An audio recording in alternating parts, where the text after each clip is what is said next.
Chapter 51, Companion Beast's Food. Zhou Wen chose yes out of curiosity. He had no idea how feeding was done, nor did he know what companion beasts ate. Although people would use dimensional crystals to strengthen their companion beasts in real life to expedite their evolution, the situation with the silver-winged flying ant was somewhat different. It wasn't evolving but growing up. Two foods available: mutated vigor ant and mutated skeleton ant. Please select the food for feeding. The food is actually companion beasts. Zhou Wen found it extravagant. The price of any companion beast could feed an ordinary person for half a year, yet this fellow was actually eating them. Thankfully, Zhou Wen had no way to sell the companion beasts that dropped in game. For instance, the mutated vigor ant was no longer of much use, so using it as food wasn't something to be sad about. He didn't hesitate as he chose the mutated vigor ant as food and fed it to the silver-winged flying ant. The mutated vigor ant which had been selected transformed into a swirl of light that flew towards the silver-winged flying ant. There was nothing apart from a silver flash after it had infused the silver-winged flying ant. It allowed the latter's hungry state to disappear. Having killed the silver-winged flying ant, the ordinary vigor ants and mutated vigor ants couldn't stop the blood-colored avatar and the skeleton ant. Zhou Wen stormed forward, hopping to see what hid deeper in the ant nest. The mutated skeleton ant was like a tank. It left a wake of destruction through the ant swarm, but the swarm was like a terrifying tidal wave. Despite spending half an hour, he only advanced a few hundred meters. Zhou Wen's heart stirred when he saw the underground area widen significantly. He summoned the silver-winged flying ant, and 4 transparent wings appeared behind the blood-colored avatar, allowing the blood-colored avatar to fly up. Although it could only fly about 10 meters high, it was sufficient to prevent the vigor ants from touching him. Besides, they were underground, so there wasn't that much space for him to fly. In fact, even if he flew higher, it wouldn't help as there were ants crawling on the ceiling. Zhou Wen didn't allow the blood-colored avatar to get too close. The silver-winged flying ant's life providence as king of low altitudes made things easier. It flew very agilely at low altitudes, and even if vigor ants were to pounce off the ceiling towards him, he was able to easily dodge them. Zhou Wen had hopes of encountering other silver-winged flying ants as he flew, or other higher-level dimensional creatures, since he was no longer satisfied killing ordinary vigor ants. The cave became wider as he ventured deeper. Before long, the game screen suddenly opened up. An underground cavern appeared, huge beyond imagination. And in that underground cavern, there were ant nests stringed together like a gigantic underground city. However, these ant nests were different from human buildings. They looked like stone spheres of varying sizes with huge stone strips in between them, covering nearly half the underground space. Around the ant nest's periphery, there was a swarm of black-winged flying ants circling the area. Zhou Wen could only see the center where there was a huge spherical ant nest. Furthermore, there was a strange golden glow emitting from it. The next second, Zhou Wen saw a swarm of black-winged flying ants charge at him. The blood-colored avatar didn't even manage to put up a struggle before being overrun and dying. Upon seeing the black screen, Zhou Wen quit the game. He believed that he had no means of exploring the ant city for quite some time. At the very least, I'll have to wait until the silver-winged flying ant grows up before I have a chance of exploring the ant city. I wonder what that golden glow in the middle of the ant nest is. It doesn't look like an ant. Zhou Wen hadn't had much time to observe it, and since it was too far, he hadn't managed to take a good look. He happened to be hungry, so he headed to the kitchen to look for some food. He realized that Li Xuan's fridge was empty. The only thing there was leftover pizza, moldy pizza. Isn't it a waste to have this huge refrigerator switched on all the time with nothing inside? Zhou Wen decided to buy some food. They were still a few days away from the first day of school, and he needed food for those days. Inside a hotel suite in Luoyang City, Kaio Siyuan was carefully reading through a document. A blonde, green-eyed woman, Liz reported as she held a tablet in hand. That youth's information is all in here. His name is Zhou Wen, a student of Guide High School. He graduated this year and scored pretty highly. He came in second in the city for the combat test. He has already been admitted into Sunset College. His father is Zhou Lingfeng, a translator. He doesn't have any background worth mentioning, but interestingly, Zhou Lingfeng recently remarried, and his new wife is the Lin family's widow, Ayang Lan. And Tianzuo's mother, Ayang Lan. Kaio Siyuan was taken aback when he heard that as he looked up at Liz. Liz smiled with a nod. Yes, Overseer An's mother. According to the intel, and Jiang had once specially transferred to Guide High School to beat up Zhou Wen. Kaio Siyuan fell into deep thought after hearing that. He glared at Liz and asked, "Does Zhou Lingfeng really not have any background?" "I've already had his background investigated. For 3 generations, their family has been poor. Zhou Lingfeng's father was a carpenter. He didn't enjoy physical labor from a young age, and due to his aptitude in language, he chose to be a translator," Liz said as she took a look at her summary. "Could it be possible that Zhou Lingfeng had made contact with people overseas?" Kaio Siyuan asked. "Unlikely. Although Zhou Lingfeng has some aptitude in language, he's quite a frivolous person. He's gluttonous and lazy and quite lustful, often spending his time in bars. His cultivation is terrible, and he only barely entered the legendary stage a few years ago. I doubt such a person will catch the fancy of those fellows overseas, right?" Liz replied. "That's strange. Why would a woman like Ayang Lan like such a man?" Kaio Siyuan frowned. "Women like a bad boy. Perhaps Ayang Lan likes a pretty boy like Zhou Lingfeng," Liz suggested. Kaio Siyuan firmly shook his head. "Ayang Lan definitely isn't such a woman. The Lin family went into turmoil following Ndatong's death, and Tianzuo was only 14 when he inherited the Lin family's business. Countless important figures in the league crave what the Lin family has.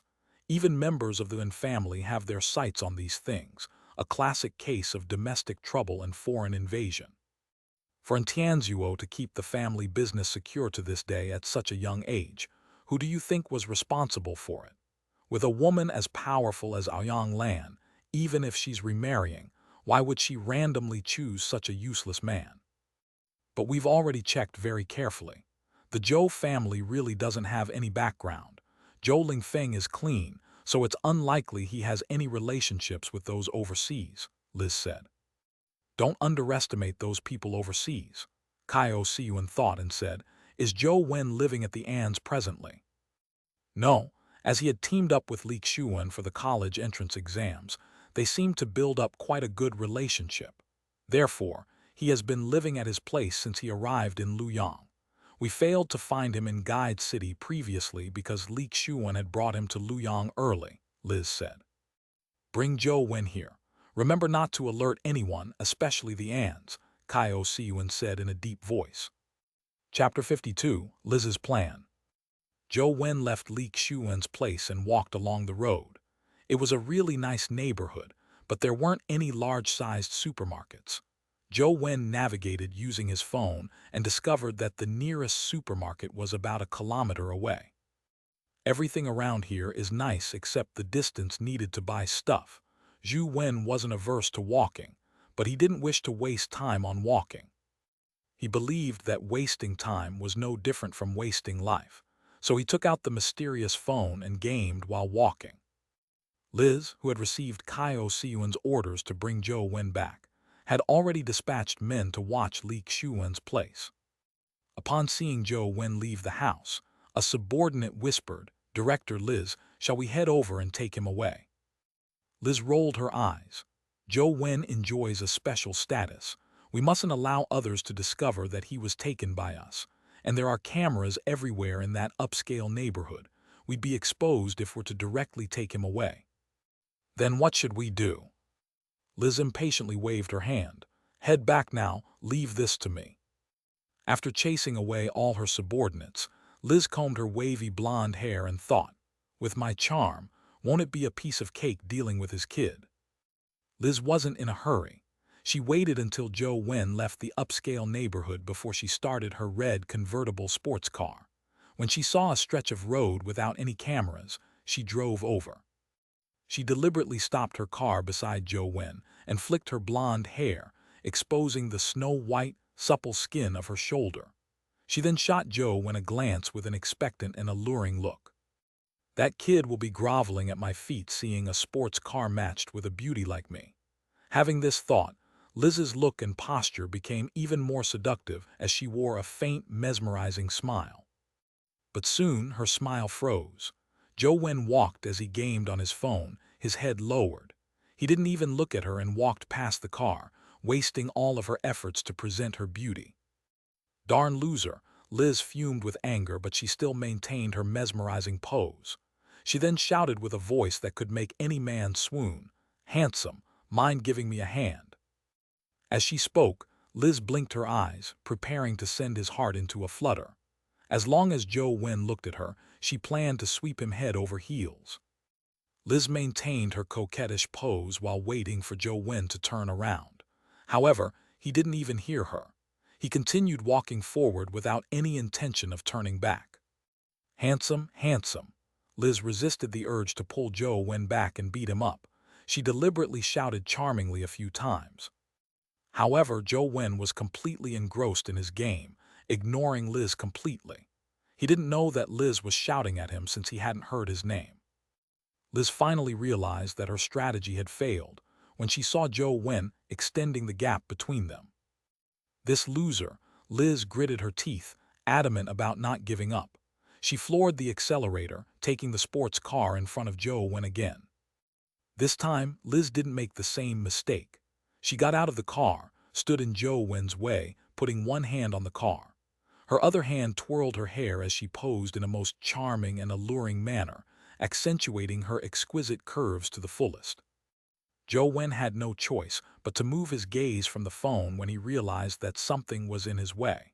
He saw Liz when he looked up. "Handsome, can you help me?" Liz asked, blinking her eyes. "Yes, take it in and appreciate my charm. You'll pay in a while," Liz thought hatefully, having already prepared her lines. Once Zhou Wen answered her, she would invite him to get into the car and take him back with her. No, however, Zhou Wen's single-word answer instantly left Liz's words stuck in her throat. After speaking, he bowed his head and stared intently at his screen. Then he circled around Liz and walked past her. The corners of Liz's eyes twitched as flames nearly spewed out of her eyes.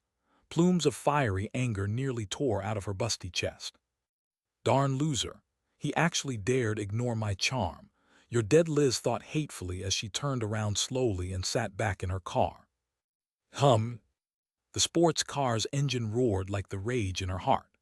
The red sports car was like an unbridled mare on the plains as it drove straight for Zhou Wen, who was by the side of the road.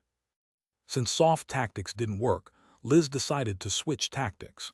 She planned on taking Zhou Wen back with her by creating an accident. Controlling the strength and spot to hit with a car was nothing for a peak legendary like Liz. If she wanted his left leg broken, there was no way his right leg would be broken. "I planned on having you comfortably return with me, but you just insisted on doing it the hard way." Liz floored the accelerator pedal as strange patterns surfaced over her skin. Faint swirls of light extended from her body and enveloped the car. Her eyes flickered with excitement. She didn't believe that she would miss. Given the close distance, the car's speed, her maneuvering, and Zhou Wen's engrossment in his game. Zhou Wen didn't seem to notice. He remained gaming, even when the sports car was very close to him. However, when the car ramped up the curb, Zhou Wen finally reacted and saw the sports car slamming towards him. It's too late to notice it now. Liz floored the accelerator in hate as she slammed over with the car. Just as she was about to succeed, Zhou Wen's back suddenly grew 4 transparent silver wings, and a silver stream of light flashed over the silver wings. Zhou Wen's figure instantly retreated in violation of the ordinary laws of physics, dodging the sports car. Bang! The sports car missed Zhou Wen and collided with an electricity pole by the side of the road. While the pole snapped, the car's head was dented. Components were left flying everywhere. "Hello, is this the traffic police? There's an accident here." Zhou Wen took out his ordinary phone and called the police hotline. Liz glared at Zhou Wen viciously and reversed the car onto the road. Then, she sped off in a blink of an eye. What's the brand of that car? The quality is so good. How can it still be driven after such a collision? Zhou Wen watched in astonishment as the sports car vanished from his sight, leaving a gloomy look in his eyes. Clearly, the sports car was targeting him instead of just having an accident. Furthermore, he had already recognized the female driver. On the night he had met Jiang Daoxian, she was one of those pursuing the latter. Chapter 53, Early Matriculation. Who are these people? Since they were pursuing Jiang Daoxian, it makes them either League civil servants or soldiers. But why would they drive a car to knock over an ordinary League citizen? Zhou Wen secretly frowned as he thought, I didn't have any relationship with Jiang Daoxian. Could it be that those people know that Jiang Daoxian gave me the lost immortal sutra and have treated me as his accomplice? The more he thought about the matter, the more he found it serious. From the actions the woman had taken, those people wouldn't stop at anything. Without managing to buy his items, Zhou Wen directly turned back and gave Li Xuan a call. Zhou Wen, how rare it is for you to call me, Li Xuan teased. The phone call was affected by the noisy din, a result of loud music and shouting. Find somewhere quiet. I have something to say to you, Zhou Wen said. Wait a moment, don't hang up. After a while the phone turned silent. Li Xuan's voice then sounded. You can tell me what's up now. Is there a way for me to be matriculated now? After racking his brains, Zhou Wen believed that matriculating was the only viable solution. After the dimensional storms, the Institute was different from the universities of the past. It was especially so with Sunset College. It had close ties and history with the military and was considered a ministry department. In a law-by-law situation, it was impossible for one to enter Sunset College to apprehend someone. Sunset College was a partially restricted school.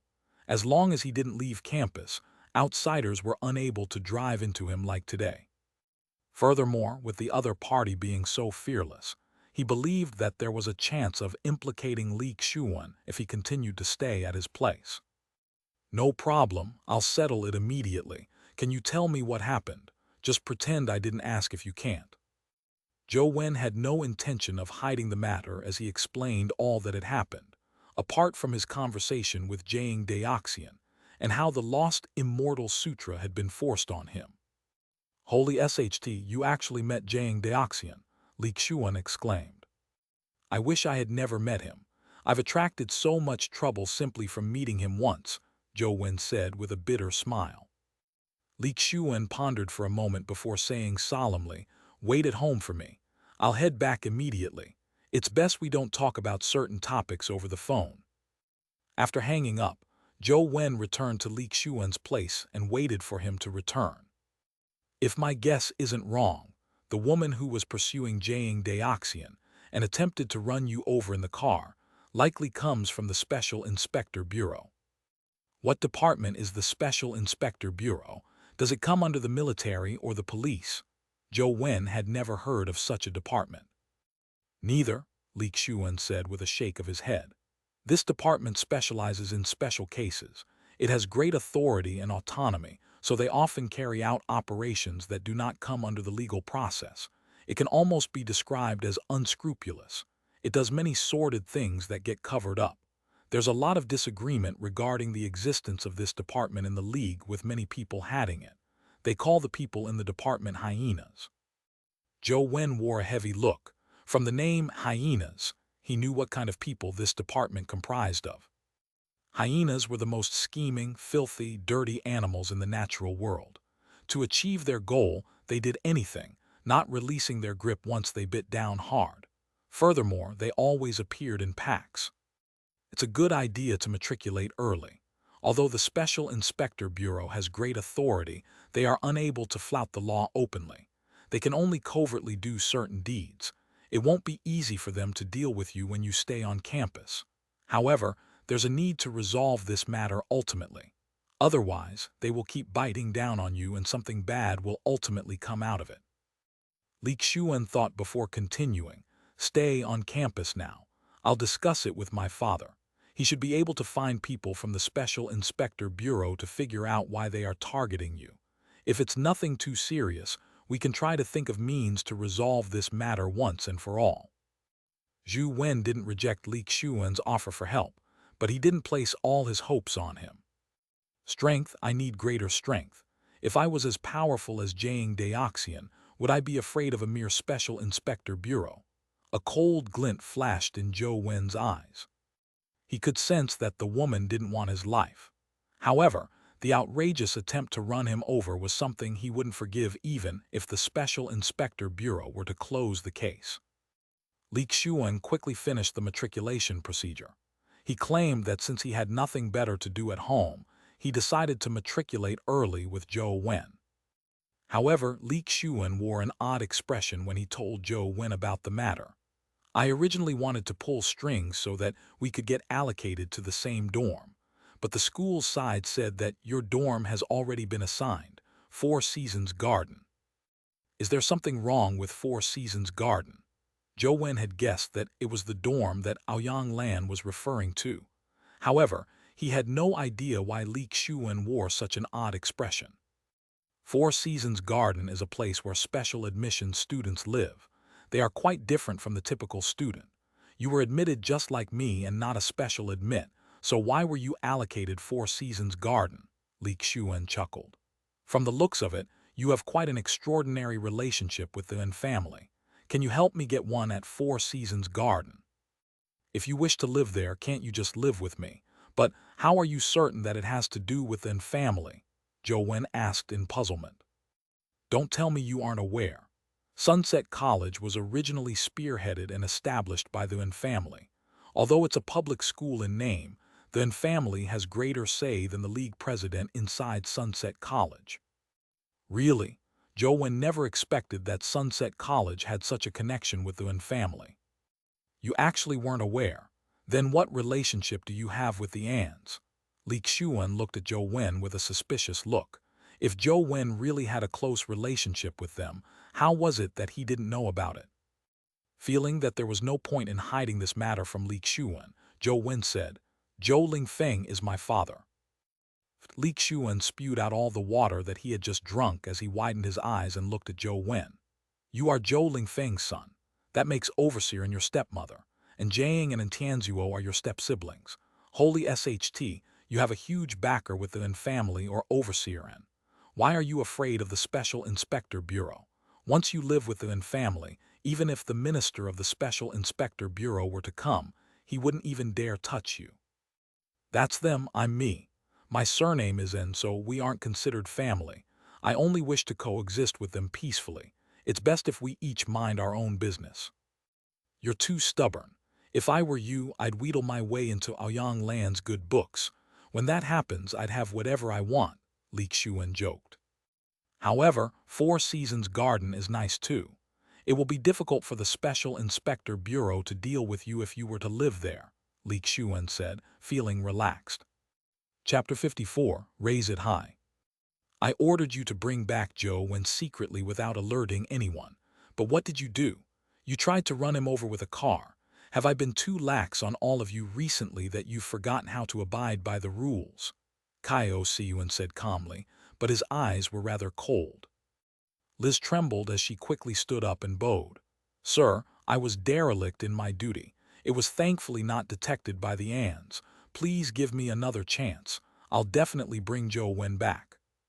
Not detected. Xianxia placed a document dossier on the desk and said calmly, Take a look at this. This is.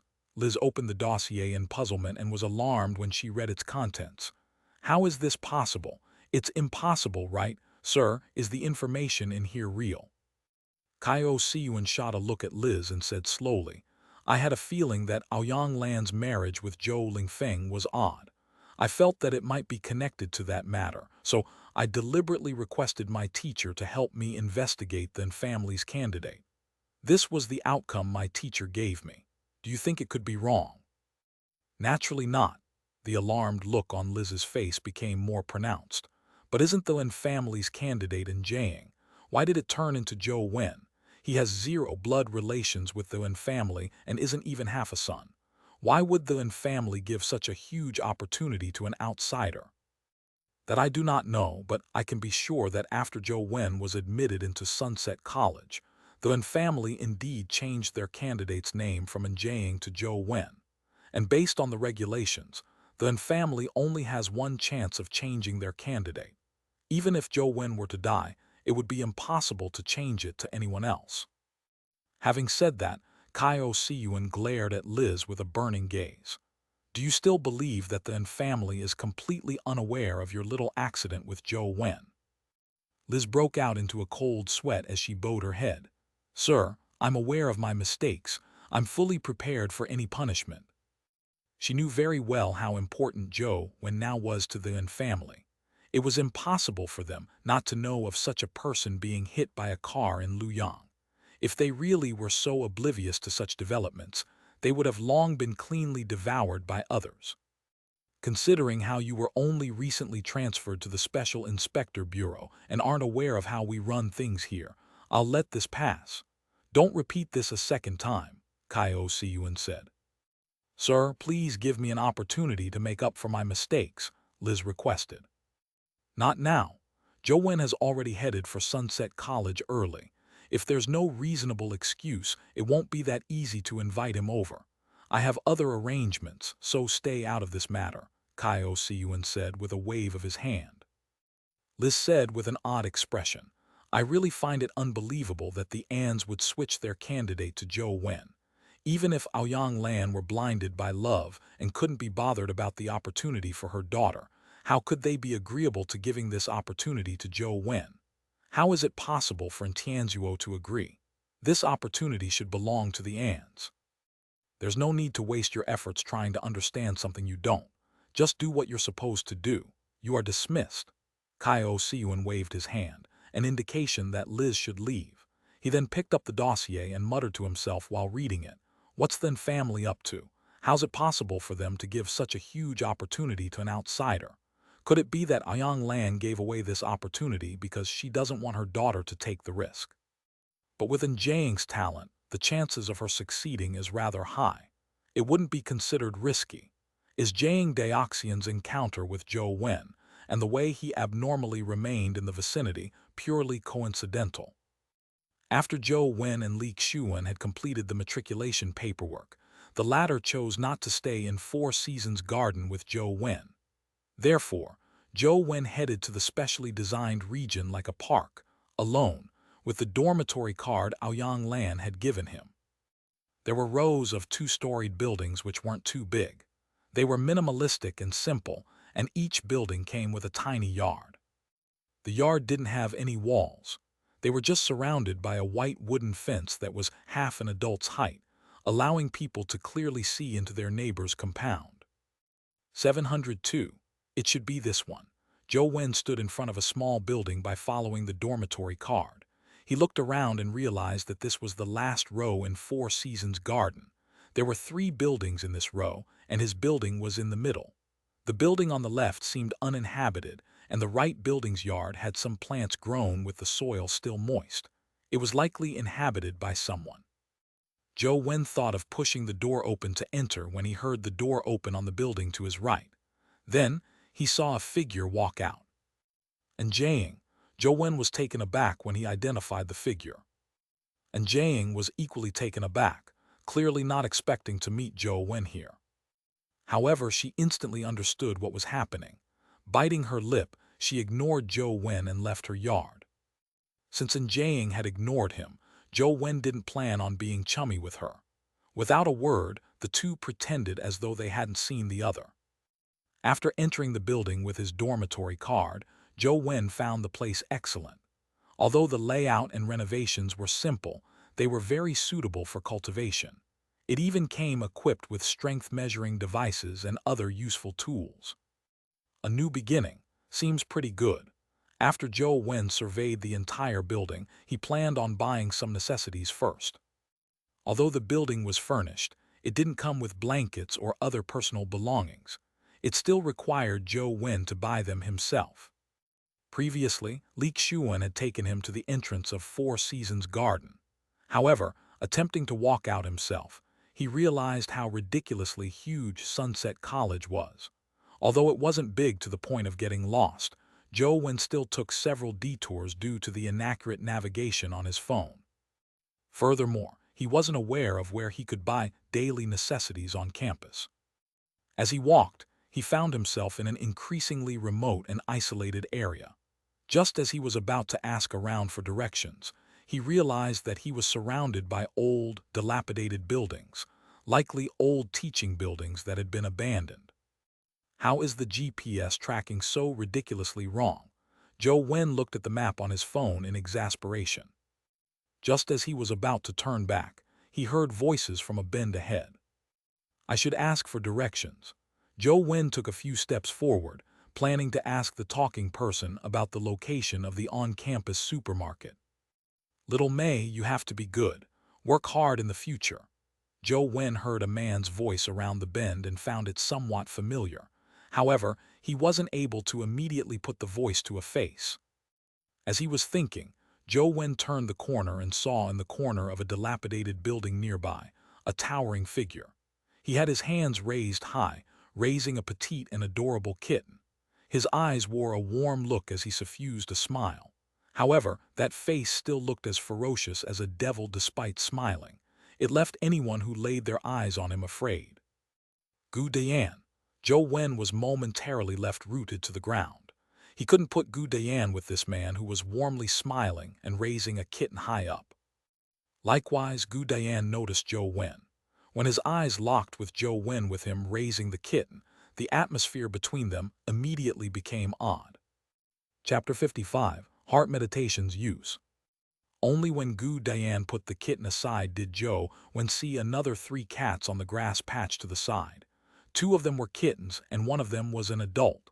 Clearly, this group of 4 was a family. The mother cat was sunbathing in the sun with her 3 kittens. By the side of the grass patch were 2 bowls.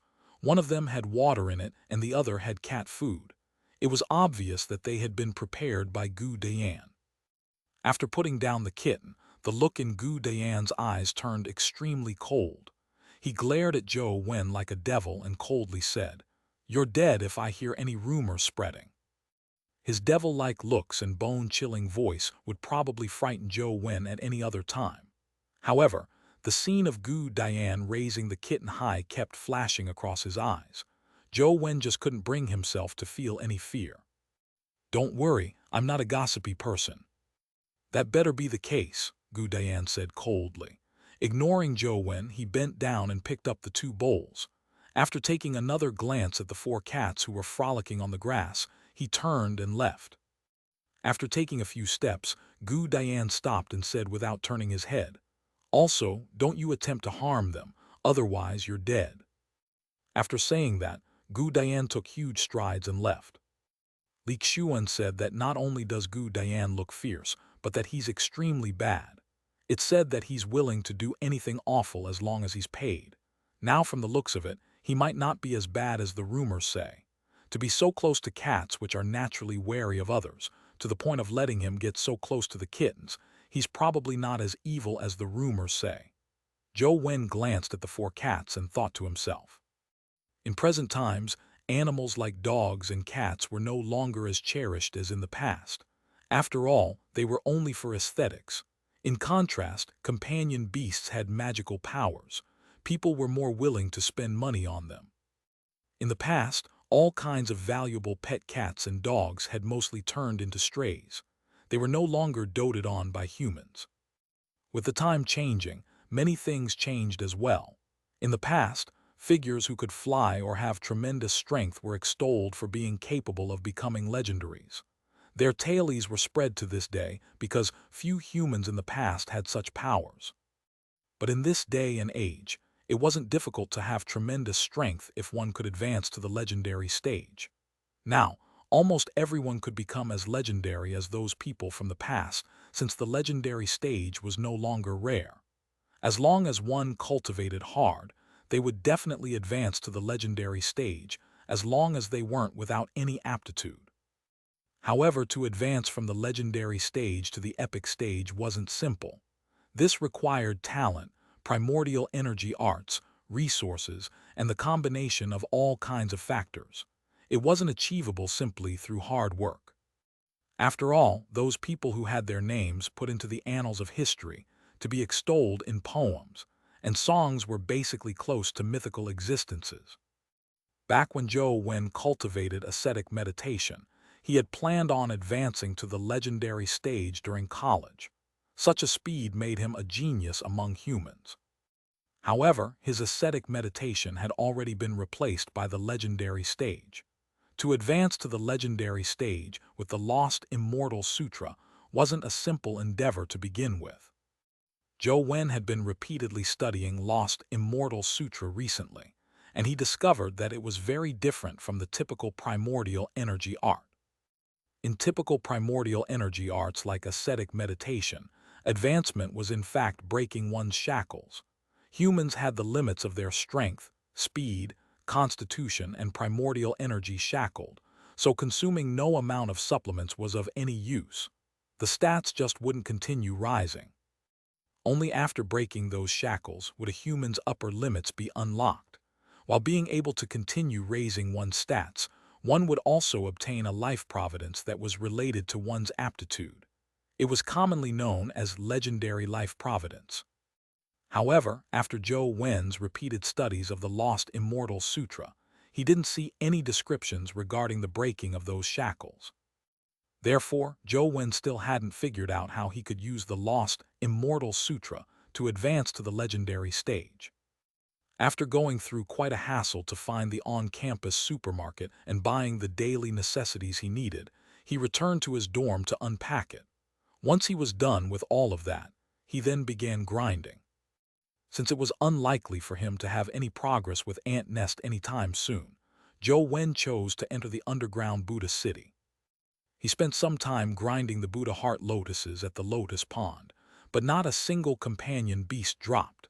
Instead, his mutated skeleton ant was devoured by the gargantuan blood-colored Buddha heart lotus. Zhou Wen then controlled the blood-colored avatar to small Buddha temple. Before climbing up the stone steps, Zhou Wen got the blood-colored avatar to activate his primordial energy skill, heart meditation.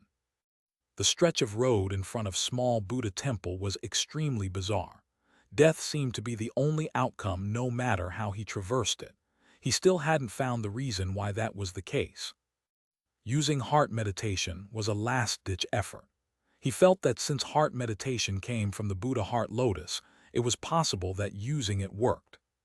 To Zhou Wen's surprise, the blood-colored avatar, which would usually die once it arrived at a spot where it could see the small Buddha temple's signboard, didn't die this time. It could still move higher and progress forward. Does heart meditation really work? Even Zhou Wen was surprised. He made the blood-colored avatar proceed forward, and indeed, nothing happened the entire way. However, heart meditation was a primordial energy skill which expended primordial energy while it was in use, at a rate of 2 points a minute. By climbing up the stone steps in such a way, there was still quite a distance from small Buddha temple before his primordial energy was completely drained. The moment heart meditation wasn't in effect, the blood-colored avatar collapsed to the ground and the game's screen went black. Since he knew that heart meditation worked, Zhou Wen eagerly revived the blood-colored avatar and made it come in front of the small Buddha temple's stone passageway. Zhou Wen activated heart meditation and made the blood-colored avatar run towards the small Buddha temple at full speed. However, it died once again when its primordial energy was drained about 10 meters away from its destination. With my present speed, the time heart meditation can be in effect isn't enough for me to rush into small Buddha temple. Do I have to wait until I've advanced to the legendary stage and have plenty of primordial energy before I can rush in with heart meditation? But I've no idea how long it will take before I advance to the legendary stage. Primordial energy skills like heart meditation that continuously expend primordial energy expend less primordial energy at higher ranks. I wonder if it's the same with heart meditation. Currently, heart meditation is at rank 7. If I can grind a rank 8 or rank 9 heart meditation, perhaps I might have a chance of entering small Buddha temple. Since he had nothing else to do, Zhou Wen continued grinding Buddha heart lotuses with a try-and-see attitude, hopping to receive something. After repeated grinding, Zhou Wen realized a pattern. The blood-colored Buddha heart lotus was always submerged underwater in the beginning. Only after Zhou Wen cleaved some of the Buddha heart lotuses around the middle of the lotus pond, would the blood-colored Buddha heart lotus rise above the water surface in rage. Chapter 56. Silver-eyed golden-feathered hawk. With the silver-winged flying ant's wings, Zhou Wen flew directly above the lotus pond to battle the blood-colored Buddha heart lotus. Although he died plenty of times, it wasn't without return. Zhou Wen was rather familiar with the few moves available to the blood-colored Buddha heart lotus, knowledge he had gained from repeated deaths. Although he was temporarily unable to slay it, he knew of a way to kill it. He just wasn't powerful enough, thus preventing him from actualizing his strategies. Zhou Wen, quickly get up. It's great that we matriculated early, otherwise we would have missed a great show. Xianxia called him on the phone early in the morning. What great show? Zhou Wen put down the phone and stretched before asking. Didn't I mention that the legendary stage students are purchasing powerful companion beasts capable of flight? They plan on slaying the blood-colored Buddha heart lotus today. Let's head over to take a look, Xianxia suggested. All right. Zhou Wen was also interested in watching battles at the legendary stage. He got out of bed, washed up and headed out, meeting Xianxia at the entrance of the Four Seasons garden. Xianxia had clearly been waiting for a while, pulling him to head for Ancient Inlet the moment he saw Zhou Wen come out. As they ran, he said, "Quick, we'll miss the show if we are late." Zhou Wen learned from Xianxia that the person who planned on killing the blood-colored Buddha heart lotus was a famous third-year senior in Sunset College, Yang Lai. He was a mighty figure who had advanced to the legendary stage.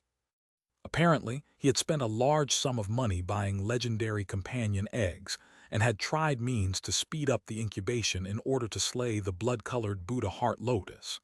As soon as that was done, he rushed for the lotus pond. After the two entered underground Buddha city, they rushed to the lotus pond, where there were many students surrounding the pond. They had clearly heard the news and were here to watch Yang Lai battle the blood-patterned Buddha heart lotus. Just as the duo arrived, a man ran over. "Brother Xianxia, Brother Wen. Su Miantu, you also applied for Sunset College." Zhou Wen recognized the person. Su Miantu scratched his head in embarrassment, seemingly unable to verbalize his reasons. By the side, Xianxia scolded him in a bemused state. "Dude, just say it. It's not like it's something disgraceful. In fact, Su Miantu should have been matriculated last year. However, to help me in the examination, he deferred his application to Sunset College by 1 year." Su Miantu chuckled and said, "A genius like Brother Xianxia didn't even need my help. I was just ignorant." Just as the trio began having a conversation, they heard an uproar. "And Jiang's here. And Jiang from the N family. Who else could it be? Tusk, she indeed lives up to the rumors. She's really a beauty. I heard that she advanced to the legendary stage at the age of 13. She's extremely talented and she comes from a formidable family. She has the money, the talent, and the looks. It's like the creator favored her when creating her." Zhou Wen traced the student's gaze and looked over. Indeed, he saw Jiang arriving on a white horse. However, it didn't have any wings, so it wasn't a white-winged flying horse. Yang Lai, who had been surrounded by people, walked over to Jiang. This gave Zhou Wen a chance to see him. He stood at more than 1.8 meters. His sword-like brows and starry eyes made him look sharp. Beside him was a black leopard with one eye, making it look extremely odd. "And Jiang, you came just in time. Regardless of what drops today when I slay the blood-patterned Buddha heart lotus, I'll be giving it to you as a matriculation gift," Yang Lai said with a spirited look. Many students revealed a teasing smile when they heard him. It was obvious that Yang Lai was expressing his interest in Jiang. However, Xianxia said in contempt, "Although the Yang family is rather famous in Luoyang, it's not of the upper class. Besides, they have many businesses that rely on the family's power in Luoyang. This punk is probably up to no good by expressing his interest in enjaying. However, it's probably in vain. No matter how blind their family is, they wouldn't fancy the Yang family. Brother Xuan, I believe you are the only one qualified to be with enjaying in all of Luyang, Su Mayantu said with a chuckle. Li Xuan spat at that thought and said, enjaying is an arrogant woman. She also has a bad temper. That cold demeanor of hers isn't fun at all, so it's useless no matter how beautiful she is. Only an idiot will marry a woman like her. With that said, Li Xuan glanced at Zhou Wen and said with a mysterious, furtive smile, besides, I understand the rationale of not hitting on a friend's sister.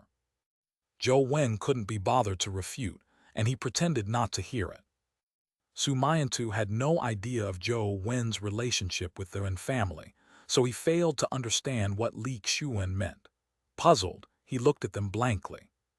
And Jiang sat on the white horse with no intention of getting off.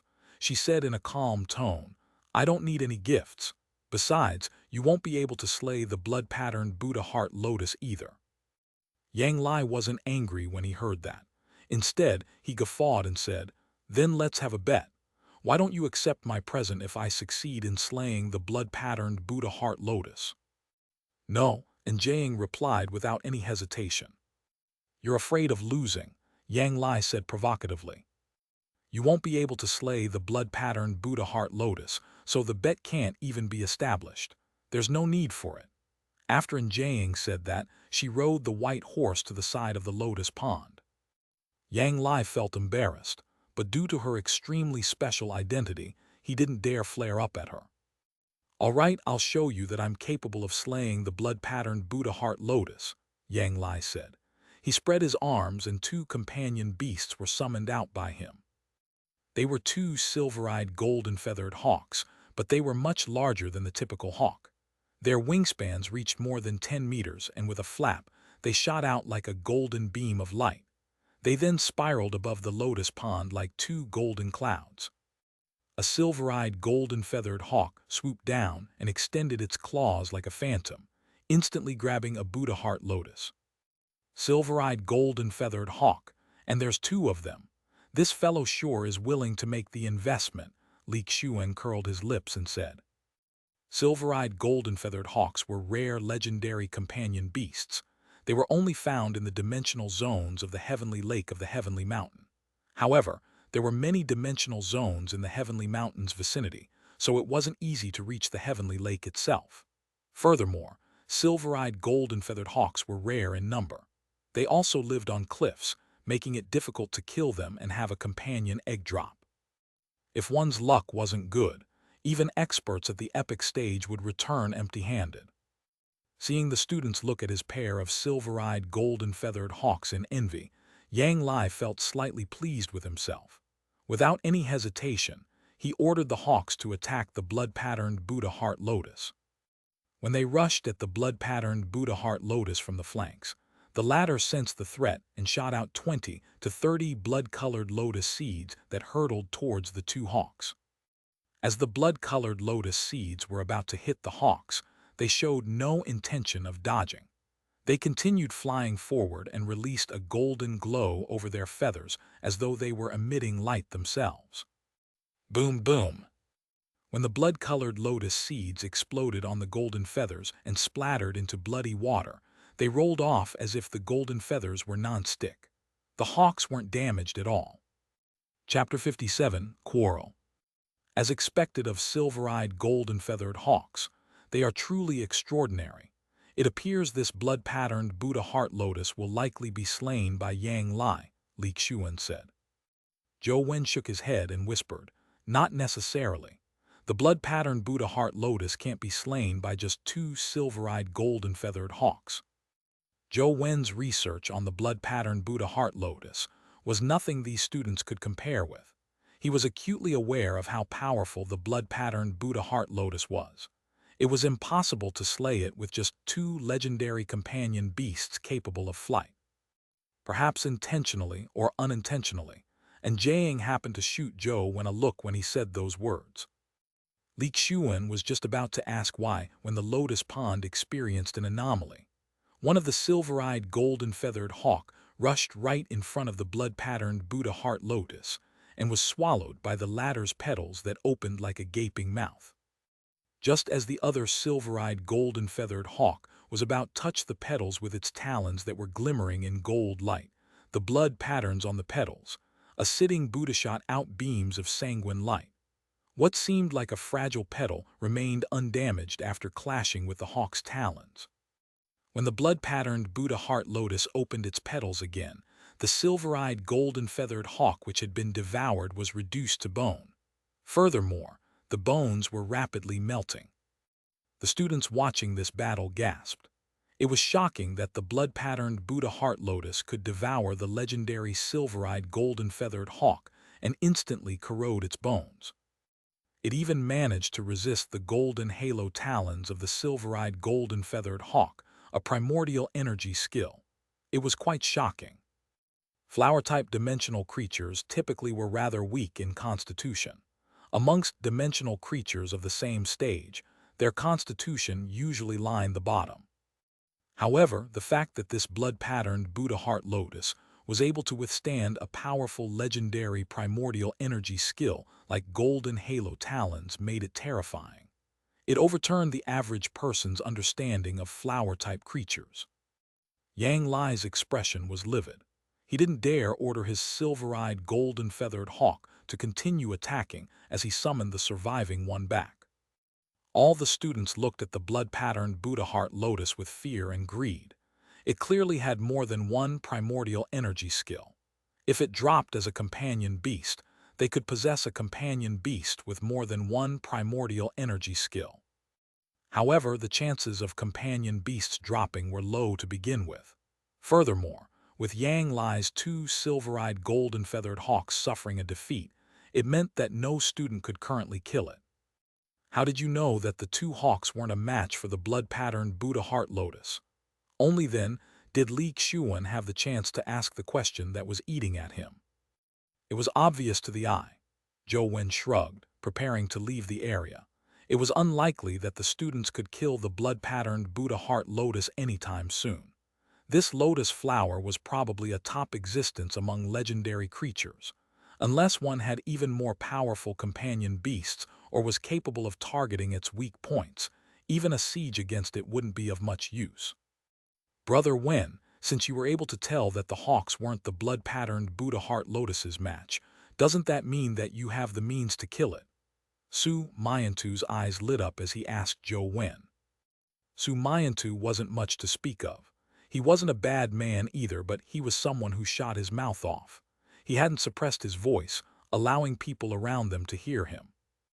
Yang Lai was already in a bad mood, so when he heard Su Miantu, he turned his head and saw that it was Li Xuan, Su Miantu, and an unfamiliar youth. He immediately felt even more infuriated. Li Xuan was well known to be a foppish person in Luoyang. Together with an adopted son of the Li family, Su Miantu, Yang Lai naturally knew how much they amounted to. It could even be said that he viewed them with contempt. Yang Lai often imagined that if he were Li Xuan and had all the resources of the Li family, he would be able to achieve so much more. Su Miantu's unintentional question sounded like a mockery to Yang Lai. To be able to tell at a glance that the hawks aren't the blood-patterned Buddha heart lotus's match, not a bad eye. Might I know how you should be addressed? Yang Lai held back his anger and asked Zhou Wen as he sized him up. Although he was angry, he wasn't willing to offend students with significant backing. After all, the students of Sunset College were the elites of East District. Many of them had strong backers. Zhou Wen didn't say a word, but Su Miantu drummed up support for him. Zhou Wen got second in the combat test of Guide City. He's the #1 genius of Guide High School. He's Brother Xuan's buddy. Su Miantu didn't brag emptily, but was trying to use this opportunity to make Zhou Wen known to all, making students of Sunset College know of his existence. This brought about plenty of benefits. In the future, when they formed teams to enter dimensional zones to complete the missions handed out by the school, other strong students would be willing to team up with Zhou Wen. Otherwise, if Zhou Wen was unknown to everyone, How would those strong students be willing to team up with him? It was already a very common way of societal thinking for the strong to ally together. However, those who heard Su Miantu looked at him and Zhou Wen with a look of mockery. It wasn't only Yang Lai, but all the other students as well. Many students in Sunset College had the accolades of being the #1 genius of so-and-so high school or first in the combat test of so-and-so city. Furthermore, Zhou Wen had only gotten second place. Others weren't even interested in who got first place, much less second place. If it were first place in places like Beijing, people might have paid some attention. However, a tiny city like Guide City wasn't worth paying any attention to. When Yang Lai heard that Zhou Wen had come in second at the Guide City's combat test, he knew that Zhou Wen likely didn't have much of a background. Otherwise, he would have obtained first place. Only those who obtained the first place of a city could receive certain privileges and resources from the Sunset College. This was also one of the reasons why Li Xuan needed to get first. Second place, that's pretty impressive, Yang Lai quipped. In that case, I would like to know what amazing strategy you have to kill that blood-patterned Buddha heart lotus. The other students could naturally tell that Yang Lai was being sarcastic. They were freshmen and only at the mortal stage. They weren't even close to the legendary stage, so it was obvious that they didn't have the qualifications to kill top legendary creatures like the blood-patterned Buddha heart lotus. Su Miantu couldn't tolerate the treatment as he curled his lips and said in disdain, "Are you a fool, or do you think of us as fools? Why should we tell you the strategy we've come up with?" Ever since the battle at Guide Ancient City, Su Miantu was truly impressed with Zhou Wen. He strongly believed that Zhou Wen had the means to kill the blood-patterned Buddha heart lotus. Since it was a given, he naturally wouldn't tell others of the strategy.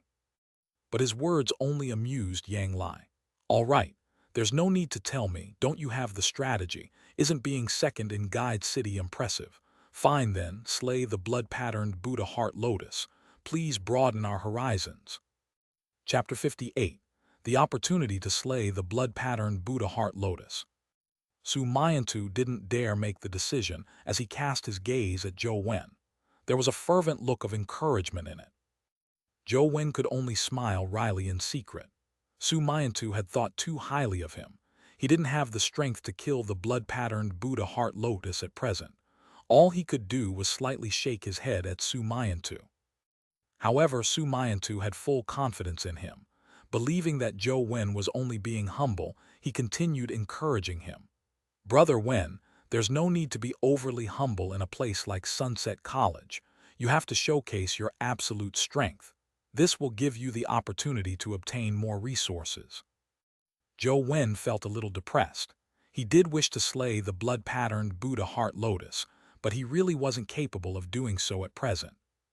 Seeing Zhou Wen show a stumped look, Yang Lai sneered and said, "One needs to have the strength to actually showcase it. Otherwise, they will only be a joke." After saying that, Yang Lai ignored Su Miantu and turned to walk to Jiang.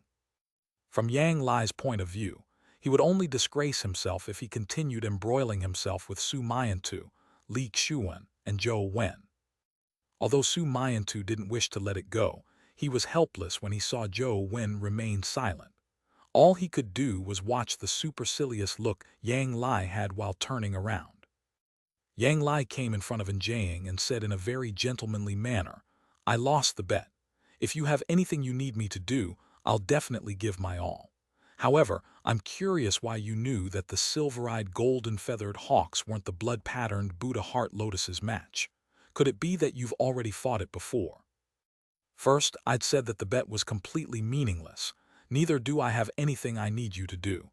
I'm equally capable of doing what you are capable of. If I can't do it, it only makes it impossible for you to do it. Second, those who are truly in the know do not need to engage in a fight to know who's stronger. And Jiang wore a calm look, but every word she said was biting.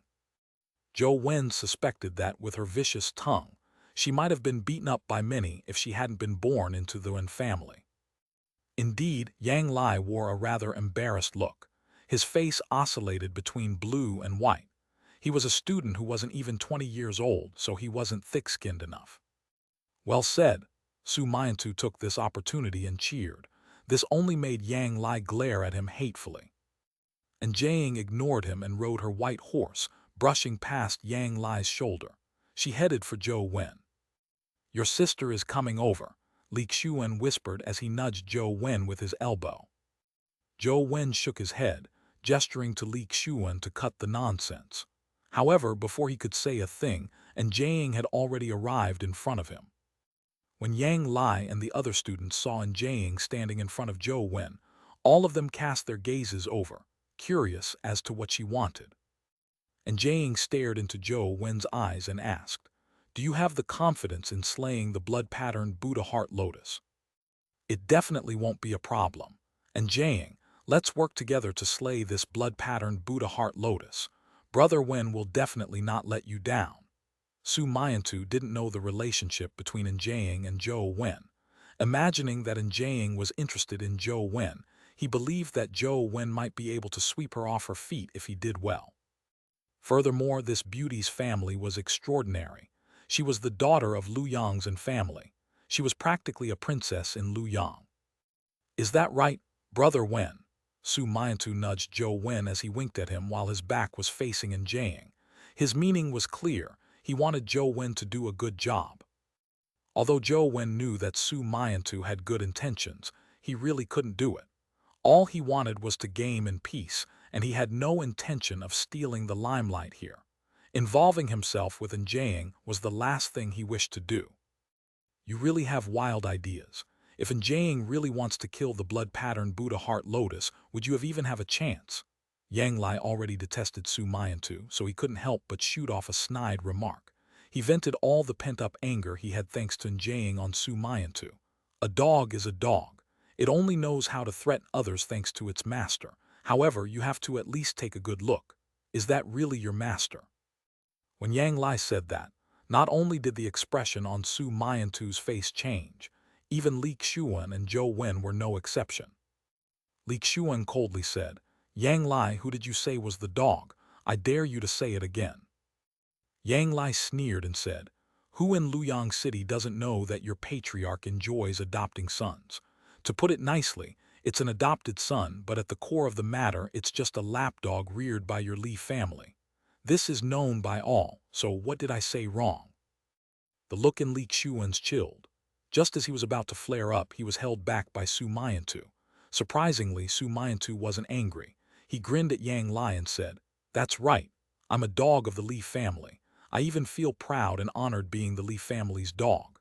The Li family is my benefactor and I've benefited from them. It's not like someone who yearns to be the dog of the Wen family, but they can't even be bothered to spare him a glance. Something that's worse than a dog isn't worth mentioning." Su Miantu's words hit Yang Lai where it hurt. It was true that the Yang family was trying to cozy up with the Wen family, but the Wen family's attitude was rather vague. It had never truly accepted the Yang family. Therefore, Yang Lai's expression changed drastically once he heard that. His face was extremely livid.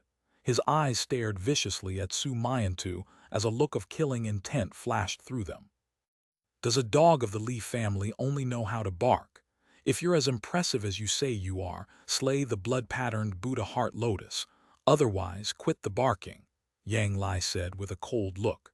If they weren't in public, he would have immediately taken action and slaughtered Su Miantu. Su Miantu was about to snap back when he felt a hand on his shoulder. Then, he heard Zhou Wen whisper, "If you wish to kill the blood-patterned Buddha heart lotus, we can do it together." "Brother Wen, really?" Su Miantu was delighted as he hurriedly asked. Zhou Wen nodded slightly and said seriously, "As long as you aren't afraid of sacrificing your companion beast." Su Miantu had started the conflict because of Zhou Wen and Yang Lai, so naturally, he couldn't sit idly as Su Miantu was being ridiculed by Yang Lai.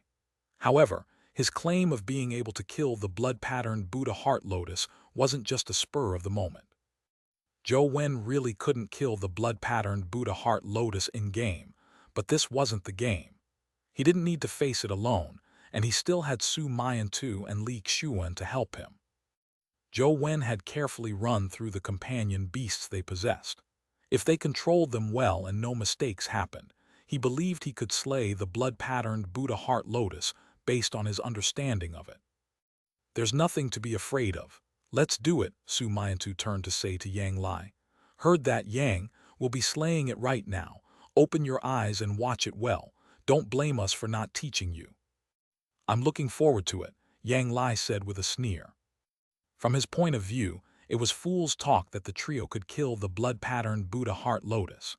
Even two silver-eyed golden-feathered hawks weren't a match for it, so it would be ridiculous if 3 freshmen at the mortal stage could slay it. Chapter 59, Besieging the Buddha Heart Lotus. Li Xuan and Zhou Wen were amongst the first group of people who had discovered the blood-patterned Buddha heart lotus. Zhou Wen had been thinking up a strategy to slay it in-game. Likewise, Li Xuan hadn't been slacking off either.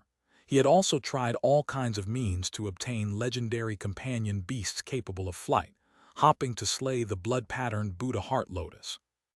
However, legendary companion beasts capable of flight were rare. Those with considerable strength weren't easily acquired. Furthermore, Li Xuan was only at the mortal stage, so the legendary companion beasts he incubated needed more time and effort than those at the legendary stage. At this point in time, Li Xuan had only incubated a legendary sky conch. Su Miantu was also at the mortal stage. He didn't have the invincible Connate divine art, so he wasn't capable of incubating a legendary companion beast. However, he had always been Li Xuan's right-hand man. He had also contributed when Jiang Hao betrayed Li Xuan. Therefore, Li Xuan had gotten a mortal dragon-scaled turtle companion egg and given it to him. Although it was only at the mortal stage, it lived in Black Dragon Pool, so it had extremely high resistance against corrosive liquids. Li Xuan had prepared a dragon-scaled turtle to kill the blood-patterned Buddha heart lotus, so it was perfect to have Su Miantu control it. Zhou Wen knew of this, so after taking into account all the companion beasts they had, he had the confidence that the 3 of them combined could kill it. To kill the blood-patterned Buddha heart lotus, apart from letting our companion beasts engage in battle, we will need to enter the lotus pond as well. Only then will we have 100% chance of killing it. Are you certain that you want to enter? Zhou Wen looked at Su Miantu and Li Xuan, confirming with them with great solemnity. Buddha needs incense, and a man needs self-respect.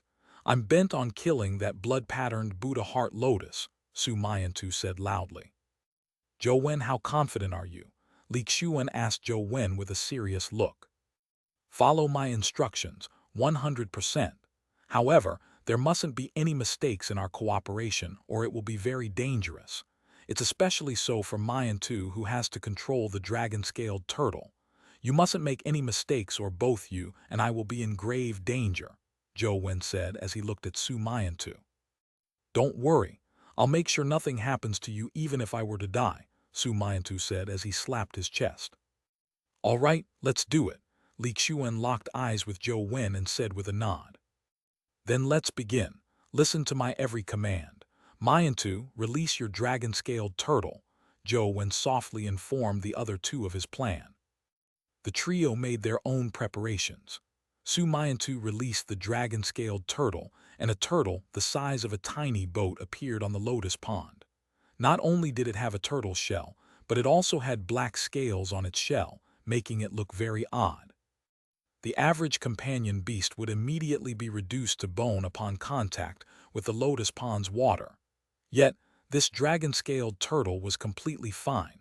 It floated in the lotus pond like a tiny black boat. Su Miantu and Li Xuan jumped onto the turtle's back. Zhou Wen was about to jump onto it when he suddenly heard a cold, clear voice. Good intentions might not result in good outcomes. At times, good intentions might even kill. Zhou Wen turned his head and looked over to see Jiang sitting on her white horse with a cold expression. She had been the one who had said that sentence. Zhou Wen shot a look at her and smiled before jumping on the turtle's back. The dragon-scaled turtle waded through the lake and the green lotus leaves, rapidly approaching the blood-patterned Buddha heart lotus. When it was nearly 20 meters from the blood-patterned Buddha heart lotus, Zhou Wen got Su Miantu to stop the dragon-scaled turtle. Miantu, stay here to wait for us. Make sure to constantly take note of Li Xuan's landing points. Follow the plan. Make sure nothing goes wrong, Zhou Wen told Su Miantu again. Brother Wen, don't worry. As long as I'm not dead, I guarantee you that nothing bad will happen to the two of you, Su Miantu guaranteed with a slap of his chest. Okay, Zhou Wen nodded and looked at Li Xuan. Act according to plan. After uttering a confirmation, Li Xuan summoned his legendary companion beast, the sky conch. The sky conch resembled a conch that was found in the sea, but it had a pair of wings. Its body was about the size of a Volkswagen Beetle. It was extremely stable while flying in midair. Although it flew very slowly, it was good at being able to glide in the sky for long periods of time without needing to land on the ground to continue its flight. Legendary sky conch. How is it possible? Isn't Li Xuan at the mortal stage? How is it possible for him to incubate a sky conch? One of the students on the bank immediately recognized the sky conch and couldn't help but exclaim. Aren't you making too much of a fuss? Li Xuan chuckled as he summoned Black Knight and Jade-Eyed White Tiger. Black Knight transformed into an armor that encased Li Xuan's body. As for the Jade-Eyed White Tiger, it turned into a tiger soul saber. Its cold glimmer stirred one's soul. Embedded in the saber's handle was a gem resembling a tiger's eye. Black Knight and Jade-Eyed White Tiger.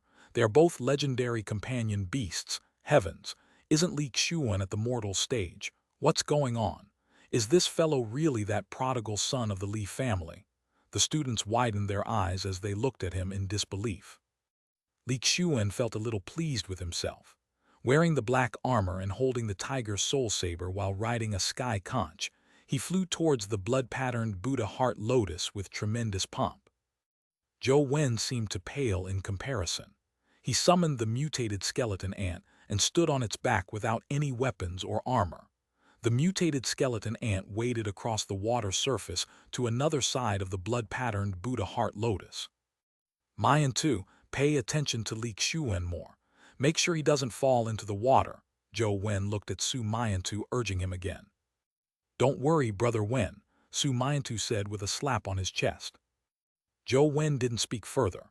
The mutated skeleton ant and sky conch closed in on the blood-patterned Buddha heart lotus from both sides.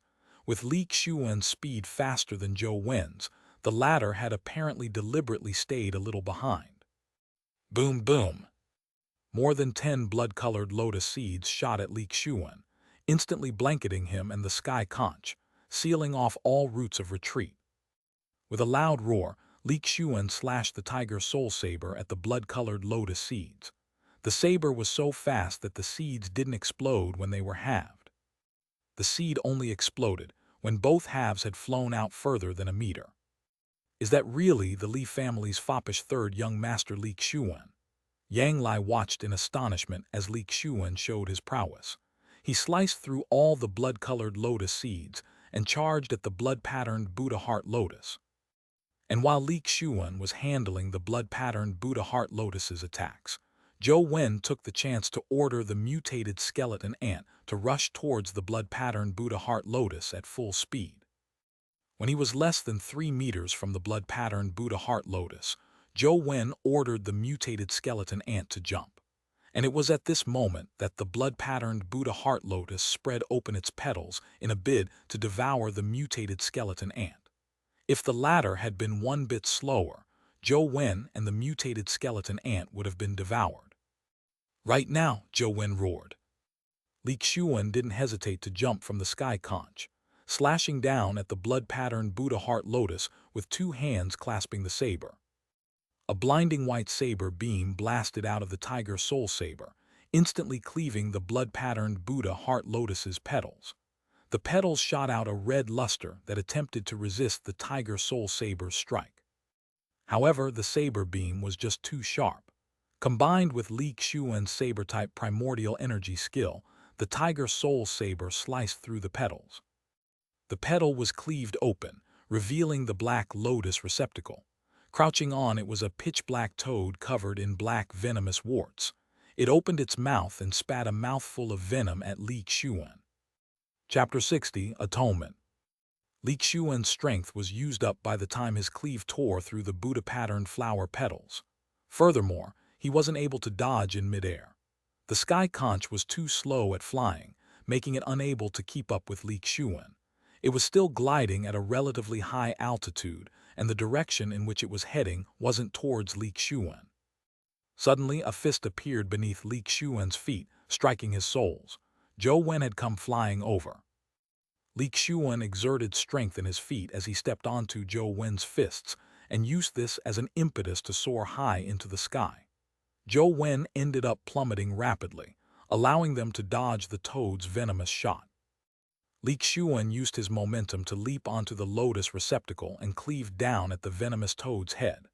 After the saber beam flashed by, Li Qiuwen flew back in retreat, jumping out of the lotus receptacle. Bang! The venomous toad exploded like a bomb, splattering venomous liquid in every direction like flying arrows, covering a massive region. Li Qiuwen was already unable to dodge the attack while in midair, but the sky conch, which had been constantly in the sky, arrived in the nick of time, putting its body in between Li Qiuwen and the venomous liquid. Zhou Wen also landed on the mutated skeleton ant before leaping up once again, jumping back tens of feet to dodge the range of the venom's splash. The venom was extremely terrifying. The sky conch's body was immediately corroded like snow touching ember. With a tragic cry, it fell straight into the pond. When Zhou Wen landed, the mutated skeleton ant had already stopped beneath his feet. On the contrary, Li Qiuwen was plummeting straight into the pond without having any place to land his feet. The dragon-scaled turtle, which was meant to catch Li Qiuwen, was still a distance from Li Qiuwen under Su Miantu's flustered commandeering. It was apparent that he wasn't going to arrive in time. Zhou Wen had just landed on the mutated skeleton ant, and it was already too late for him to command it to rush over when he saw this scene. He stomped on the mutated skeleton ant and flew across the pond for Li Qiuwen, pulling him up just as his back was about to touch the water. However, Zhou Wen's leap was ultimately limited. He soon began falling. "Miantu, what are you waiting for? Quick, catch us!" Li Qiuwen, who had been pulled up by Zhou Wen, shouted at the nearby Su Miantu. Su Miantu watched Zhou Wen and Li Qiuwen fall from about 3 to 4 meters away. He was likely to able to reach the two of them if he extended his arms while getting the dragon-scaled turtle to speed up. However, he stood there motionless. He clenched his teeth in silence as his forehead's veins throbbed. Ultimately, he chose not to do a thing. "Su Miantu, why?" Li Qiuwen wore a grimace. At this stage, it was already obvious to him that Su Miantu had deliberately thrown him and Zhou Wen into a trap. From the initial provoking of Yang Lai to turning a blind eye to their peril, everything was a deliberate ruse by Su Miantu. The only person who was capable of doing this had to win the trust of Li Qiuwen and to know everything about him, Su Miantu. However, Li Qiuwen could do nothing. All he could do was stare intently at Su Miantu as the duo were on the brink of falling into the pond. There were exclamations on the bank. After all, they were still students. Even if they didn't like Zhou Wen or Li Qiuwen, none of them wished them dead. With Li Qiuwen and Zhou Wen about to fall into the pond, Su Miantu's face read, "I had no choice. Don't blame me. Am I really such a failure as a friend?" Li Qiuwen, who had been staring at him, could read his lips. He couldn't help but feel a dreary sadness. The people he thought were his friends, Zhang Hao and Su Miantu, had both betrayed him. It left him downhearted. Just as Zhou Wen and Li Qiuwen were about to fall into the water, a white and silver beam shimmered above the lotus pond. Silver light swirled behind Zhou Wen as 4 transparent wings appeared behind him. They were rapidly flapping as they pulled him and Li Qiuwen up, allowing them to escape certain doom. "Impossible. How do you have a companion beast capable of flight?" Su Miantu looked at the flying Zhou Wen, feeling alarmed and afraid. His expression was distorted beyond description. With Li Qiuwen in tow, Zhou Wen landed on the dragon-scaled turtle's back. He looked at Su Miantu and said, "I kept giving you an opportunity, but unfortunately, you still did." "Id. Have you always suspected me?" So you deliberately hid the fact that you own a companion beast capable of flight. Su Mayantu stared at Zhou Wen in alarm and anger. If it weren't the case, how would I be able to test if you really treat me as a friend? Zhou Wen said indifferently. I'm cool-natured and do not know how to be nice to others, so when others are nice to me, I suspect if they have any ulterior motives. Although I also wish that you really had treated me as a friend, the facts have unfortunately proven that this world is as cruel as I imagined. Having said that, Zhou Wen glanced to the side of the lotus pond. He saw a beautiful girl floating in the sky with a pair of pure white wings. This beautiful and holy beast was shockingly the legendary angel companion beast. This angel companion beast had flown over and across the lotus pond, almost at the same time that Zhou Wen had summoned the silver-winged flying ant. Thank you. Zhou Wen looked at Jiang riding the white horse's back. Zhou Wen had understood Jiang's warning. He had just feigned ignorance to test Su Mayantu. At the instant the angel companion beast appeared. Even if Zhou Wen didn't like Jiang as a person, he felt that he needed to thank her. I was afraid you wouldn't die and wanted to make your death a clean one. From the looks of it, I don't have an opportunity, Jiang said with a deadpan expression as she reached out her hand to withdraw her angel companion beast. She then rode the white horse away. Su Mayantu, give me a reason to let you live, Li Xuan said to him with a cold glare. Brother Xuan, I'm sorry. I was really forced. I was forced by your brother. Please, spare me. Su Mayantu plopped to his knees as he hugged Li Xuan's legs to beg for mercy. You've once risked your life for me. I can choose not to take your life, but you tried not only to harm me but Zhou Wen as well. Your life isn't enough to atone 2 lives. Li Xuan kicked Su Mayantu away and turned around. With his back facing Su Mayantu, he said, Scram, if you can leave Luyang alive, I'll spare your life. Su Mayantu wore a livid expression. He was from the Li family and knew what it was capable of. As long as Li Xuan was unwilling to spare him, there was no way he could live Luyang alive. In his despair, a look of hatred flashed in Su Mayantu's eyes. He pounced at Li Xuan with all his might, roaring with a ferocious look. Then let's die together. Just as Su Mayantu was about to pounce on Li Xuan, the latter took a sidestep to dodge him as though he had eyes on his back. Unable to stop himself, Su Mayantu fell into the lotus pond. Ah, Su Mayantu struggled and cried in the water. His flesh was corroded as bloody bubbles emerged. It looked extremely tragic and horrifying. Chapter 61, Qualifications. Due to Su Mayantu's death, Zhou Wen and Li Xuan were investigated by the school, but they were quickly released. What kind of person is your brother? In the dorm, Zhou Wen leaned against a chair and asked Li Xuan. Li Xuan casually sat on the floor holding a can of beer and downing it slowly. Then he said, My family has 3 brothers. My eldest brother was a genius. He was good at everything, believed to be a super genius on par with Tianzuo in Luyang City. He was the most talented of our Li family. Unfortunately, he died young. Downing another mouthful of beer, Li Xuan continued, My second brother, Li Ziyubai, was promising at a young age. Although he wasn't as illustrious as in Tianzuo, he's a Li family genius known to all, and he has a very good reputation outside. At home, he's a figure who can discuss the Li family matters with the other uncles. He's a lot stronger than a foppish scion like me. Most of my old man's adopted sons look up to him as their leader. But you can see that my childhood friends, Jiang Hao and Su Mayantu, people who had the strongest relationships with me in the Li family, betrayed me one after the other. They spent no effort to help my brother kill me. It was especially so for Su Mayantu. I'm certain that he wasn't working for my brother before he returned to Luyang, but in a few short days, he turned his back on me. You should be able to guess what kind of character and means my brother has. Li Xuan crushed the beer can upon saying that. Why, aren't you vying for the Li family's business? Just to be safe, he's willing to do this to his younger brother. Doesn't your father care? Zhou Wen found it somewhat unbelievable.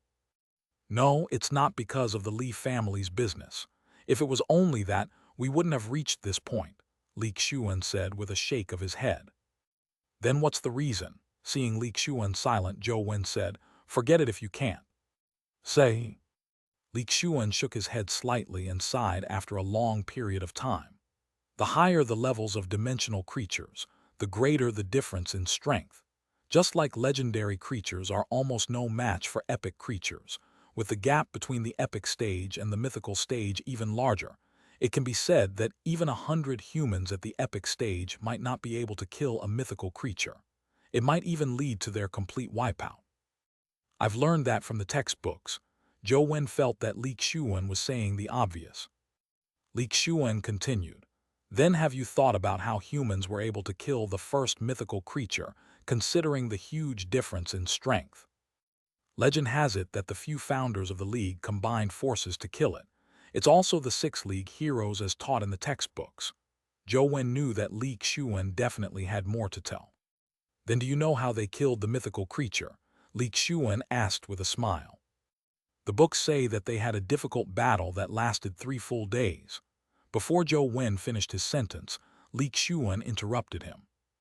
"Don't believe in the books nonsense. If they were really only at the epic stage, even 60 people wouldn't be able to kill a mythical creature, much less 6, Li Xuan said in disdain. "Then how is one killed?" Zhou Wen asked out of curiosity. "It's because they had mythical companion beasts," Li Xuan said. "Isn't what you say contradictory? Without killing the first mythical creature, how will one have a mythical companion beast?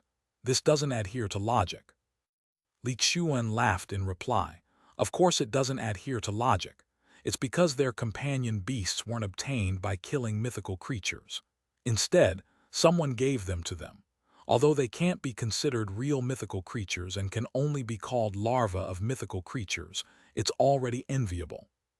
This still doesn't adhere to logic.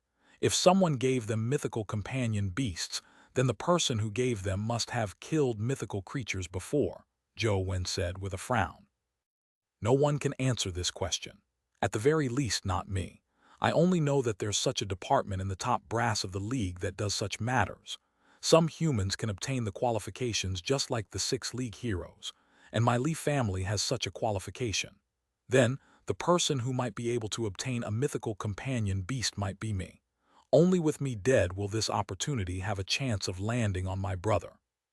It's because I was appointed by my old man," Li Xuan said in a teasing tone. "So that's the reason.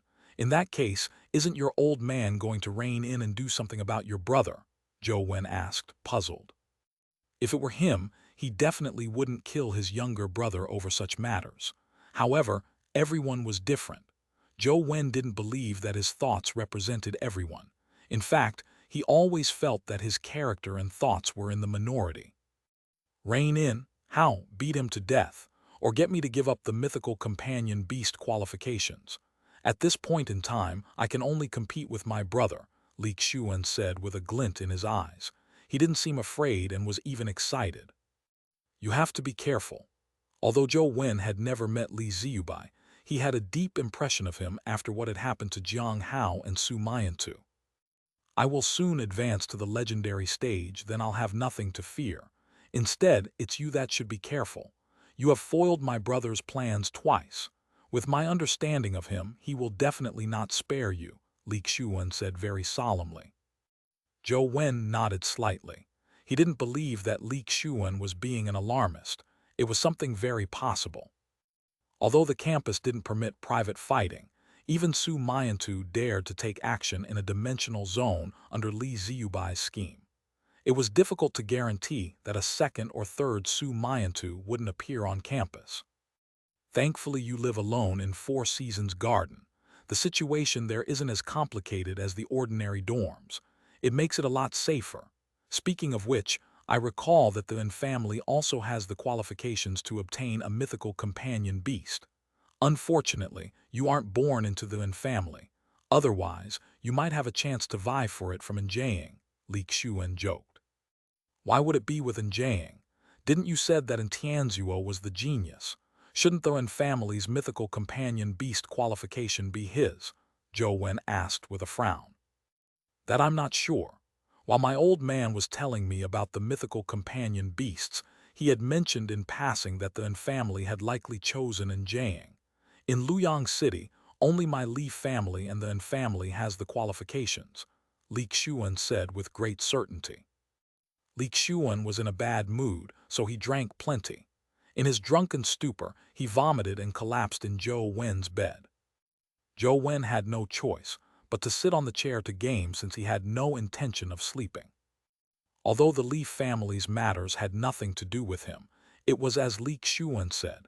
Li Ziyubai, in his displeasure, might even want him out of the way, so he needed to be wary. But no matter what he did, nothing was as effective as being strong himself. After today's experience and the battle with the blood-patterned Buddha Heart Lotus, Zhou Wen was quite inspired.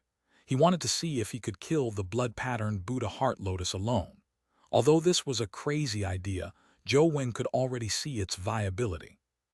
Chapter 62. The Storm Approaches. Shortly after Zhou Wen entered the game, he saw a notification before he arrived at the Lotus Pond. Silver-winged flying ant is currently in a hungry state. The notification quickly disappeared, but Zhou Wen took no notice of it. He continued forward, only to receive automatic notifications from the system every 10 minutes. This fellow feeds on companion beasts, but companion eggs aren't easily produced. Zhou Wen felt a little depressed and could only ignore the notification. If Zhou Wen were rich, he could purchase companion eggs to feed the silver-winged flying ant, but he wasn't rich. The living allowance Zhou Lingfeng gave him was only enough for his usual expenses, leaving nothing left for him to buy companion eggs. It's best I am self-sufficient. I should grind more. Zhou Wen controlled the blood-colored avatar as he stormed into the Lotus Pond. At this moment, a video remained at the top of the school's intranet trending searches.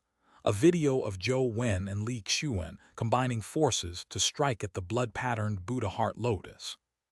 It was unknown which student on the bank had recorded the video. From a bystander's angle, the entire process had been recorded in high definition. However, the video had clearly been edited. The entire video only reached the point when Zhou Wen summoned his silver wings and flew up with Li Xuan in tow. What the FK? Isn't Li Xuan that prodigal of the Li family? How is he this strong? He summoned 3 legendary companion beasts at the mortal stage and even slew the blood-patterned Buddha Heart Lotus that many legendary seniors at school could. Li Xuan is too cool. The other freshman isn't bad either. Although he's slightly weaker, he also has 2 companion beasts. They're just quite unfamiliar ones. I've never seen them in the past. Are they at the mortal stage or legendary stage? Li Xuan went completely viral. Due to him hogging the spotlight, Zhou Wen wasn't noticed by many. This video also appeared on the desktop computer of Xianxia. He sat in front of his computer, watching it several times with his arms crossed. Noticed anything? Xianxia asked Liz. Li Xuan is very strong. This fellow is rather interesting. He really acted the part well in the past. All 3 brothers of the Li family are real pieces of work. It's only because the eldest brother died early that the family standing in Luoyang has not been shaken. Liz watched a few times, but with Xianxia silent, she was already growing impatient. Xianxia shook his head gently. I'm not talking about that. Did you notice Zhou Wen? Naturally. Although Li Xuan is very strong, the one giving instructions was Zhou Wen, Liz said. Xianxia stared at the computer screen as his eyes glowed. No, I'm not talking about that. Look carefully. Zhou Wen did 3 consecutive jumps at full strength. Such a jump would probably be difficult even for you to accomplish without special primordial energy skills or primordial energy arts to support you.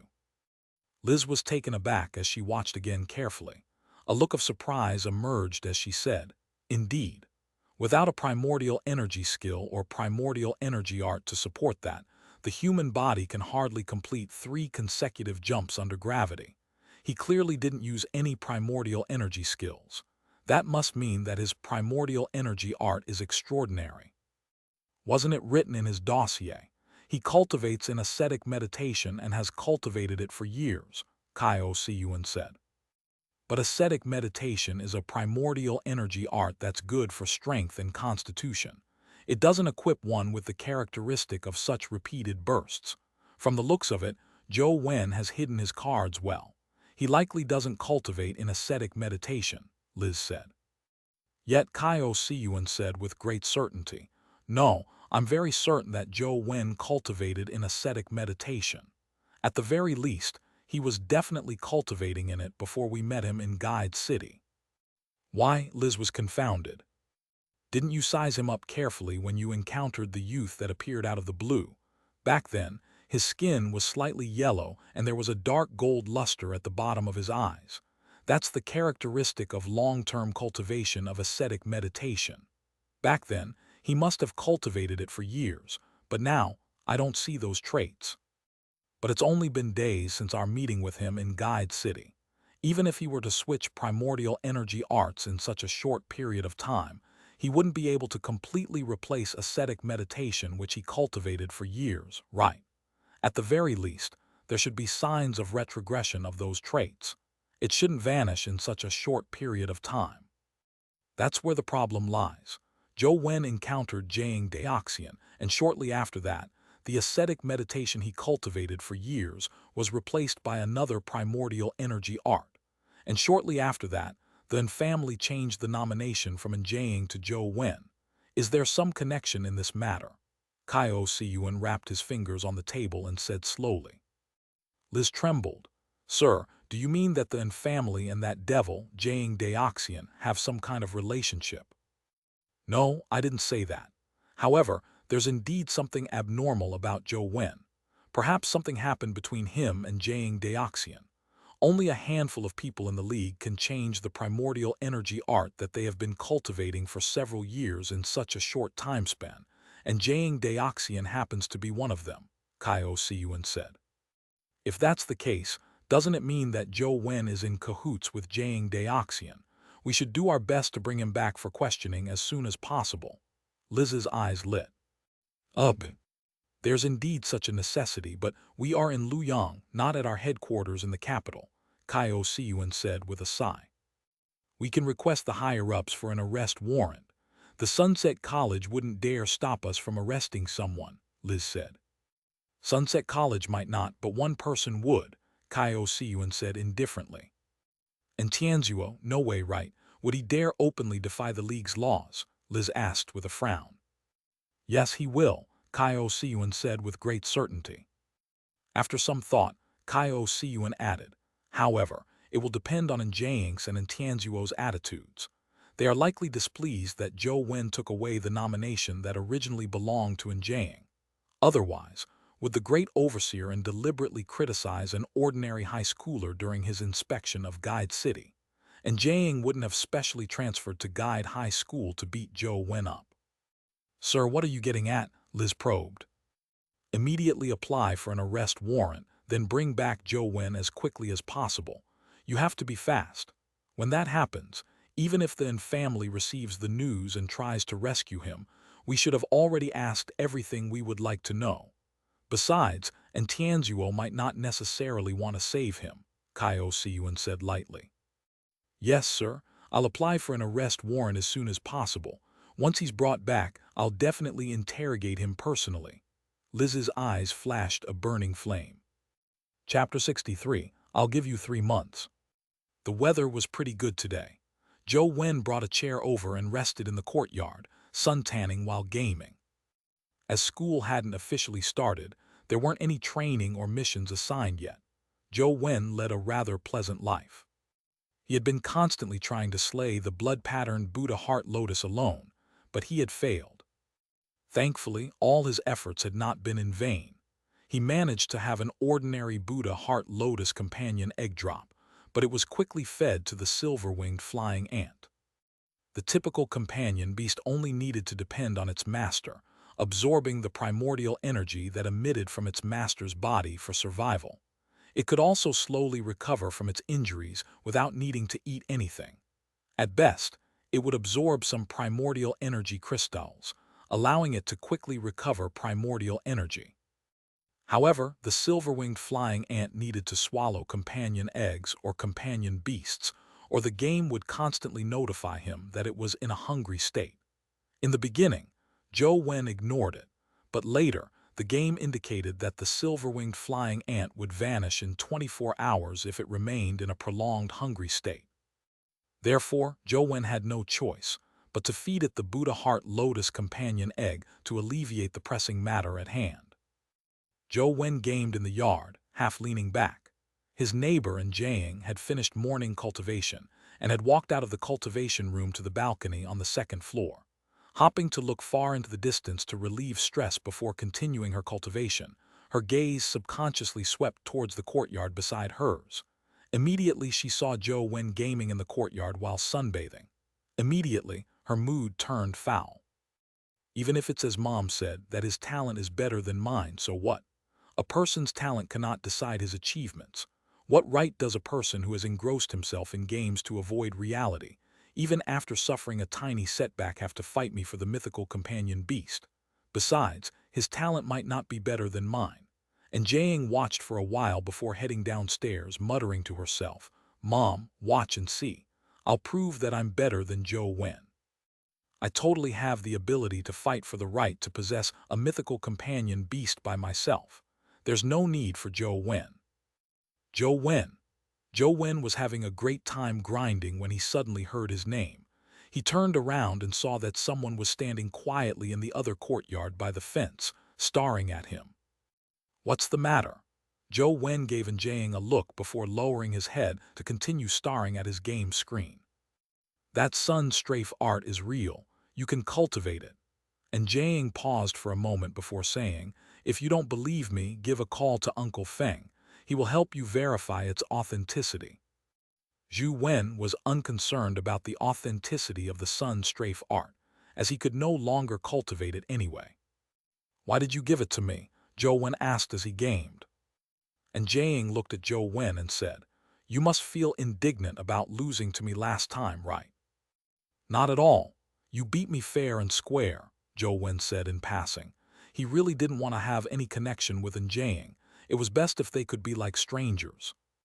The words Jiang had originally prepared were swallowed. Feeling a little uncomfortable holding it, she bit her lip and said, "I'll give you 3 months to cultivate the sun strafe art and advance to the legendary stage. With your foundation, 3 months should be enough. We will then fight another match. If you still haven't advanced to the legendary stage within 3 months, I won't show any mercy." After pausing for a moment, she added, "Don't say that I'm bullying you. I'll get someone to deliver you primordial energy crystals and other cultivation necessities. Whatever primordial energy skills you need can be given to me as a list. I'll try to get them for you. Remember, you only have 3 months." Zhou Wen felt that Jiang was being unreasonable. He frowned and said, "I admit defeat. You win. There's no need to go through so much trouble." He neither wanted to take advantage of the Wen family nor did he want to waste time competing with Jiang again.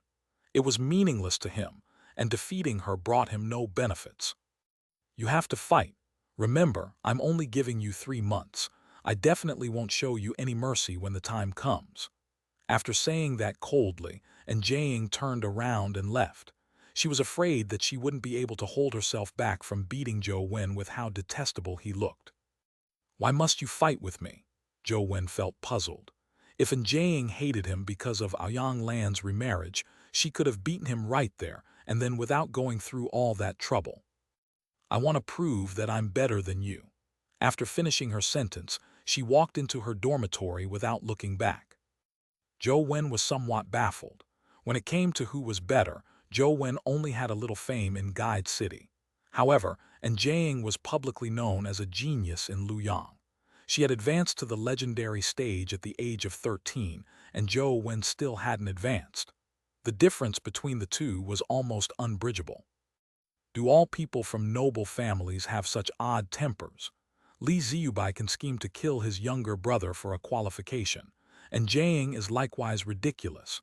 Zhou Wen shook his head slightly. He had no intention of fighting Jiang, much less cultivate the sun strafe art. As for advancing to the legendary stage in 3 months, he was still working hard towards that. Of course, he wished to advance to the legendary stage within 3 months, but the Lost Immortal Sutra was somewhat weird, making it difficult to make any prior estimates. and Jiaying returned to her small building and couldn't help but head for the balcony on the second floor. She secretly shot a glance at Zhou Wen and saw that he was still sunbathing and gaming. He didn't seem to feel any sense of urgency after what she had said or any intention to work hard. She couldn't help but bite her lip. After Jiaying finally left, Zhou Wen didn't manage to game for long before someone came to his door. Furthermore, there was not one but 4 people. Zhou Wen looked up and saw 4 people, 3 of which he didn't know. One of them was Gao Yang, who had a grudge against him because of Li Weiyang. Zhou Wen originally imagined that Gao Yang and company were here for revenge, but to his surprise, Gao Yang greeted him with a smile when he saw Zhou Wen sitting in the yard. "Zhou Wen, still remember me. I'm your 4th-year senior, Gao Yang." "Why are you looking for me?" Zhou Wen continued gaming, having no intention of inviting them in. Gao Yang didn't get angry as he continued chuckling. "You really don't become close unless you fight. What happened wasn't a big deal. If I had done anything wrong, I'd apologize to you today. Let's ignore who was right or wrong and just bury the hatchet, all right." Gao Yang naturally wouldn't make up with Zhou Wen for no good reason. The typical student who watched the video of Li Xuan and Zhou Wen battling the blood-patterned Buddha Heart Lotus would feel that Li Xuan was formidable, thus overshadowing Zhou Wen. However, those who were truly keen knew that Zhou Wen's role in the battle far exceeded Li Xuan's. Li Xuan was indeed strong, but there were still other students at Sunset College that were as strong as him. After all, Li Xuan hadn't advanced to the legendary stage, and there were many students at the legendary stage. They could replace Li Xuan's role in the battle. As for Zhou Wen, no other student could replace him. Chapter 64, Invitation. "Okay," Zhou Wen said with a nod.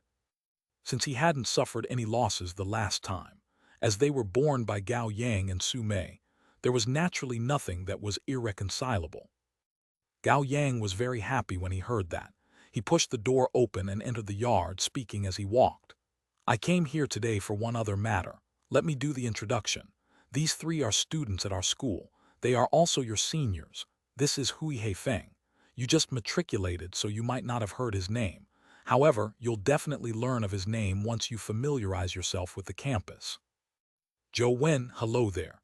Hui Heifeng reached out his palm in a friendly manner. "Hello, I'm gaming, so just get straight to the point." Zhou Wen was controlling the blood-colored avatar to battle in the ant nest. There were vigor ants everywhere swarming around him. He couldn't divert his attention to shake hands with Hui Heifeng, so it wasn't because of any disrespect. Gao Yang and the other 2 showed their displeasure, but Hui Heifeng thought nothing of it. He said with a smile, "I've watched the video of you and Li Xuan fighting the blood-patterned Buddha Heart Lotus. It was truly impressive. Your judgment and commanding left me surprised. It's like you could predict the future. The only thing that's a pity was that one of your teammates was problematic, preventing you from slaying the blood-patterned Buddha Heart Lotus." With Zhou Wen not having the intention to answer him, Hui Heifeng continued, "I came here hopping to invite you to our team to kill the blood-patterned Buddha Heart Lotus." Not interested. Zhou Wen was already rather familiar with the blood-patterned Buddha Heart Lotus. He believed that it wouldn't take long for him to slay the blood-patterned Buddha Heart Lotus in game, so there was no need for him to take any risks. Gao Yang tried persuading him. "Zhou Wen, consider it. Hui Heifeng is a lot stronger than Li Xuan. These 2 are legendary experts that rank in the top 20 in school. Killing the blood-patterned Buddha Heart Lotus with them is almost guaranteed. There won't be many risks, and it can be said that there are only benefits to it." "Sorry, I'm really not interested." Zhou Wen shook his head again. He was doing his best grinding the ant nest dungeon, hopping to drop companion eggs to feed the silver-winged flying ant. For this reason, he wasn't even visiting the lotus pond and chose to head to the ant nest where there were more dimensional creatures. He didn't have the time to kill the blood-patterned Buddha Heart Lotus with Hui Heifeng. However, on second thought, Zhou Wen felt that what Su Miantu said previously was right. In a place like Sunset College, showcasing one's strength allowed one to gain more opportunities. However, Zhou Wen didn't need the opportunities as they would affect his gaming and become a distraction. Gao Yang was slightly displeased. He thought differently of Zhou Wen only because Hui Heifeng appreciated Zhou Wen. He himself didn't think Zhou Wen was that strong. Hui Heifeng patted Gao Yang on the back, indicating him to swallow his words back. Then he said to Zhou Wen, "Let's do this. I'll hire you to help us slay the blood-patterned Buddha Heart Lotus. If you have any requests, raise it." Zhou Wen was just about to reject him and send them off so that he could game in peace when a thought flashed in his mind. He looked up and asked Hui Heifeng, "Any condition?" "That will depend on whether it's worth it," Hui Heifeng said with a smile. "You can hire me, but I want a legendary companion egg." Zhou Wen gave his condition immediately. He had grinded an entire day at Ant Nest, killing countless vigor ants, and only with good luck could a companion egg drop. Otherwise, nothing would drop, making it difficult for him to rear a silver-winged flying ant. If he used a legendary companion egg to feed the silver-winged flying ant, perhaps it could grow faster and no longer suffer from hunger that quickly. Gao Yang wasn't willing when he heard that. "Zhou Wen, aren't you being exorbitant? We are killing a blood-patterned Buddha Heart Lotus, so the chances of a companion egg dropping isn't high. By wanting a legendary companion egg, aren't you being difficult?" "That's my price. If you want it cheaper, you are free to hire others," Zhou Wen continued gaming as he said without looking up. Gao Yang wasn't done, but Hui Heifeng cut him off. "A legendary companion egg, no problem. What kind do you want?" "Any kind will do." Since Zhou Wen was only using it as food, he didn't have any special requests. "All right, I can give it to you tonight. Shall we head to the Lotus Pond tomorrow?" Hui Heifeng said without hesitation.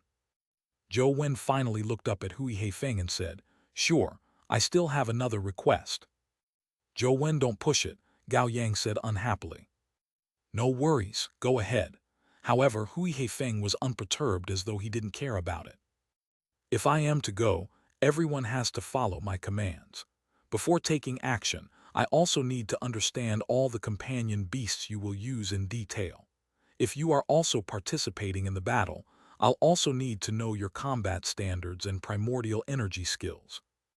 "No problem," Hui Heifeng replied immediately. "Also, I will not join the battle myself like the last time. I'm only in charge of giving commands," Zhou Wen added. "It's your commanding ability that caught my eye. I don't need you to take risks," Hui Heifeng said with a smile. "Deal, when will you send my legendary companion egg to me?" Zhou Wen lowered his head and continued gaming. Hui Heifeng thought for a moment before giving a time, 8 in the evening. After discussing the specifics, Hui Heifeng and Gao Yang left. On the way, Gao Yang said unhappily, "Heifeng, I really can't tell how Zhou Wen is as important as you describe him to be. I've watched the video of his battle with the blood-patterned Buddha Heart Lotus numerous times. We are already very clear about what needs to be done.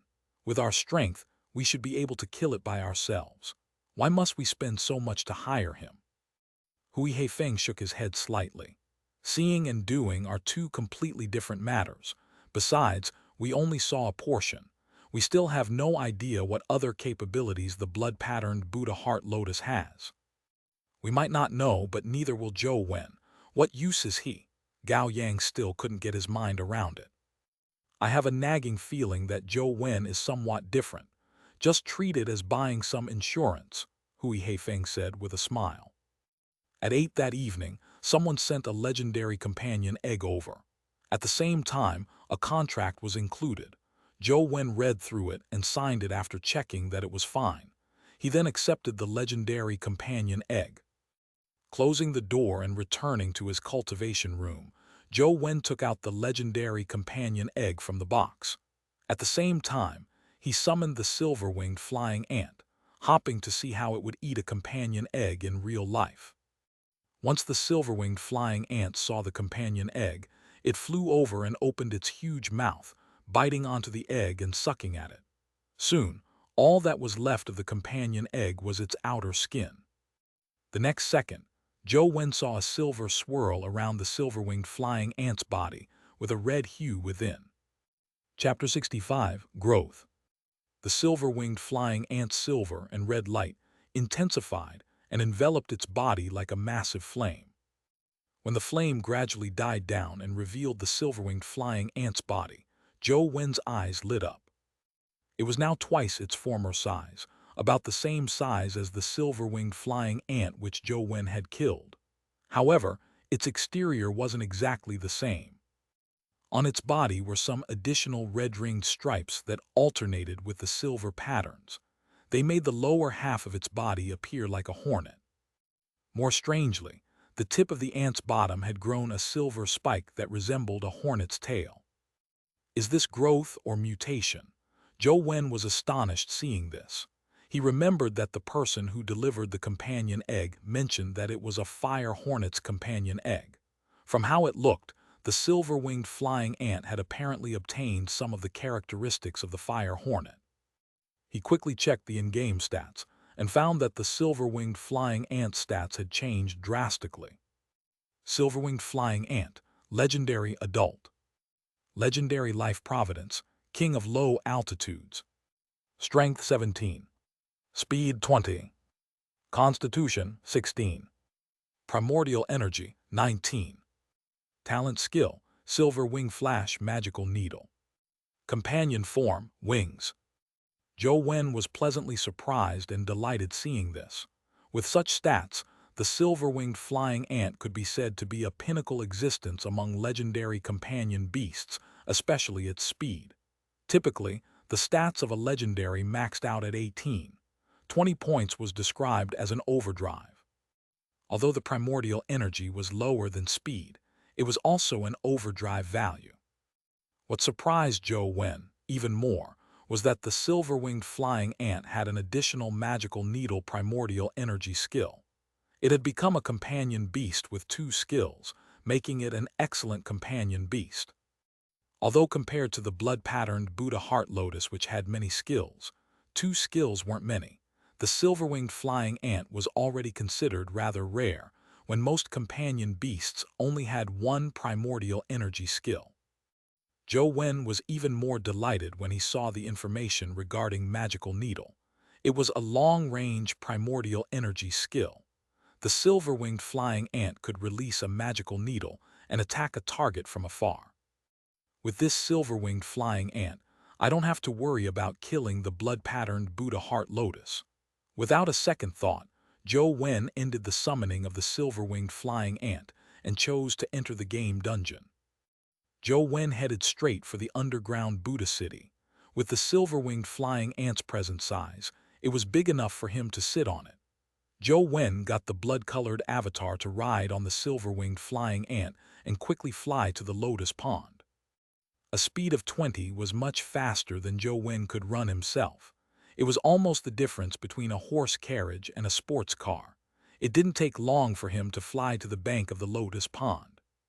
The blood-colored avatar jumped off the silver-winged flying ant's back and watched the ensuing battle from the sidelines. Without any hesitation, the silver-winged flying ant flew towards the blood-patterned Buddha heart lotus in the middle of the pond. Boom, boom, boom.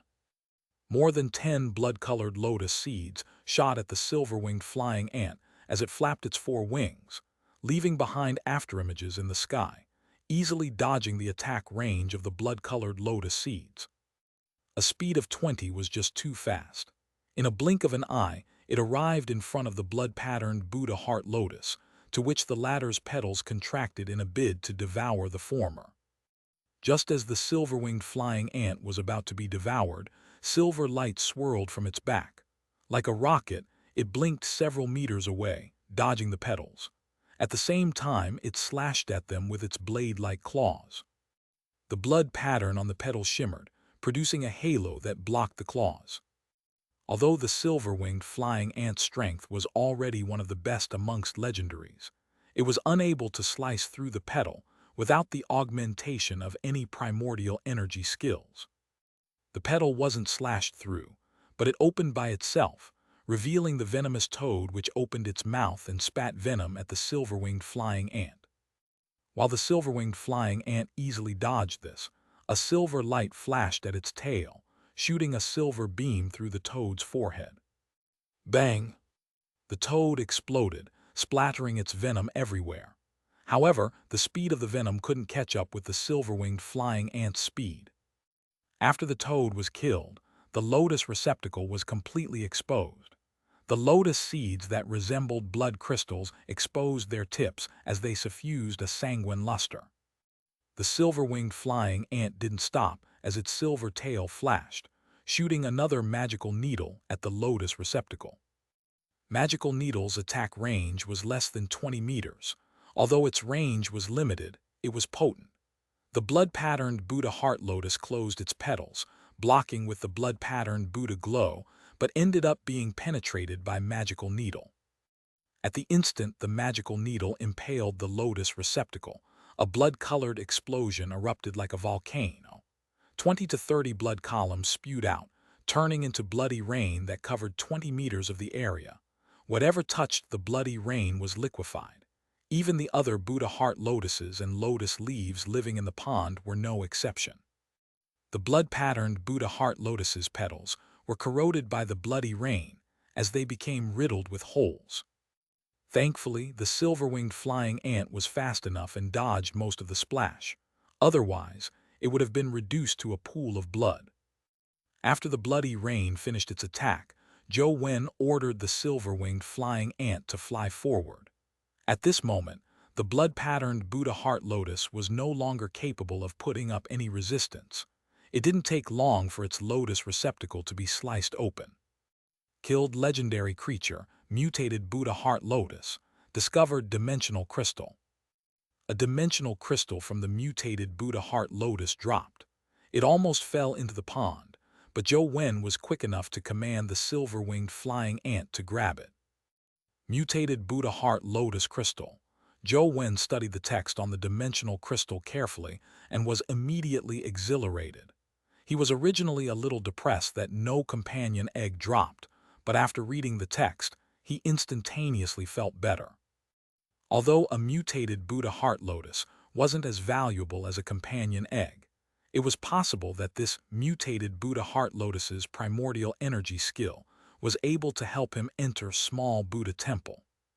The primordial energy skill of ordinary Buddha heart lotus is heart meditation, but a mutated Buddha heart lotus has several primordial energy skills.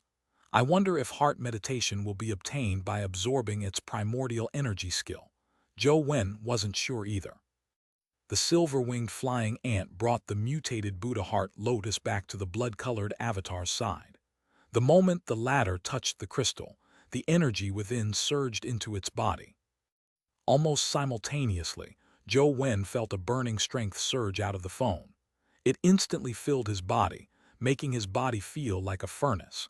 His body perspired profusely as though he had been scooped out of the water and was now being baked.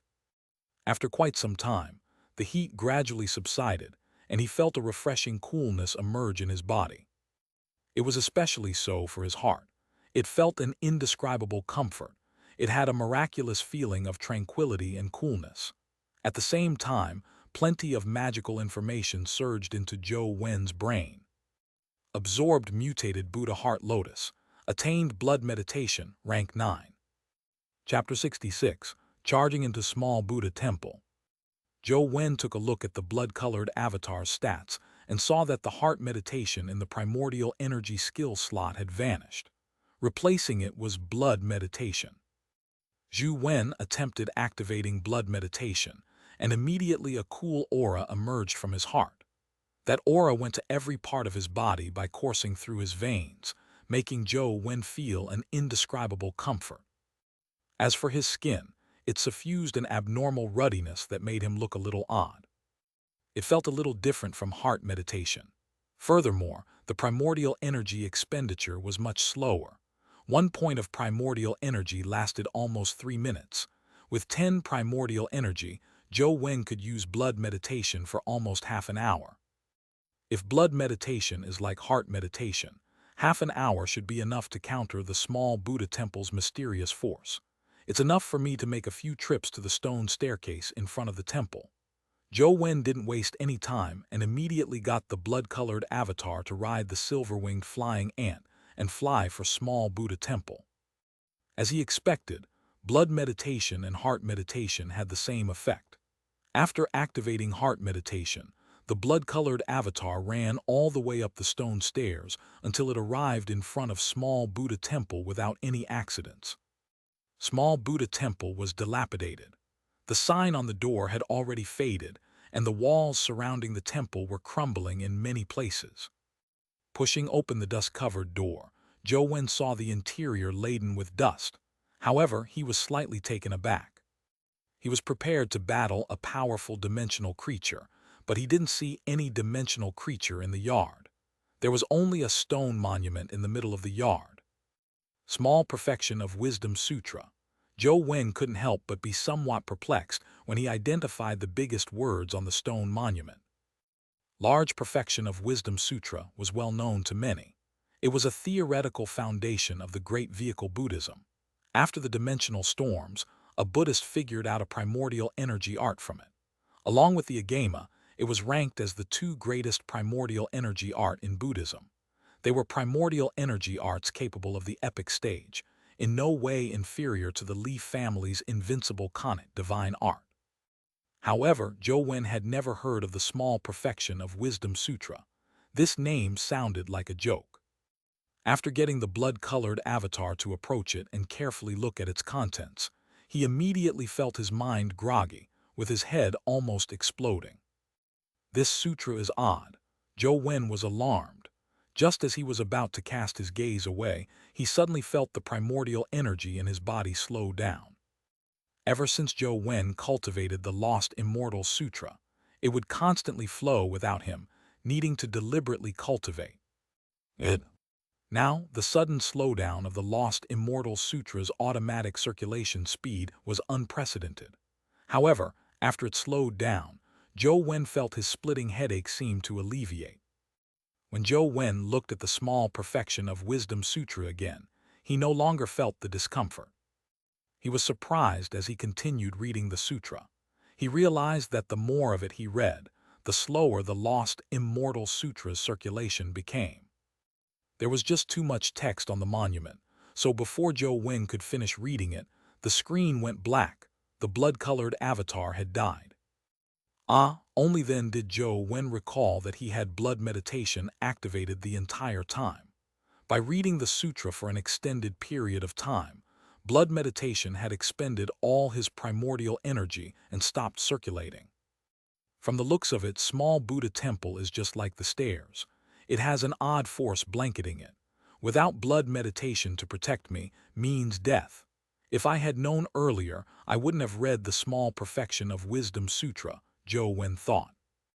Dripping a drop of blood and entering the underground Buddha City dungeon again, Zhou Wen first headed for the Lotus Pond, planning to kill the mutated Buddha Heart Lotus. It was best if a companion egg dropped, and even if none dropped, a primordial energy crystal was appreciated. However, to his dismay, after spending plenty of effort, all that dropped was a 14-valued strength crystal when he finally killed the mutated Buddha Heart Lotus. When the blood-colored avatar picked up the strength crystal and absorbed it, its strength stat didn't grow. It remained at 10. From the looks of it, even if I cultivate the Lost Immortal Sutra, the bottleneck of my realm remains. I'm unable to exceed the limitations of 10 points at the mortal stage. Zhou Wen felt somewhat disappointed. After killing all the Buddha Heart Lotuses and finally replenishing 10 points of primordial energy, Zhou Wen headed for the Small Buddha Temple. This time, Zhou Wen didn't waste time at the stone monument. After entering the temple, he headed straight for the Grand Hall's entrance. The Grand Hall was already in a shambles. Its roof had mostly collapsed and its door was slanted, about to topple at any moment. There wasn't any sign above the door, so the name of the hall was unknown. The blood-colored avatar pushed the door, causing it to creak and fall into the hall. With a thud, it sent dust flying into the air. Looking at the dust-laden hall, his eyes first noticed a Buddha statue. Although the game had a cartoon version of a Buddha statue, it still shocked Zhou Wen. Buddha statues typically had genial looks and stately bearing. Only a few guardians had furious glares. However, those kinds of deities would never be consecrated in the middle of the main hall. Yet, this Buddha statue wore a devil's expression. Although it didn't have a furious expression, it made Zhou Wen shudder. It seemed to be staring at him coldly. Boom! Zhou Wen only managed to take one look because the blood-colored avatar exploded the moment it took a step into the hall. It reduced to a pool of blood, and the game screen went black. Zhou Wen broke out into a cold sweat. Small Buddha temple sure is odd. Just one look can kill. Thankfully, I didn't head there with my real body. Otherwise, no amount of lives could keep me alive. I wonder how those predecessors explored dimensional zones. Perhaps plenty of lives were sacrificed to attain what we have today. Although Zhou Wen knew of stories of the tragic sacrifices when soldiers explored dimensional zones while in school, it was nowhere as shocking as experiencing it himself. Zhou Wen then had another thought. After entering the hall, even blood meditation is useless. However, the temple has a stone monument with the small perfection of Wisdom Sutra. Perhaps it might be of some use. However, there's clearly a primordial energy art, and I've already cultivated Lost Immortal Sutra. I can't change my primordial energy art, and this small Buddha temple is so odd. Who knows if that primordial energy art has any problems? After some hesitation, Zhou Wen decided to first memorize the sutra when entering the small Buddha temple. As for taking pictures, that could be struck off. Ordinary phones couldn't take pictures of the screen of the mysterious phone, so all Zhou Wen could do was memorize it himself. The sutra was very long, but thankfully, it wasn't like the Lost Immortal Sutra which made memorizing untenable. Zhou Wen memorized a few paragraphs each time and left small Buddha temple whenever the time was almost up. He would then head back in once he recovered his primordial energy. After he had memorized the entire sutra, he realized that the sky had lit up. He had stayed up the entire night again. Just as Zhou Wen remembered the last line of the sutra, Lost Immortal Sutra, which had nearly stopped circulating, suddenly circulated crazily. Chapter 67, Sudden Shackles. However, the circulatory path wasn't that of the Lost Immortal Sutra, but a brand new one. It seemed as though he had completely switched primordial energy arts. Small Perfection of Wisdom Sutra. Zhou Wen immediately recalled that the small perfection of Wisdom Sutra he memorized followed such circulatory methods. With the primordial energy circulation, Zhou Wen felt the cells in his body seemed to come to life. His body burned and itched as though countless worms were crawling under his skin. He resisted the urge to scratch himself, but in fact, he didn't dare move. When the energy flowed into him according to the Lost Immortal Sutra, he could move freely, but the small perfection of Wisdom Sutra was different. The turbulent flowing of primordial energy made Zhou Wen afraid of moving, afraid that it would branch out wrongly. After sitting on the sofa for quite some time, Zhou Wen felt his body jolt as though some shackle had been cleaved apart. His body relaxed indescribably as the hot and itchy feeling vanished. Zhou Wen could sense that he had achieved initial mastery of the small perfection of Wisdom Sutra. Opening his eyes and planning to look at his phone, Zhou Wen got a fright when he looked at his hands. They were covered in lumps of peeled skin. He ripped off the skin without feeling any pain. In fact, it felt awesome. Soon, Zhou Wen realized that it wasn't just his hands. His entire body had shed a layer of skin. Large amounts of dead skin could be easily peeled off by him. He had no choice but to head for the bathroom and soak himself in hot water. The dead skin on his body peeled off, revealing supple new skin that had a milky luster to it. He looked at himself in the mirror after taking a bath. There weren't any intrinsic differences other than he now looked more refreshed and cleaner. Returning to the living room, he once again lost himself to gaming. After he saw the stats of the blood-colored avatar, he couldn't help but be alarmed. After cultivating the Lost Immortal Sutra, his 4 stats were at 10. It didn't improve even if he absorbed dimensional crystals. But now, his constitution had raised to 11. Zhou Wen subconsciously looked at the other stats which hadn't changed. Even the listing of primordial energy art remained as Lost Immortal Sutra. It didn't have the addition of the small perfection of Wisdom Sutra. What happened? Why didn't the game indicate my mastering of the small perfection of Wisdom Sutra? Could it be that the game is unable to identify this kind of primordial energy art? Zhou Wen felt puzzled as he attempted to circulate it and found it circulating as he wished. Clearly, he had gained some initial mastery of it. He attempted to circulate the Lost Immortal Sutra, and his primordial energy immediately circulated according to its pathway, just as it had before without any changes. Odd, what's happening? Zhou Wen made a few more attempts and realized that he could freely switch between the Lost Immortal Sutra and Small Perfection of Wisdom Sutra without any difficulty. Zhou Wen seldom heard of people cultivating two primordial energy arts at the same time. Many primordial energy skills could be learned, but primordial energy arts involve too many things. Typically, the higher the grade of the arts, the more conflict they had, making it difficult to cultivate two at the same time. It was especially so with arts capable of the epic stage. If one were to cultivate both, it was possible to suffer a deviation and end up dying. To be able to switch freely between two primordial energy arts was something Zhou Wen had never seen before. He was just about to attempt using the Small Perfection of Wisdom Sutra to enter the temple when he heard his phone ring. "Zhou Wen, it's about time. Let's meet at the Lotus Pond," Hui Heifeng's voice sounded over the phone. "Got it."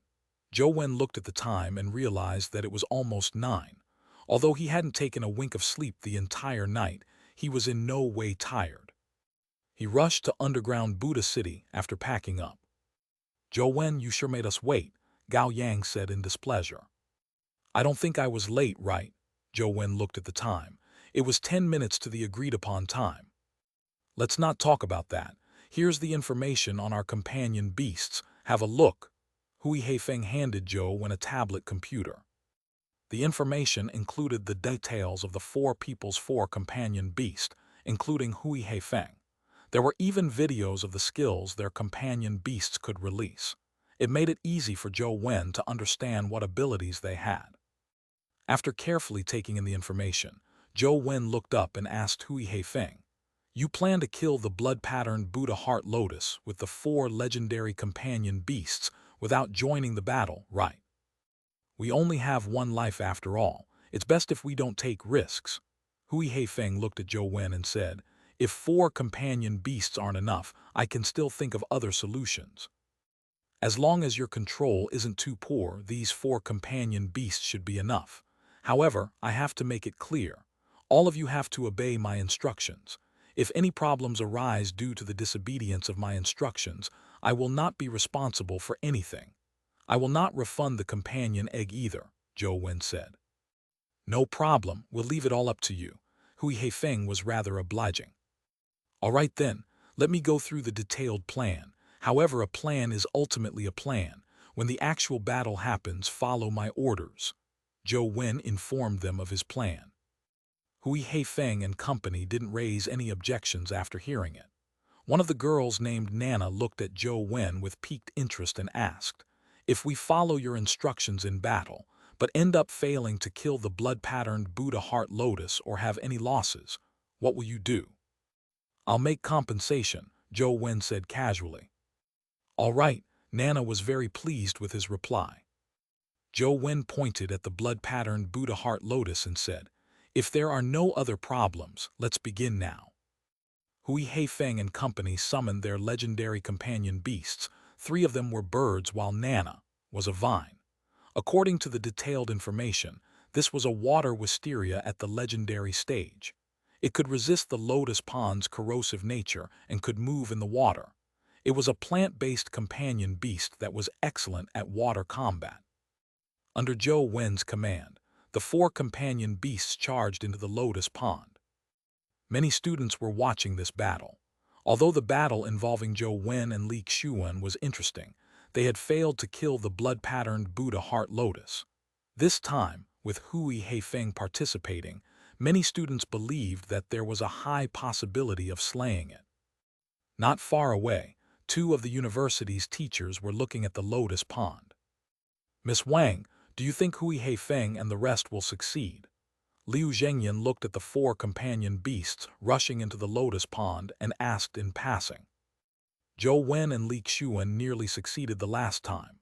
This time, Li Xiuwen has been swapped with the stronger Hui Heifeng. The chance of victory is naturally higher, Wang Fei said. Chapter 68, Commanding. I don't think so, Liu Zhengyan said with a smile. Why? Wang Fei asked, looking perplexed. Anyone who had seen the video of Zhou Wen and Li Xiuwen's fight with the blood-patterned Buddha Heart Lotus knew that they had the means to kill the blood-patterned Buddha Heart Lotus and were just short of the final strike. Now, with 4 stronger people, it made no sense that they wouldn't succeed. Watch this now. Liu Zhengyan unlocked his phone and played a video. This is the blood-patterned Buddha Heart Lotus. It doesn't seem to be the same one. Wang Fei gave the video a look and immediately saw a few soldiers fighting the blood-patterned Buddha Heart Lotus via their companion beasts. Liu Zhengyan said, "This is a blood-patterned Buddha Heart Lotus found by the military elsewhere in underground Buddha City. They used 5 legendary companion beasts but ended up with tragic losses. They were almost wiped out."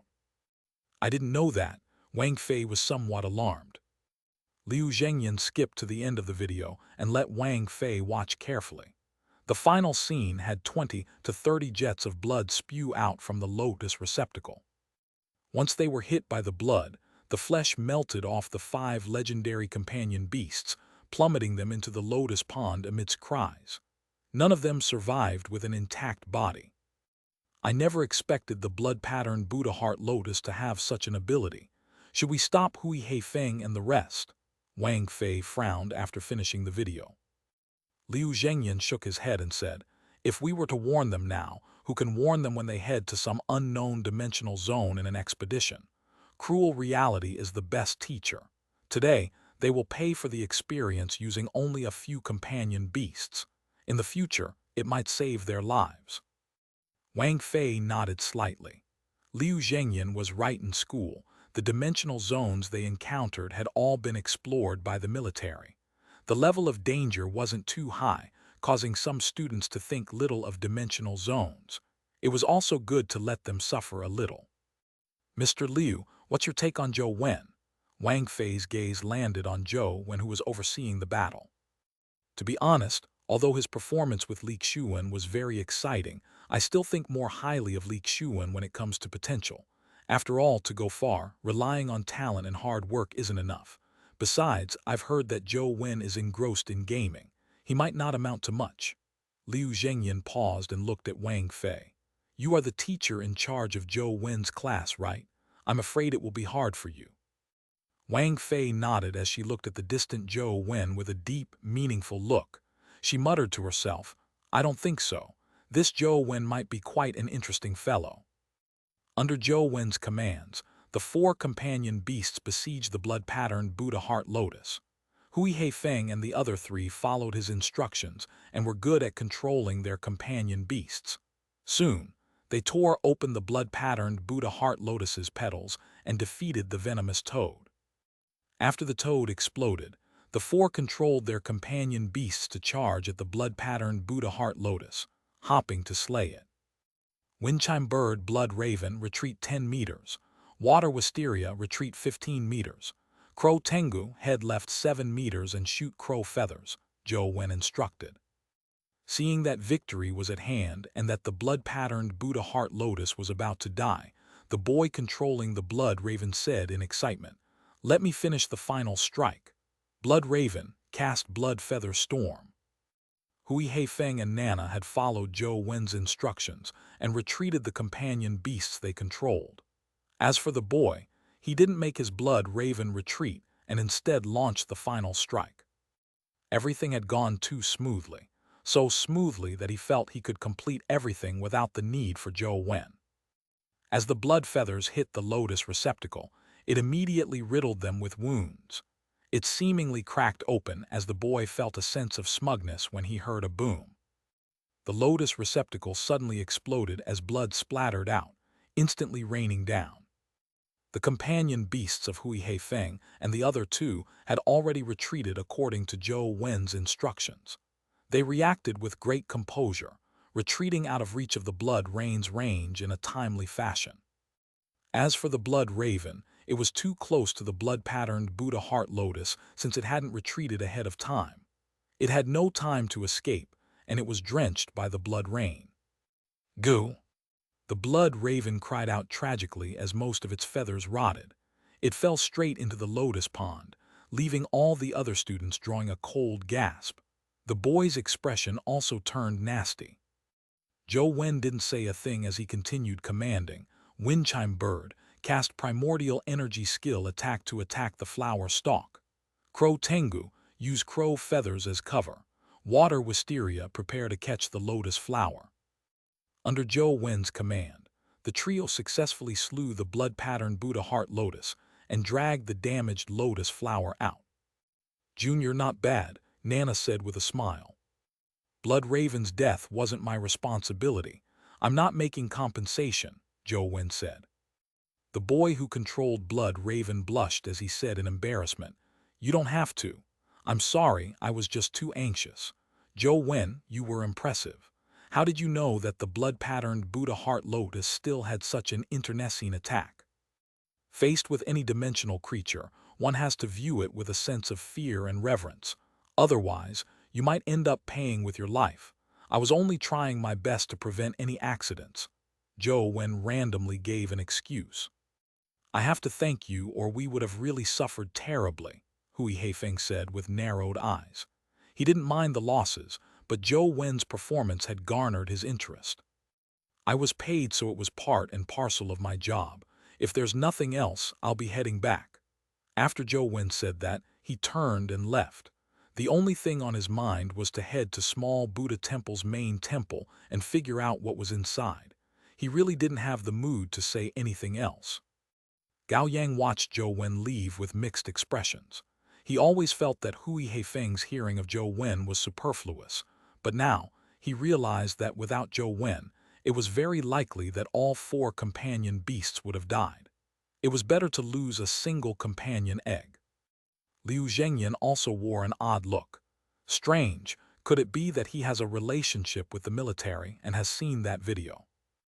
Wang Fei smiled and said, "Don't you know that Zhou Wen staying at the Four Seasons Garden was arranged by the family?" I see, no wonder. Only then was Liu Zhengyan enlightened. However, Wang Fei narrowed her eyes as she watched Zhou Wen leave. She still had something she didn't say. Although Zhou Wen's ties with the Wen family aren't to be dismissed, this is definitely not obtained from the Wen family. How did this fellow do it? What an interesting chap. From the looks of it, I should delve deeper and treat it as helping little Lan. Zhou Wen returned to his dorm and eagerly launched the game on his phone, entering underground Buddha City. Chapter 69, Strange Temple Hall.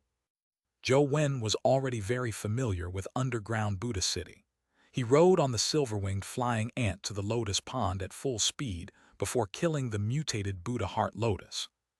For others to kill the mutated Buddha heart lotus, they needed to wait for one to travel through the dimensional rift. However, Zhou Wen simply needed to revive his blood-colored avatar and refresh the dungeon, allowing the game to reproduce a new mutated Buddha heart lotus. He could practically kill it an infinite number of times. Killing the mutated Buddha heart lotus was extremely easy for Zhou Wen now. After following a standard set of steps, it was killed. Ding! An item dropped out of the lotus accompanying the crisp, melodic chime. A companion beast. Zhou Wen was overjoyed for he never expected it. However, he was currently unable to incubate legendary companion beasts. The thing he could do was use the blood-colored avatar's death to create an incomplete one, just like the silver-winged flying ant. There was little meaning to doing so. Zhou Wen already found it difficult enough to rear a single silver-winged flying ant, so another one would probably bankrupt him. When the blood-colored avatar picked up the Buddha heart lotus, the system gave the fusion notification. Mutated Buddha heart lotus and silver-winged flying ant have a compatibility score of 3%. Mutated Buddha heart lotus and mutated skeleton ant have a compatibility score of 5%. Proceed with fusion. Fusion my ass. Zhou Wen felt depressed. The compatibility score was so low that the chance of a successful fusion was no different from striking the lottery. There was no need for him to take the risk. If only I could take the mutated Buddha heart lotus out of the game. Zhou Wen spent some time studying if it was possible, but there was no such function to be found. However, Zhou Wen also realized that he couldn't sell it if he brought it into reality. It would be difficult to explain how he had obtained a mutated Buddha Heart Lotus companion egg. Using the mysterious phone's function, Zhou Wen directly checked the companion egg stats. Mutated Buddha Heart Lotus, Legendary. Legendary Life Providence, Turbid Waters Clear Lotus. Strength 15. Speed 13. Constitution 12. Primordial Energy 18. Talent Skill, Blood Pattern Buddha Aspect. Zhou Wen felt somewhat disappointed after seeing that. The mutated Buddha Heart Lotus wasn't too terrible in stats compared to the typical legendary companion beast. However, compared to how potent a mutated Buddha Heart Lotus was, this companion beast's stats were nothing laudable. It was especially so for the talent skills. The mutated Buddha Heart Lotus should have 4 primordial energy skills, but this one only had 1. Clearly, these weren't the stats an excellent companion beast should have. Zhou Wen had been somewhat hesitant in the beginning, but he no longer had any doubts now. He chose not to proceed with the fusion and fed the mutated Buddha Heart Lotus to the silver-winged flying ant. He originally imagined that the silver-winged flying ant wouldn't need to be fed after becoming an adult, but he soon realized that he was wrong. The silver-winged flying ant not only needed food, but it needed more than before. After feeding the mutated Buddha Heart Lotus to the silver-winged flying ant, there weren't any obvious changes other than the slightly hungry notification disappearing. I can always wait till I have an excellent grade mutated Buddha Heart Lotus drop before incubating it. Zhou Wen naturally wished to have a mutated Buddha Heart Lotus companion beast with maximum stats.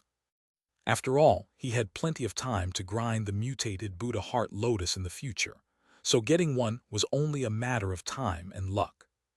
After slaying all the Buddha Heart Lotuses in the pond, he didn't obtain any ordinary Buddha Heart Lotus companion eggs and headed straight for Small Buddha Temple.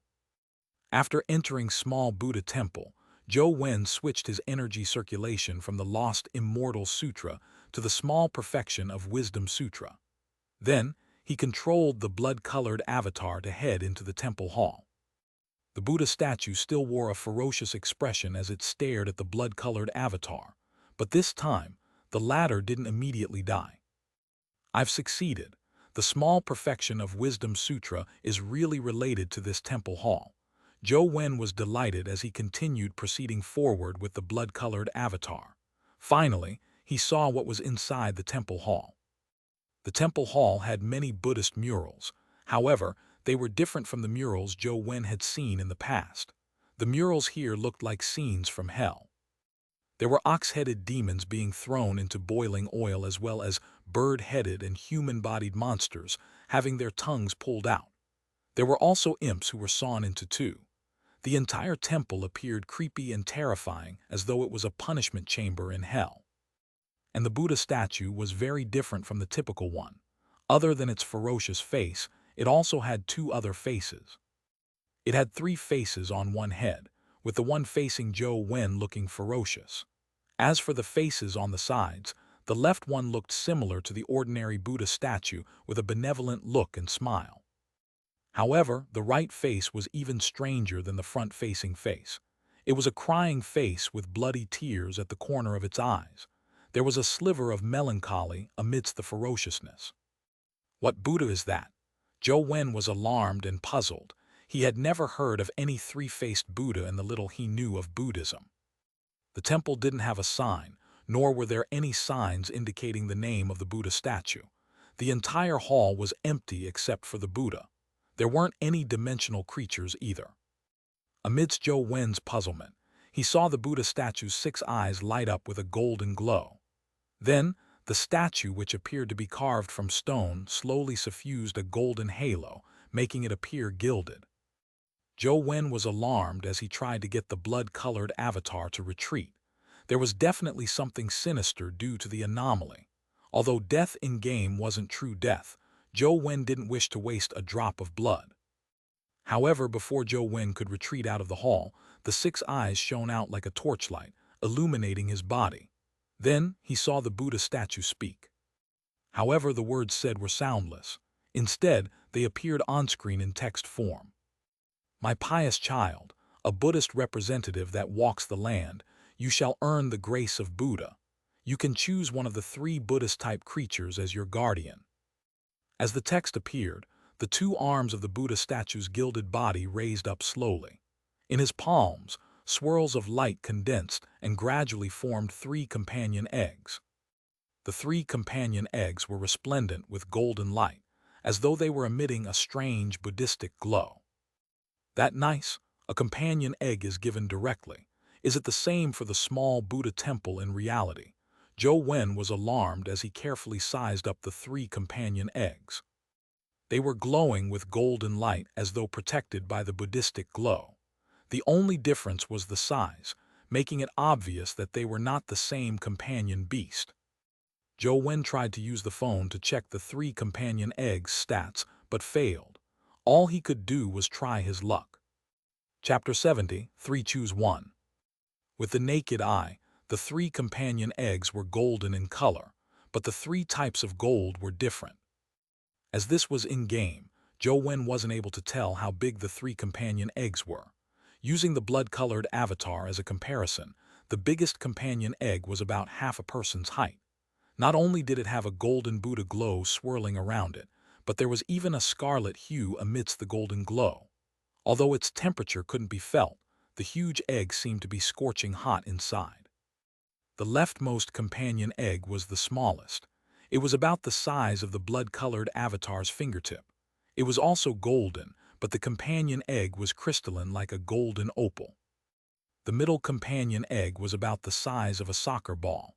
It looked like it was tempered with gold, and its outer shell was filled with rugged patterns. They looked like Buddhist scriptures that Zhou Wen couldn't understand. Which one should I choose? Zhou Wen sized up the 3 companion eggs, having been thrown into a dilemma. Although he could sense the same sensory feelings as the blood-colored avatar, he wasn't able to tell which was better from its vision. My child, choose by following your heart. There's no need to hesitate. The strange 3-faced Buddha spoke again, and again it appeared in text form. Zhou Wen thought for a while and realized that there was nothing to be hesitant about. He had never heard of the 3 companion eggs before and had nothing to base his judgment on. He might as well choose one that caught his fancy and leave the rest to fate. With this in mind, Zhou Wen didn't hesitate further. He got the blood-colored avatar to reach out to grab the smallest of the 3 companion eggs. The small companion egg appeared like a golden crystal in the blood-colored avatar's hand. Immediately, the Buddhistic glow emitted. Obtained mythical companion egg, truth listener, automatically incubating. FK, you're going to kill me. Zhou Wen immediately cried out as he threw the mysterious phone out of his hand. A mythical companion egg was very strong and impressive, but Zhou Wen knew himself. With his primordial energy, just incubating a legendary companion egg was enough to suck him dry, much less a mythical companion egg. Unfortunately, Zhou Wen wasn't fast with the throwing. A terrifying force surged out from the phone and instantly sucked dry Zhou Wen's primordial energy. 11 points of primordial energy was pathetic. Zhou Wen instantly felt drained, and that wasn't all. His blood seemed to be sucked by a water pump, gathering towards his 10 fingers. The tips of his fingers burst as 10 spouts of blood spewed onto the phone, and instantly, the phone sucked it clean. I'm doomed. Am I going to be the first college student in the new era to die gaming? This thought flashed across his mind, but the suction force from the phone vanished the next second. Zhou Wen's fingers finally regained their freedom. They no longer had blood gushing out. At the same time, a strange golden pattern appeared on his left ear. The golden pattern resembled a symbol that tattooed itself on the back of his left concha. It gave him a warm, fuzzy feeling in his left ear. I actually incubated a mythical companion egg. Zhou Wen couldn't believe the outcome, for it was too unbelievable. A legendary silver-winged flying ant companion egg was enough to kill the blood-colored avatar, but the mythical companion egg didn't blast it apart. It only sucked dry all of Zhou Wen's primordial energy and a portion of his blood. This didn't seem to match the status of a mythical companion beast. After Zhou Wen incubated Truth Listener, the two other companion eggs in the three-faced Buddha's hands disappeared. The resplendent Buddha statue that emitted a Buddhistic glow also slowly converged its glow and was restored to its original stone form. It no longer spoke or did anything. Zhou Wen hurriedly checked Truth Listener's stats to confirm whether it was really a mythical companion beast. Truth Listener, mortal evolvable. Strength 11. Speed 11. Constitution 11. Primordial energy 11. Talent skill, Truth Listener, indestructible golden body, evil warding 9 extremes. Companion form, earring. Zhou Wen's eyes nearly popped out. Truth Listener wasn't at the mythical stage but at the mortal stage. However, Zhou Wen had never really heard of a mortal companion beast with 11 for all its stats. Furthermore, it had 4 talent skills. This was already the maximum number of talent skills a companion beast could have. The system's notification said that it was at the mythical stage, but why is the incubated result at the mortal stage? Could it be related to the evolvable trait? But how do I evolve it? Don't tell me it's like the silver-winged flying ant evolving by eating companion eggs. Zhou Wen didn't dare to stay in the temple any longer, worried that something bad might happen. After leaving, he circled small Buddha temple and realized that it lived up to its name. It was really small. Apart from the temple hall, there weren't any other temples, but it was possible that the collapsed rubble had covered the other areas of the compound. Zhou Wen didn't find anything after circling small Buddha temple once. The three-faced Buddha didn't react when he entered the temple again. All he could do was leave and quit the game. Only then did he dare summon Truth Listener. Small Buddha temple was just too odd. Even in the game, Zhou Wen didn't dare mess around in there. Zhou Wen wasn't a stranger to the name Truth Listener. In fact, he knew it well. In Buddhist myths and legends, Truth Listener was the mount of Ksitigarbha Bodhisattva. Legend has it that it was manifested from a white dog and had the ability to know all that happened in the world. It was also extremely loyal. In Journey to the West, the six-eared macaque had impersonated Sun Wukong, and no deity was able to distinguish between them. Although Truth Listener could tell them apart, it didn't dare speak it out loud. Don't tell me this fellow is really the legendary Truth Listener. Zhou Wen felt somewhat expectant. However, after Truth Listener was summoned, Zhou Wen was left somewhat depressed. It wasn't a white dog but a golden silk monkey the size of a palm. Its golden fur resembled golden silk, and its eyes resembled 2 golden gems. It looked extremely adorable, but it was just too small. This fellow is Truth Listener. Zhou Wen found it somewhat unbelievable. This minifigure stood at opposite ends with those terrifying stats. They didn't seem connected at all. Zhou Wen tried Truth Listener's companion form, and immediately, it turned into a golden earring behind Zhou Wen's left ear. He felt his ear quiver suddenly as though whatever blockage in his ear had been pulled out. His hearing became clear, many times sharper than his normal hearing. What he couldn't hear before could now be heard very clearly. A woman's moan suddenly sounded in Zhou Wen's ear, making him feel somewhat odd. When he glanced at the direction it came, he realized it was from his neighbor. And his neighbor was that proud and cold, somewhat crazy and jaying. That's not right. The buildings here should have special soundproofing features. Even those with hearing primordial energy skills can't hear things through the walls, so how am I hearing what's happening next door? Don't tell me that Truth Listener boosts my hearing ability this much, Zhou Wen thought. Chapter 71, Sick. Painful moaning kept sounding from next door. Zhou Wen frowned slightly as he hesitated whether to take a look. But when he considered how Njaying was an unreasonable person, he decided it was best not to have anything to do with her. Besides, they were on campus with the most advanced hospital attached to it. If Njaying really was in trouble, she was a phone call away from having a doctor rush over to rescue her. Zhou Wen was just about to take off the truth listener earring when he heard a thud, as though something heavy had fallen to the ground. When the sound reached Zhou Wen's left ear, a blurry scene of Njaying falling to the ground from a great height appeared in his mind. The scene vanished almost as quickly as it came when it was silent next door. Don't tell me that something really happened to Njaying. Although Zhou Wen wasn't too concerned with Njaying, he didn't have a blood feud with her.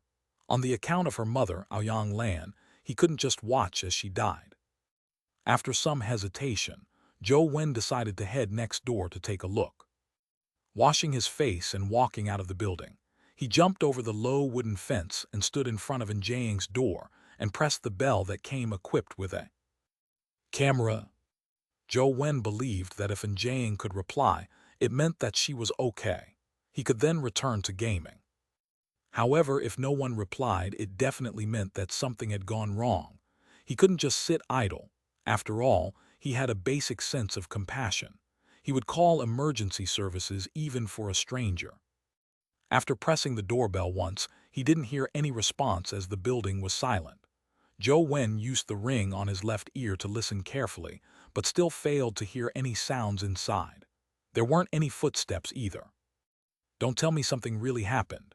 Zhou Wen frowned slightly. To make sure, he repeatedly pressed the doorbell, but silence was the only response.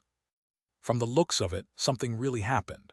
Without any hesitation, Zhou Wen began looking carefully at the building. The door had a keypad door lock and it was made of special materials. It wasn't easy to smash through the door. If he couldn't enter, he planned on reporting it to the school. Shifting his glance up, he realized that the special tempered glass sliding door on the second-floor balcony was closed but not locked. He leaped up to the balcony, opened the sliding door, and entered the building. The buildings in Four Seasons Garden were identical. Zhou Wen rushed straight for the bedroom with great familiarity. Fortunately, the problem happened in the bedroom. If something untoward had happened in the cultivation room, I'll probably have to report it to the school authorities. I wonder if they will be in time to save her, though. Zhou Wen opened the unlocked door and entered. What welcomed him was Njaying in bed, her face shockingly pale. Her eyes were closed as she gritted her teeth tightly. She was profusely sweating and her body appeared stiff. She didn't look like she was in a good condition. "What's wrong with you?" Zhou Wen walked forward and crouched down beside Njaying. He then pinched the bottom of her nose. However, Njaying wished she were dead. Due to her physique, she had been diagnosed with a strange illness. She had periodic relapses that would leave her body in excruciating pain. In serious cases, her entire body would go numb and she would remain motionless. Thankfully, this strange illness was like a woman's period. It came rather punctually, and Njaying could expect when it would happen. During those periods of time, she would stay in her room to silently endure the pain until it was over. Today, she had planned to stay in bed to silently endure the pain just like she usually did. But this episode was worse than normal, so she couldn't help but let out a soft, painful moan. This was heard by Zhou when wearing Truth Listener as an earring. Due to the pain, Njaying fell from the bed while rolling about. The fall made her body stiff and motionless, but she remained lucid. She had also heard Zhou when pressing the doorbell. She believed that he would leave without any response, but to her surprise, he had barged in by jumping into her balcony. Njaying felt deep regret for not locking the sliding door. In fact, she wasn't to be blamed. They were in Sunset College after all. Only students were admitted inside and there were surveillance cameras everywhere. Since no one knew of her physical problem, they wouldn't dare barge into her room. When Zhou Wen walked towards the bedroom, Njaying kept enduring the pain while praying that he wouldn't enter. This was because she was only wearing a nightgown. A symptom of each episode was profuse sweating, so there was a need to change her clothes. To reduce the trouble, she changed into a nightgown. Furthermore, Njaying's current position was rather unbecoming due to her fall. Having received etiquette lessons from a young age, she couldn't accept others seeing her in that pose, especially Zhou Wen, who she treated as her enemy.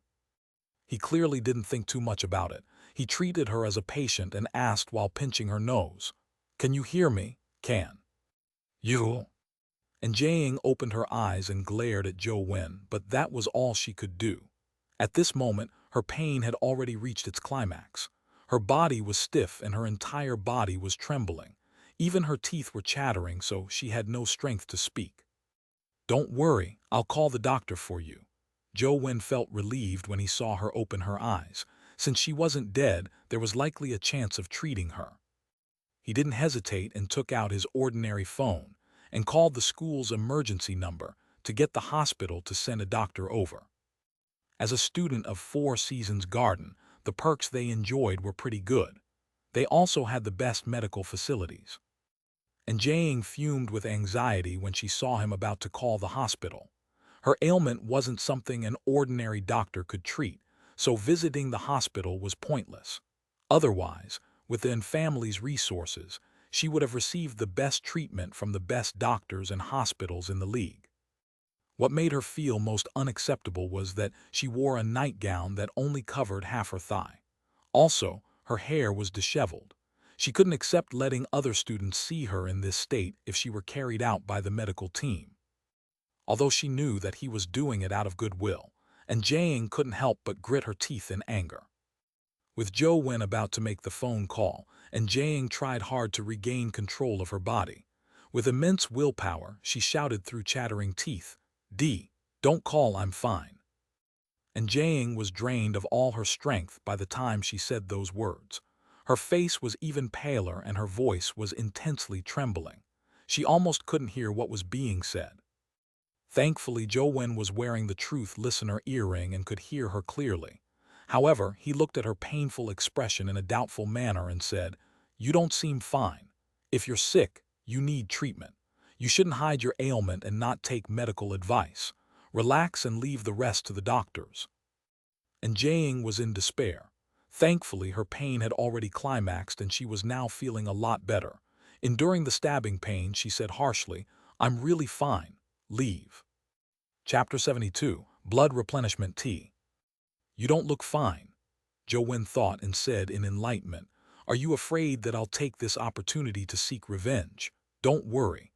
Although I don't think too highly of you, I wouldn't harm you on account of Sister Lan and my dad.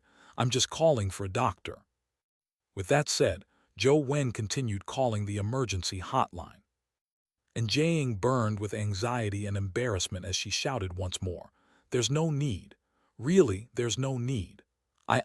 I was having menstrual cramps. I'll be fine after some rest. Leave, don't disturb my rest." And Jiang had given that reason because she couldn't think of anything else. She just wanted him to leave. "I see. I've heard that women can be in great pain a few days a month, but I never expected it to be this bad." Zhou Wen had lived alone from a young age and he didn't have a mother, thus, he had little contact with women. When he was a little older, he began cultivating and hadn't ever had a girlfriend. He knew almost nothing about such matters. Although he remained suspicious, Zhou Wen believed that it was unlikely that she would play games with her life. "I'm really sorry. I'll leave now," Zhou Wen said in embarrassment before he turned to leave in Jiang's room. And Jiang heaved a sigh of relief when she saw him leave. The pain she was experiencing also seemed to lessen significantly. "Women sure have it tough. Fortunately, I'm a man. I don't have to endure such pain every month," Zhou Wen mumbled to himself as he returned to his residence. However, on second thought, he realized that he had it tough as well. He had endless noise blaring into his ears like an irritating chant when he slept. He also had to lose large amounts of blood daily. It was especially so this time. To incubate Truth Listener, he had lost at least 500–600 cc of blood. He didn't have it good either. "I bought some brown sugar and wolfberries last time, and I've no idea if it will work. I might as well cook some to give it a try. My anemia has been pretty terrible recently." Zhou Wen scratched his forehead and thought to himself. Returning to his room, Zhou Wen forgot the matter of making the blood replenishment drink as he continued grinding.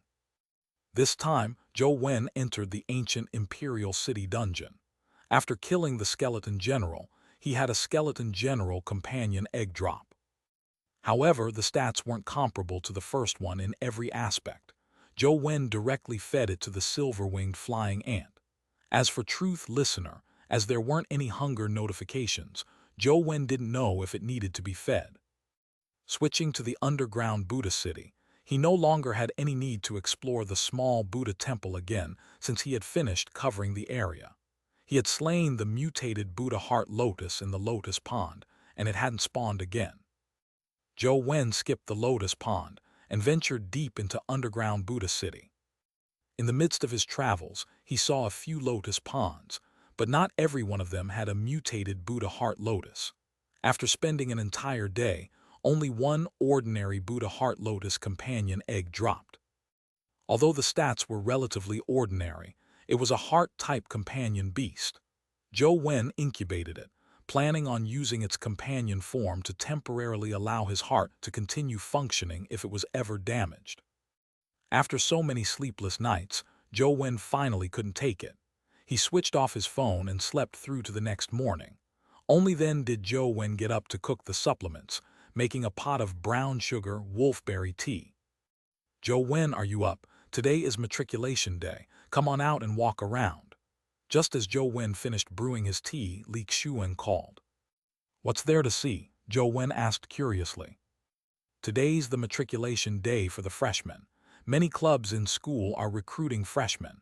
We can also take a look," Xianxia said with a chuckle. "I have no interest in joining any clubs."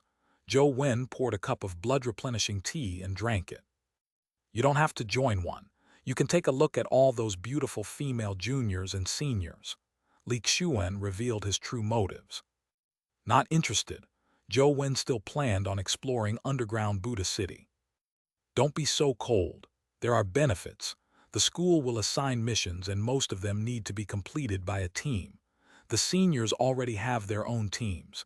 If we want to make a new team, we will have to recruit from the freshmen. To walk around now is also to prepare for the future." Xianxia gave plenty of reasons that irritated Zhou Wen so much that he agreed to walk around campus. After drinking a huge bowl of tea, Zhou Wen filled up a thermos and walked out of his place. It just so happened that Jiaying walked out at the same time. She couldn't help but grit her teeth when she saw him. However, she was slightly taken aback when she saw the glass thermos in his hand. She recognized it. There were wolfberries and other supplements in it, and it was obvious that it was brewed with brown sugar. Her servants had previously prepared it for her. "Do you think you can bribe me with a cup of brown-sugared water?" Men almost never drank this, and after what happened yesterday, and Jiaying imagined that he had brewed it for her, hoping to warm up his relationship with her. Although she had this in mind, the look in her eyes softened. She found Zhou Wen rather thoughtful and sensitive. When Zhou Wen walked out of his yard, and Jiaying came out as well, he needed to walk past her to leave the compound. She watched as Zhou Wen walked over, wondering if she should accept it if he were to give it to her. Amidst her thoughts, he arrived in front of her and saw Jiaying looking at him. He nodded at her gently as a greeting. And Jiaying imagined that Zhou Wen was about to give her the tea when he nodded at her. She turned her head away slightly, waiting for him to hand it over. To her surprise, Zhou Wen just walked past her with the thermos in hand. He had no intention of walking towards her. Furthermore, he even drank a mouthful while walking off. "It seems to be a little too sweet," Zhou Wen muttered to himself after taking one mouthful. And Jiaying's face burned as her eyes nearly spewed flames. Zhou Wen hadn't paid any attention to her and walked straight out of Four Seasons Garden. "Why don't you die from an overdose drinking something like that?" And Jiaying clenched her teeth hatefully as she looked at his departing figure. Today was matriculation day. However, Sunset College was unlike the typical school. There wasn't any welcome ceremony or many decorations. Apart from the crowds, it didn't seem any different from usual. On the two sides of the road, there were 2 rows of tables neatly placed. There were banners and signs placed in front of them recruitment notices of the school's clubs. Sunset College encouraged them to set up clubs, hoping that it could increase cooperation between students, especially when they entered dimensional zones to complete missions. "Zhou Wen, I'm here." Just as Zhou Wen was looking around, he heard Li Xuan's voice from a particular club's recruitment booth. He looked over and found Li Weiyang and Li Xuan standing together, the former waving her hand at him. Chapter 73, Matriculation Day. Zhou Wen, are you interested in joining the Weiyang Club? Li Weiyang winked at him. Members of our Weiyang Club are basically all women. Many of them are beautiful female seniors. Zhou Wen didn't reply as Li Xuan yelled, "Sis, that's not fair. How can you snatch him from me? However, it's useless even if you try. Zhou Wen and I are establishing a new club. He won't join your Weiyang Club." Li Weiyang curled her lips and said, "That depends on whether Zhou Wen is willing to establish a new club with you. Sisters, let's show our Weiyang Club's strength to our junior." The row of female students behind all contending in beauty and fascination began, putting up all kinds of sexy, mesmerizing, and adorable poses. They were like flowers in full bloom. "A honey trap, sis, that's against the rules," Li Xuan protested as he salivated. "It's called the reasonable usage of available resources." Li Weiyang ignored Li Xuan's protests as she smiled at Zhou Wen. "How about it? Consider joining the Weiyang Club. I won't treat you shabbily." Zhou Wen shook his head. "I've already told Li Xuan I'd set up a new club with him." Li Weiyang was somewhat helpless after he declined her invitation. "All right then, but I hope that your new club can ally with our Weiyang Club. We can always complete missions together if an opportunity arises." "No problem. Absolutely no problem," Li Xuan agreed immediately, his gaze wandering across the bodies of the female students of Weiyang Club. "What are you looking at, little virgin?" Li Weiyang mocked Li Xuan. After saying bye to Zhou Wen, she led the girls to recruit other freshmen. Li Xuan chuckled and said, "Zhou Wen, you missed an excellent opportunity. The Weiyang Club usually only recruits female students. You almost became their only male member. You missed a chance of being an emperor." However, Zhou Wen thought nothing of it. He looked around and said, "When can we establish the club? Can we begin recruiting members now? If we don't do it now, the better freshmen might all be taken." The other clubs were recruiting freshmen, but Li Xuan didn't seem prepared at all. He said helplessly, "This is also beyond our control. Freshmen can only apply to set up a club 1 month after matriculation. Also, you will need to have at least 5 students before you can make the application. The typical student will choose to join existing clubs, so it will make it quite difficult for us to set up a new one. However, we wouldn't be under the mercy of others or care about other older members." Zhou Wen nodded. That was one of the reasons he hadn't joined the Weiyang Club. If possible, he'd rather not join any club. Gaming alone in peace was much better than joining any club. Zhou Wen looked at the freshmen entering from the school's main gates when he was suddenly taken aback. He saw 2 familiar figures. One of them was a tall girl, and the other was a boy of medium stature. They were none other than Fang Ruoxi and Tian Xiangdong. The duo also saw Zhou Wen. They walked over with backpacks. Tian Xiangdong even greeted him in a rather triumphant manner. "Zhou Wen, you never expected to see us here." "Right. I never expected the 2 of you to be admitted into Sunset College." Zhou Wen was really surprised. The League had plenty of universities, and Sunset College wasn't the best choice. Yet, the duo had chosen to study here. Fang Ruoxi looked at the clubs around and asked Zhou Wen, "Zhou Wen, have you chosen a club?" "Babe, Zhou Wen and I plan on setting up our own club. Join us. I'll make you vice chairwoman." Li Xuan posed handsomely and hit on Fang Ruoxi. "All right," Fang Ruoxi replied with a smile. Li Xuan never expected her to answer so quickly, leaving him stunned. Then he said bashfully, "However, we are all freshmen. We will only be able to apply for the club in 1 month. Babe, if you are in a rush, you can always take a look at the established clubs." Li Xuan might speak bombastically, but he was a genuine virgin. Furthermore, he was a virgin who didn't dare lose his virginity. "There's no need. I'll wait till your new club is established," Fang Ruoxi said firmly as she stole a glance at Zhou Wen. "Zhou Wen, you sure are fortunate." Li Xuan patted Zhou Wen on the shoulder and said with a smile. He naturally could tell that Fang Ruoxi was only joining because of Zhou Wen. "Zhou Wen, I'm really sorry about what happened. Please believe me that nothing like that will ever happen again." Fang Ruoxi was naturally referring to her sudden quitting of the team during the college entrance exams. "No worries, it wasn't your fault." Zhou Wen didn't take it to heart. He always believed that since Fang Ruoxi and Tian Xiangdong were unrelated to him, it was only normal for them to quit. Tian Xiangdong hurriedly said with a smile, "That's right. We really had no choice. Now that we are at Sunset College, we have a promising future. We don't have to worry that much anymore. We guarantee you that nothing like that will happen again." Zhou Wen didn't speak further. Things were always unpredictable. No one knew the future, so any guarantee now was without meaning.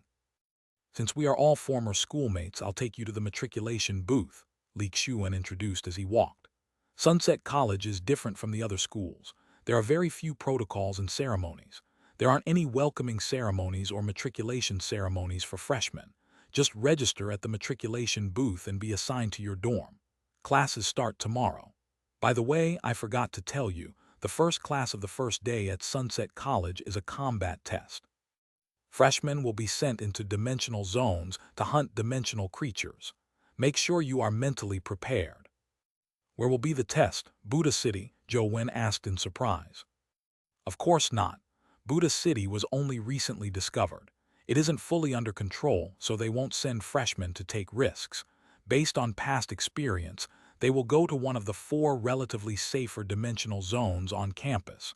Every freshman just needs to kill one dimensional creature to complete the mission.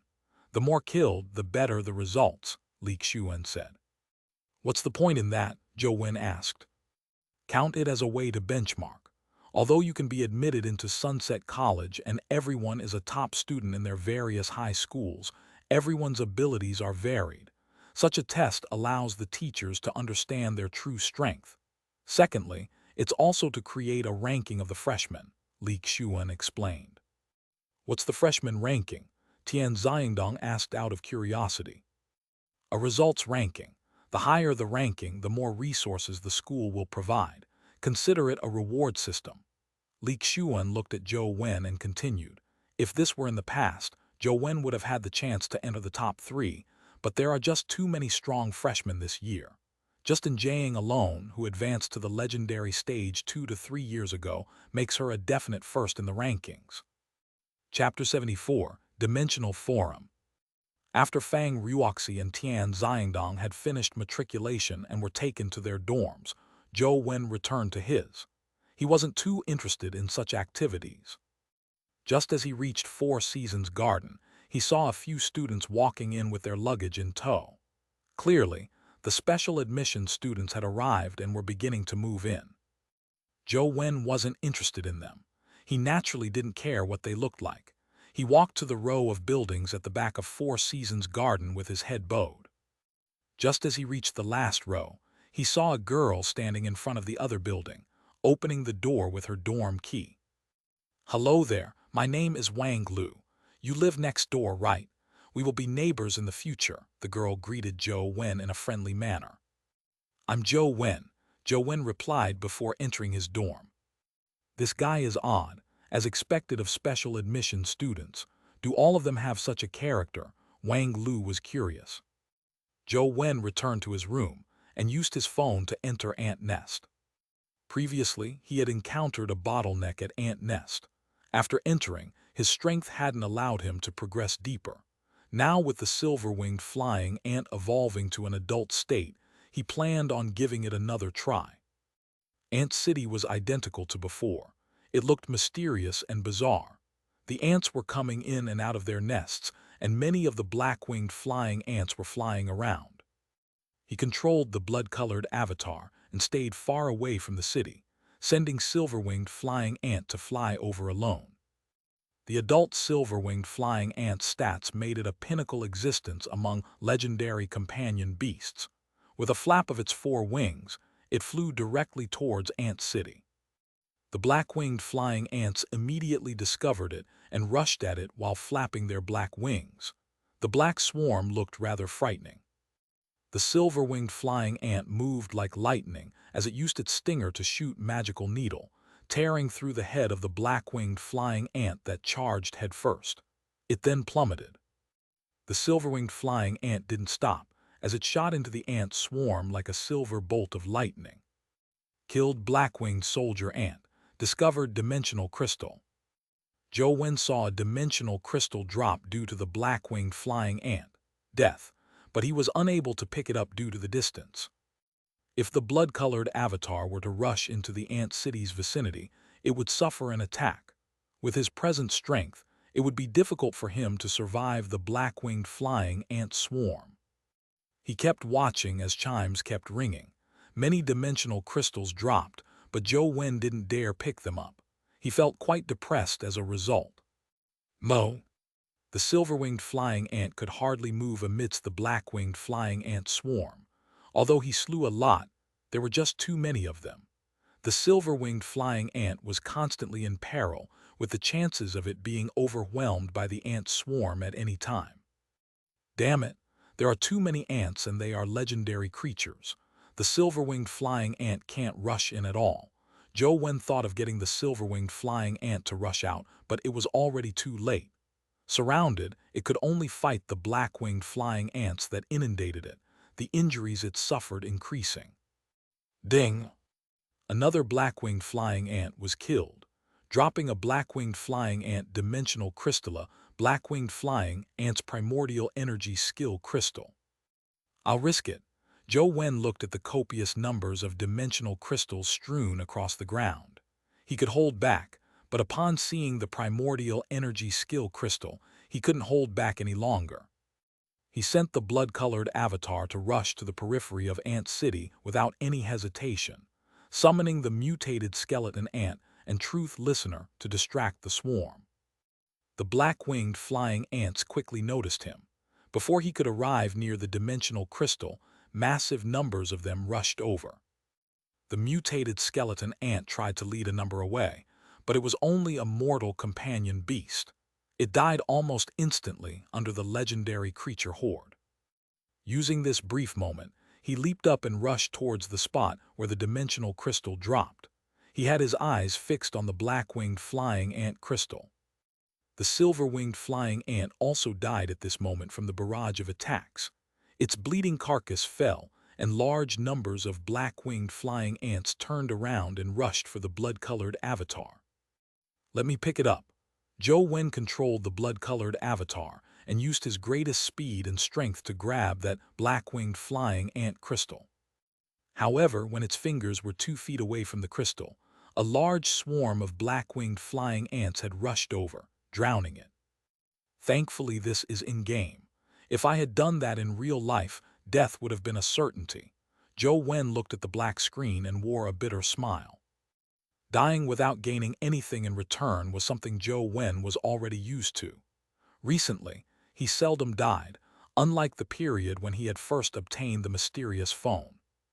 Dripping a drop of blood to revive himself, Zhou Wen entered the game once more. However, he knew that his strength was still lacking if he wanted to charge into Ant City. Therefore, he headed for underground Buddha City. Zhou Wen wished to visit small Buddha Temple and see if he could make the selection again with the dungeon refreshed, hopping to get another mythical companion egg. However, he was disappointed when he entered.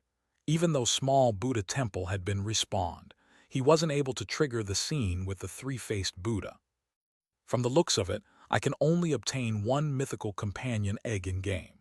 I wonder if visiting it in real life will allow me to trigger the 3-faced Buddha's gift of a companion egg. Although Zhou Wen was somewhat tempted, he didn't wish to take the risk and finally eliminated the thought. To obtain the 3-faced Buddha's companion egg, I apparently need to first master the small perfection of Wisdom Sutra or death is certain. Those soldiers do not know this secret, so I'm afraid there will be many sacrifices. Zhou Wen had the intention of telling this secret to the scouts who explored underground Buddha City, thus reducing their losses. However, firstly, he didn't have the chance to interact with these soldiers, and secondly, he had no way of explaining how he knew that. Suddenly, Zhou Wen's eyes lit up as he muttered, "Since I can't tell them directly, I can post the strategy guide of Underground Buddha City on the League's Dimensional Forum. This way, I can receive the official's reward and also prevent those soldiers from making sacrifices in vain. The League had always been encouraging its citizens to write out their thoughts and experiences regarding dimensional zones. For this, it had specially set up a server and an official dimensional forum. Posting dimensional zone strategies on the forum could be set as paid articles. It was even possible for the officials to buy the rights and use it as teaching material in textbooks. To ensure that the poster didn't have any hesitation in writing these, the Dimensional Forum used a completely independent server and high-security measures. Unless it was voted by Congress, no one could check the data of the Dimensional Forum. For this, the League had clearly set up a guarantee by law. It was to prevent experts who didn't wish to expose themselves to freely write their strategies on the forum. The League had many powerhouses who had the habit of browsing the Dimensional Forum. The typical citizen also treated it as a resource database. Chapter 75, Fire God Platform. Zhou Wen didn't rush to post on the Dimensional Forum. Instead, he first took a look at the other threads on it. The threads mainly had 3 different kinds of monetization methods. The first kind was a thread that provided a free strategy. Such threads didn't require payment when reading. According to the number of clicks, the officials would pay a certain number of dimensional points in a particular ratio. Of course, if the reader count was very low, one wouldn't be able to earn many dimensional points. 10,000 clicks were probably only enough to earn 1 dimensional point. Dimensional points was the point system of the Dimensional Forum. It couldn't be spent like money or be withdrawn. However, it could be used to exchange items at the Dimensional Forum's official shop. Dimensional crystals and companion eggs were options for exchange, and different items required a different number of points. Exchanging for an item only required a mailing address. Receipt of the goods was done with a password without any need for identification. The second kind of thread was monetized threads. Such threads could be read by paying. The price was determined by the poster and was also purchased with dimensional points. Of course, threads posted by unknown people on the Dimensional Forum basically didn't have many people paying to read. One had to have a certain level of fame before people considered the purchase. The third kind of thread was official threads. An official guide and strategy was provided and could typically be read at very cheap prices. Furthermore, the authenticity of the content could be guaranteed. Zhou Wen registered a Dimensional Forum account which only required a bank account number, password, and alias, without any other agreements. The entry of a bank account number and password was relatively simple. As for aliases, there were many which were duplicated. It was difficult to find a unique name. Zhou Wen couldn't be bothered to think of one. He randomly tapped on the keyboard and pressed space, immediately having a few words appear in the alias field. Zhou Wen didn't know what he had written, but on careful inspection, he realized that autocomplete had filled it in as poison. Zhou Wen subconsciously pressed confirm and realized that it could be used. The registration succeeded immediately. Zhou Wen didn't care about his alias and directly used this account to log in and post his first thread. When posting, Zhou Wen chose monetization. Firstly, he was really poor and wished to earn something to buy companion eggs to feed the silver-winged flying ant. Secondly, there were too many threads on the Dimensional Forum. Ordinary threads very easily sank to the bottom, and in comparison, monetized threads were rarer. They stayed longer on the monetized boards. After seeing the forum shop's prices for legendary companion eggs, Zhou Wen set the price for his first thread to be 20,000 dimensional points. This was the price of 2 legendary companion eggs. Soon, a monetized thread named Small Buddha Temple Stone Step Strategy appeared in the monetized board. Ordinary monetized threads ranged from a few points to a dozen points, and the more expensive ones were about 100 points. For a thread to cost more than 1,000 dimensional points meant they were usually professional strategies, usually written by some bigwigs on the forum. Yet the small Buddha temple mentioned in the thread was almost unheard of. Even the alias which was used to post the thread was rather unfamiliar. This must be a nutcase, 20,000 points, only an idiot will read it. This must be a scammer that's hopping someone gives him dimensional points. The rules on the forum need to be more comprehensive. Such scams need to be held legally responsible. Wang Fei was also browsing the dimensional forum when she suddenly saw the thread. She couldn't help but be astonished. This was because Small Buddha Temple was in Sunset College's underground Buddha City. This secret wasn't known even by ordinary teachers of Sunset College, but Wang Fei, who had an official position, knew very well what kind of place it was. Since the person who wrote the thread knew of Small Buddha Temple and wrote the keywords stone steps, it meant that they knew something. Could it be just some nonsense? Wang Fei felt hesitant seeing the price of 20,000 points. However, if the thread really held the method of entering Small Buddha Temple, then 20,000 points was nothing. With so many lives sacrificed on the stone steps, each one of them was worth far more than 20,000 dimensional points. Gritting her teeth, Wang Fei paid and opened the thread. When she saw the content inside, she revealed a look of disbelief. The heart meditation essence energy skill at the mortal stage can crack the oddness of the stone steps. Is this possible? The soldiers responsible for exploring the stone steps were at least at the legendary stage. Even if they had obtained the Buddha Heart Lotus dimensional crystal, none of them would be interested in a low-grade essence energy skill. To her surprise, such a puny heart meditation was able to resist the stone steps' mysterious powers. The thread had little content. That was all it said. Finally, it warned that one was not to enter the temple or death was a certainty. Zhou Wen had posted the thread out of goodwill, but he also had some selfishness. He only had one life, so he was worried about risking his life heading for the Small Buddha Temple in reality. If reality was different in game, he could at least get the military to scout it out. If they could safely enter Small Buddha Temple, he wouldn't hesitate any further. After all, the military didn't know the secret of the small perfection of Wisdom Sutra. Even if they did, cultivating it wasn't something that could be done in a short span of time. Zhou Wen could beat them in entering the temple hall in the real world and visit the three-faced Buddha. Of course, he had to confirm that reality's Small Buddha Temple was identical to the game. Only with him being able to safely enter would he personally visit it. After Wang Fei saw the thread, she immediately made a phone call and informed the military department she came under. Before long, Wang Fei received feedback from the military. They had already sent a soldier who had cultivated heart meditation to attempt ascending the stone steps. He ended up entering the compound of Small Buddha Temple without dying like all the soldiers from before. The thread is real. Who's that poison? How does he know about Small Buddha Temple? Wang Fei was shocked.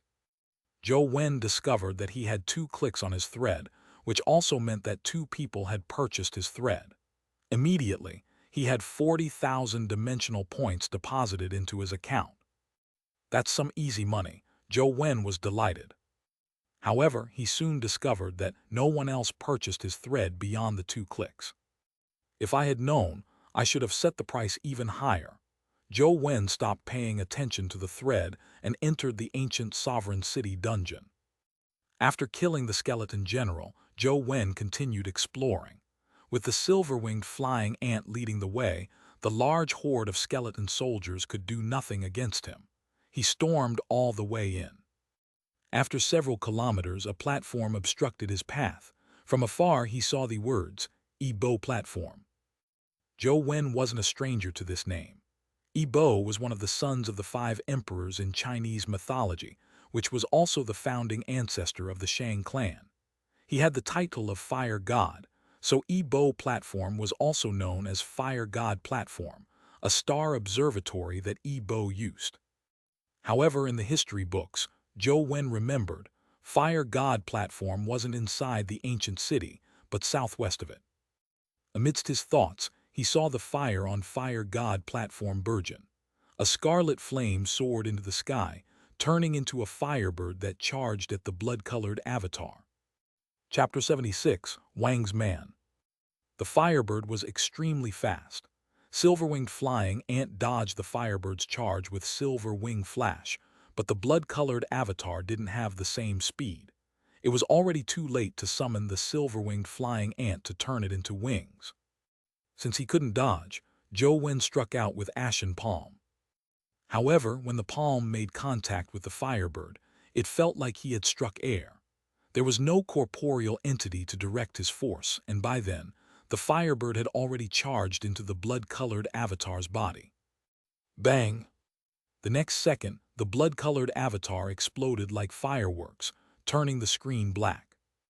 Unwilling to accept this, Zhou Wen dripped his blood and revived the blood-colored avatar.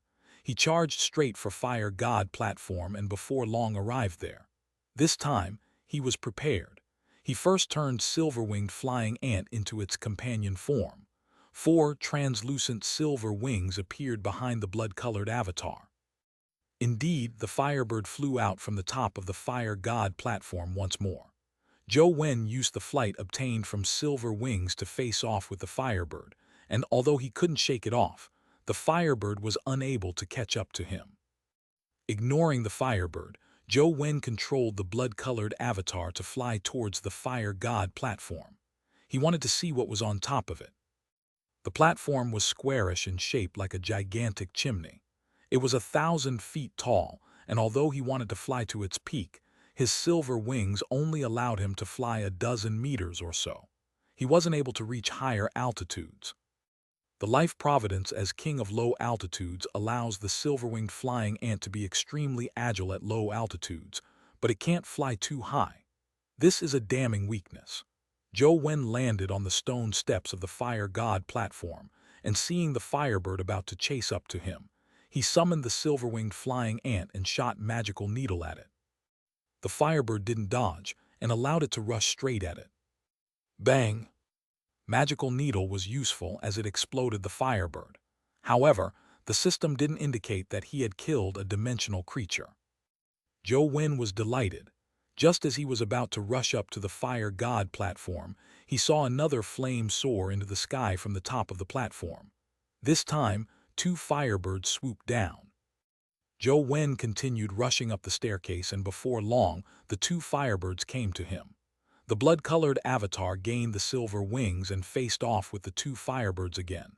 After taking painstaking efforts, he finally slew the 2 firebirds. But this time, 4 firebirds flew out. Zhou Wen didn't dare kill them. All he could do was try his best to escape the firebirds, pursue and head to the top of the Fire God platform as quickly as he could. Unfortunately, Zhou Wen was wrong. Even if he didn't kill the firebirds, the top of the Fire God platform sent out 8 firebirds when he reached a certain height. Zhou Wen was already doing the best he could, but he wasn't the firebird's match. Soon, the blood-colored avatar had a firebird charge into his body and exploded to its death. However, from where it stood, he could already see some of the Fire God platform's peak. There was a stone monument erected on it, but Zhou Wen was only able to see the tip and vaguely made out the word, Imperial. The game screen went black, but he didn't immediately revive again. Instead, he recalled his past experiences. After killing the firebird, there wasn't any indication of me killing dimensional creatures. This means that they aren't dimensional creatures. If they aren't, it means they are a type of primordial energy skill. But why didn't the dimensional creature at the top of Fire God platform release large numbers of firebirds at the very beginning, but instead slowly double them up? Zhou Wen then thought of something. In real life, the ancient city is clearly Guide Ancient City, but the game dungeon's name is Ancient Imperial City. That Fire God platform has a stone monument with the word Imperial on it. Could it be related? Unable to figure things out immediately, Zhou Wen decided to take a rest and calm his mind. Pouring himself a cup of blood-replenishing tea, he sipped at it as he checked if there was any new income from the thread he had posted on the Dimensional Forum. He was left disappointed as the clicks remained at 2. However, he had received a private message on the forum. Zhou Wen saw that the message was posted by a user named Wang's Man. He clicked it and gave it a look. "Dear sir, might I discuss small Buddha temple with you?" "Discuss," Zhou Wen replied. Wang Fei always had the forum open on her phone. Although she hadn't received a reply after waiting for quite some time, she had continued waiting patiently. The discovery of small Buddha temple was too astonishing. After using Poison's method, the military had finally rushed into the compound of small Buddha temple and discovered the stone monument with the small perfection of Wisdom Sutra. This discovery astounded Wang Fei and the military top brass. Such a stone monument had been discovered in other mysterious dimensional zones in the past. People had mastered the primordial energy art on the stone monument and earned a mysterious companion beast. However, Wang Fei and the military top brass knew very well that, although the primordial energy art was potent, it wasn't something that anyone could cultivate. One needed the corresponding special physiques to cultivate the corresponding primordial energy arts. Although they saw the small perfection of Wisdom Sutra, no one dared to cultivate it. A volunteer attempted to memorize the small perfection of Wisdom Sutra on the stone monument, but a few words were enough for him to clasp his head and cry out in pain. He then died with blood gushing out of his 7 orifices. A general had personally visited the stone monument before ordering all soldiers to leave small Buddha temple. Furthermore, all news regarding small Buddha temple was made top secret. Wang Fei contacted Poison on the general's orders. "Have you mastered small perfection of Wisdom Sutra?" Wang Fei hurriedly asked. "What has that got to do with you?" "I'm willing to pay large sums of money to buy information from you." Sensing the other party's tone to be somewhat impatient, Wang Fei got straight to the point and indicated her motives. "What information? Tell me." "Do you know what special physiques are needed to cultivate in the small perfection of Wisdom Sutra?" Wang Fei hurriedly replied. Zhou Wen was slightly taken aback. He had no idea what physiques were needed. However, on second thought, he immediately came to a realization. "I was wondering why the 3-faced Buddha called me his child. I thought it had to do with my cultivating of the small perfection of Wisdom Sutra, but from the looks of it, it's not that simple. But I don't seem to possess any special physique. If small perfection of Wisdom Sutra requires one to cultivate, how did I succeed?" With this in mind, Zhou Wen's eyes suddenly lit up. Could it be the lost Immortal Sutra? He recalled that his brain felt extreme discomfort when he began reading the small perfection of Wisdom Sutra. After the lost Immortal Sutra took effect, he was able to finish reading the former in its entirety and mastered it.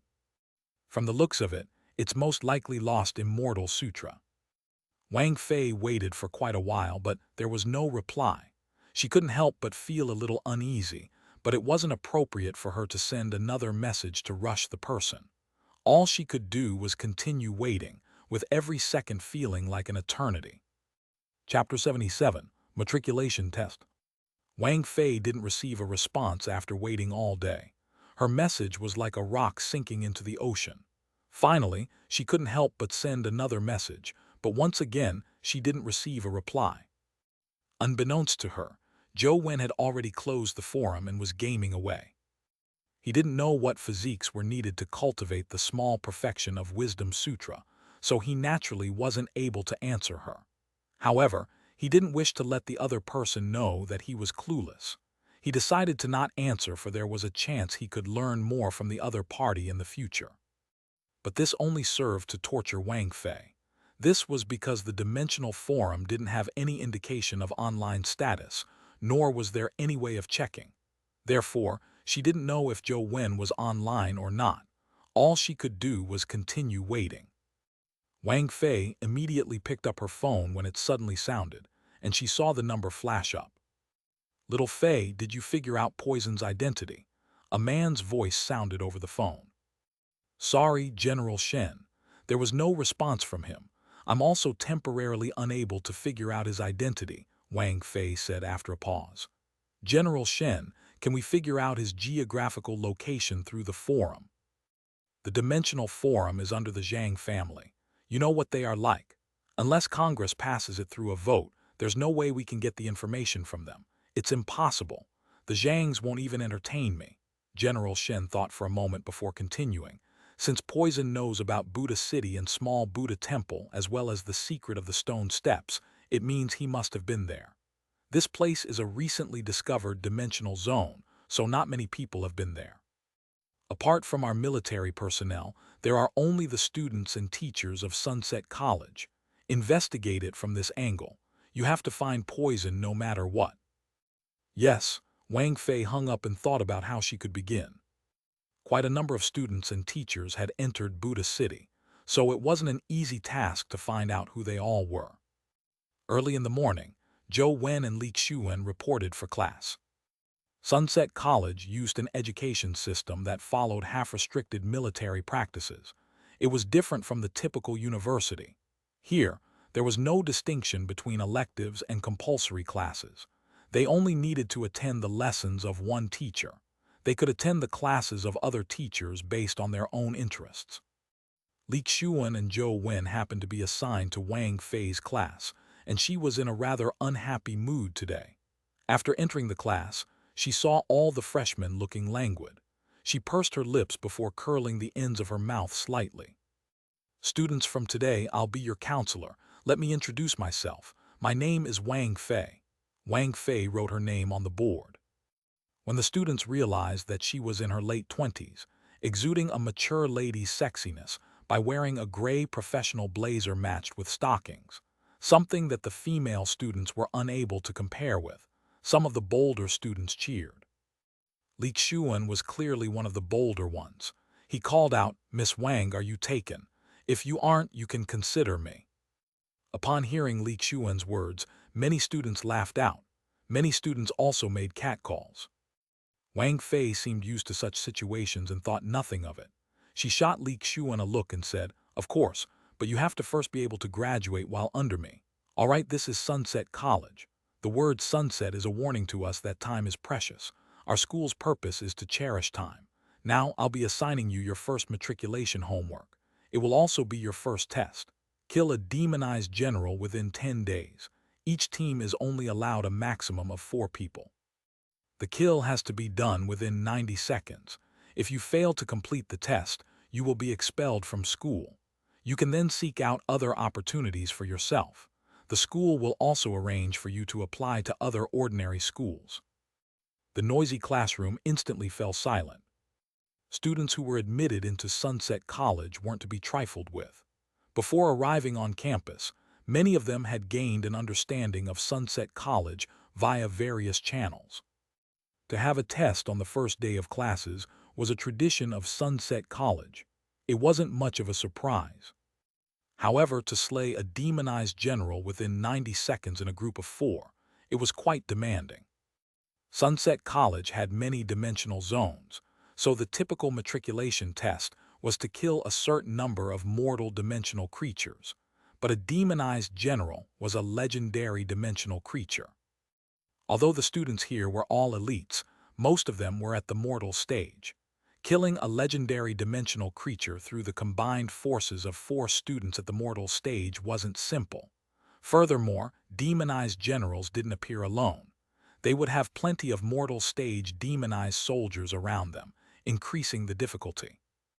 Most students probably were incapable of killing one in 90 seconds as a group of 4. "Miss Wang, we just matriculated and have learned nothing. Isn't it too demanding for us to kill a demonized general?" A student raised his doubts. "Didn't I give you 10 days to learn? As long as you are willing to put in the effort, 10 days is sufficient. If you don't have the will, 100 days would be useless. This is Sunset College. It doesn't have that much time for you to waste. Kill a demonized general in 10 days or study at another university. Your fates are in your hands. All right, this will be the end of the administration matters before class starts. You can officially begin attending lessons. As for the classes you would like to attend, it's up to you to decide. The timetable has the various counselors' lesson timings. You can choose the subjects you would like to learn more about." Wang Fei handed out passes before she left, leaving the room filled with dumbfounded students. "College life seems to be a little more interesting than I expected. Killing a demonized general in 90 seconds in a group of 4 probably isn't easily accomplished, much less ordinary students, Li Xian whispered to Zhou Wen. The other students either lamented or grumbled. Their test was the hardest among all the matriculation tests in previous years. What kind of dimensional creature is the demonized general? Zhou Wen held the pass he had received and studied it. On it were the words, Tiger Cage Pass. Li Xian said, Tiger Cage Pass is a dimensional zone east of campus. In ancient times, it was called Sihui Pass. After it became a dimensional zone, large numbers of demonized general and demonized soldiers appeared. Among dimensional creatures of the same level, demonized generals and demonized soldiers are middle to upper tier. Some demonized generals even reach the level of pinnacle legendary. They are very difficult to deal with. Such a matriculation test is really difficult for newly matriculated students. Let's visit Tiger Cage Pass then, Zhou Wen said with piqued interest. His other dungeons had reached a bottleneck. He was unable to reach the top of Fire God platform, and he couldn't break into Ant City. There wasn't much to be discovered in underground Buddha City, so it would be a good development to have a new dungeon. Chapter 78, Demonized General. Ms. Wang, you shouldn't have used the test meant for the special admission students of the previous 2 years on ordinary students, right? Liu Zhengyan told Wang Fei inside the school office. These imps are filled with arrogance. If they aren't taught a lesson, it might not be easy teaching them in the future. Mr. Liu, rest assured. I know what I'm doing, Wang Fei said with great confidence. Wang Fei naturally wouldn't expel her students. She had prepared a strategy for killing the demonized general. As long as these students worked hard to look up information on it, they would discover the strategy she had specially written. By studying the strategy completely, it wasn't difficult to slay the demonized general within 10 days. The average student did research in school, but Zhou Wen was clearly an exception. Without doing any research, he and Li Xian headed straight for the Tiger Cage Pass dimensional zone. Tiger Cage Pass was similarly underground. After receiving a temporary pass from the school, Zhou Wen and Li Xian were able to enter it. The pass had to be returned in 10 days, so it wouldn't be easy for them to enter Tiger Cage Pass again after that time. It wasn't that the school wasn't willing to open Tiger Cage Pass to everyone, but it had too few resources available for all. Real life wasn't a game where dimensional creatures would keep respawning after being killed.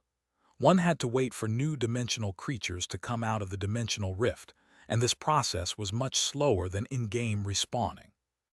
Therefore, dimensional zones like Tiger Cage Pass that were specially prepared for students were typically opened up to them for fixed periods of time, to ensure that there would be sufficient dimensional creatures in it.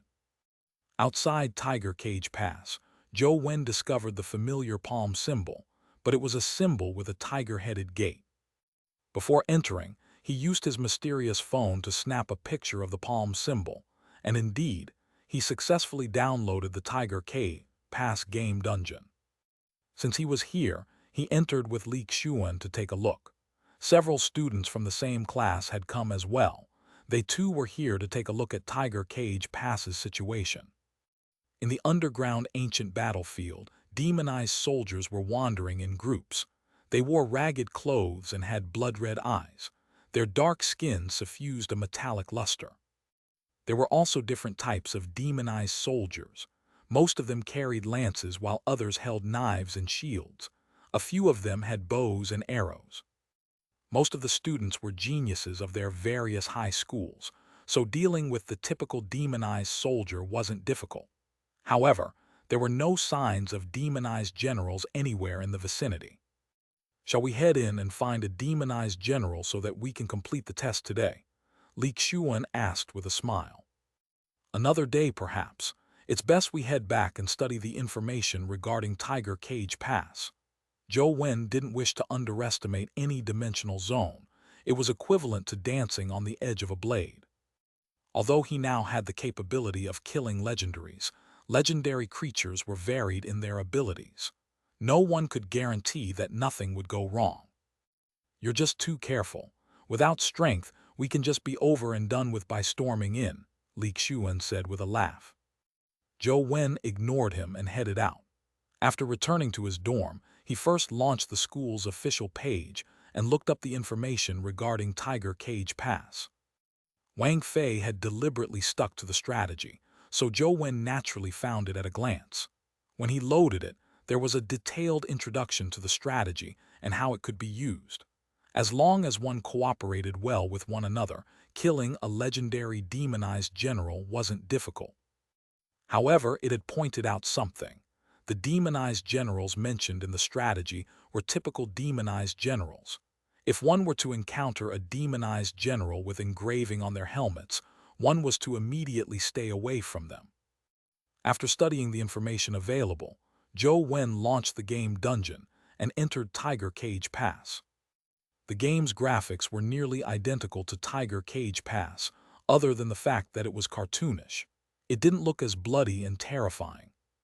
With Zhou Wen's strength, killing ordinary demonized soldiers was easy. Even small groups of them didn't pose any threat. He stormed his way and headed in the direction of Tiger Cage Pass's gate. The silver-winged flying ant slew the ordinary demonized soldiers as if it was dicing vegetables.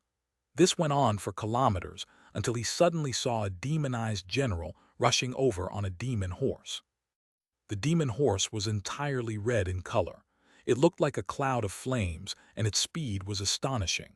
It arrived in front of the silver-winged flying ant almost in the blink of an eye.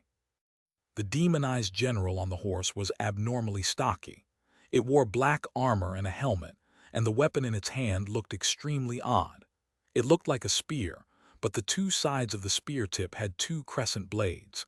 It was more than 3 meters long and looked a little like the trident of the mythical Poseidon. The raven-black spear suffused a red glow, and although it was drawn in a cartoon style, it still gave one the feeling of ferocity and dominance. Zhou Wen's gaze swept across its helmet and saw a circular groove. Engraved in it was the word paper. Boom! The demonized general raised its spear and thrust it at the silver-winged flying ant. Burning flames spewed out of the spear tip, making the strange spear appear like a flaming worm that swept towards the ant at blistering speed. Clearly, it was a primordial energy skill. Under Zhou Wen's control, the silver-winged flying ant used silver wing flash to dodge the demonized general's thrust. At the same time, it moved its stinger and shot out magical needle, aiming right at the demonized general's eyes. Roar! The demonized general let out a roar as its body produced fiery ripples that resembled lotus flower petals. It had surprisingly withstood magical needle as it threw the strange burning spear right at the silver-winged flying ant in midair. Zhou Wen hurriedly made the silver-winged flying ant fly higher, hopping to use the distance of height to prevent the attack from hitting. The silver-winged flying ant flew to a height of more than 10 meters, a height that Zhou Wen imagined the strange spear wouldn't be able to reach. But to his surprise, the demon horse, the demonized general was riding, leaped up and jumped more than 10 meters into the sky, instantly closing the distance between it and the ant. The strange spear in the demonized general's hand again swept at it like a fiery worm. The silver-winged flying ant lived up to its name as king of low altitudes. As it flapped its 4 wings, it dodged the attack like a silver bolt of lightning. However, a shocking scene happened the next second. The demonized general aimed one hand at the silver-winged flying ant in midair and sucked at it. As though space was collapsing towards its palm, the ant, which was at least 2 meters away, was pulled towards the demonized general. No matter how hard it flapped its 4 wings, it was unable to escape the suction. Crack! The strange spear cleaved down, immediately lopping off the motionless silver-winged flying ant's head. Zhou Wen turned around and retreated, but the blood-colored avatar did not have enough strength to fend off a pinnacle legendary creature. Zhou Wen had ultimately retreated too late. Without even pursuing him, the demonized general sat on the demon horse's back and threw the strange spear over. The flaming worm tore through the sky, and without being able to dodge in time, the blood-colored avatar was pinned to the sandy ground in the battlefield. The screen went black. Chapter 79, Crazy Grinding. How terrifying! Zhou Wen didn't feel depressed. Instead, his eyes lit up as he felt pumped with excitement. The stats of the silver-winged flying ant were already considered top-notch among legendaries. Yet, it had been butchered by the demonized general. Such a powerful existence made Zhou Wen eager to obtain it. Be it the demonized general companion beast or the demonized general's primordial energy skill, they were both of extreme value. It was especially so for the skill that could pull the silver-winged flying ant over. It was practically godlike. Without any hesitation, he dripped his blood to revive the blood-colored avatar. He then chose to head for Tiger Cage Pass immediately. The typical demonized soldiers held little meaning to him. He stormed all the way in, leaving a wake of destruction behind him. Soon, he encountered the demonized general who came riding on a horse. However, this demonized general was somewhat different from the one he had previously encountered. Although it wore the same black armor and helmet, there wasn't any engraving on its helmet. Furthermore, it was riding a black horse and it was slightly shorter. The weapon it wielded was an ordinary spear. Upon exchanging blows, Zhou Wen realized that this was the ordinary demonized general as described in the school's strategy. It was completely different from the word-engraved demonized general he had seen. Although an ordinary demonized general was rather strong, it wasn't the silver-winged flying ant's match. After about 10 minutes of battle, it was slain and had dropped a primordial energy crystal. A 15-valued primordial energy crystal didn't help Zhou Wen break through his limits. Apart from his constitution at 11, his other stats peaked at 10. He was unable to exceed the limit. Zhou Wen continued controlling the blood-colored avatar as he stormed towards Tiger Cage Pass. The nearer he was to it, the more demonized soldiers there were. He did encounter 2 demonized generals, but they dropped nothing of note. When the city gates of Tiger Cage Pass were in sight, Zhou Wen wanted to continue charging forward when he heard the twang of a bowstring. An arrow shot out from Tiger Cage Pass like a bolt of lightning, instantly killing the blood-colored avatar. What the hell? Zhou Wen was able to hear the bowstring's twang thanks to the Truth Listener earring, but he hadn't managed to see who had shot the arrow, nor was he able to dodge it in time. Such an outcome clearly didn't satisfy him. He dripped his blood and entered the game again, but this time, he didn't enter Tiger Cage Pass but first entered Ant Nest, Ancient Imperial City and Underground Buddha City. After killing the silver-winged flying ant, Skeleton General and mutated Buddha Heart Lotus once, he headed for Tiger Cage Pass.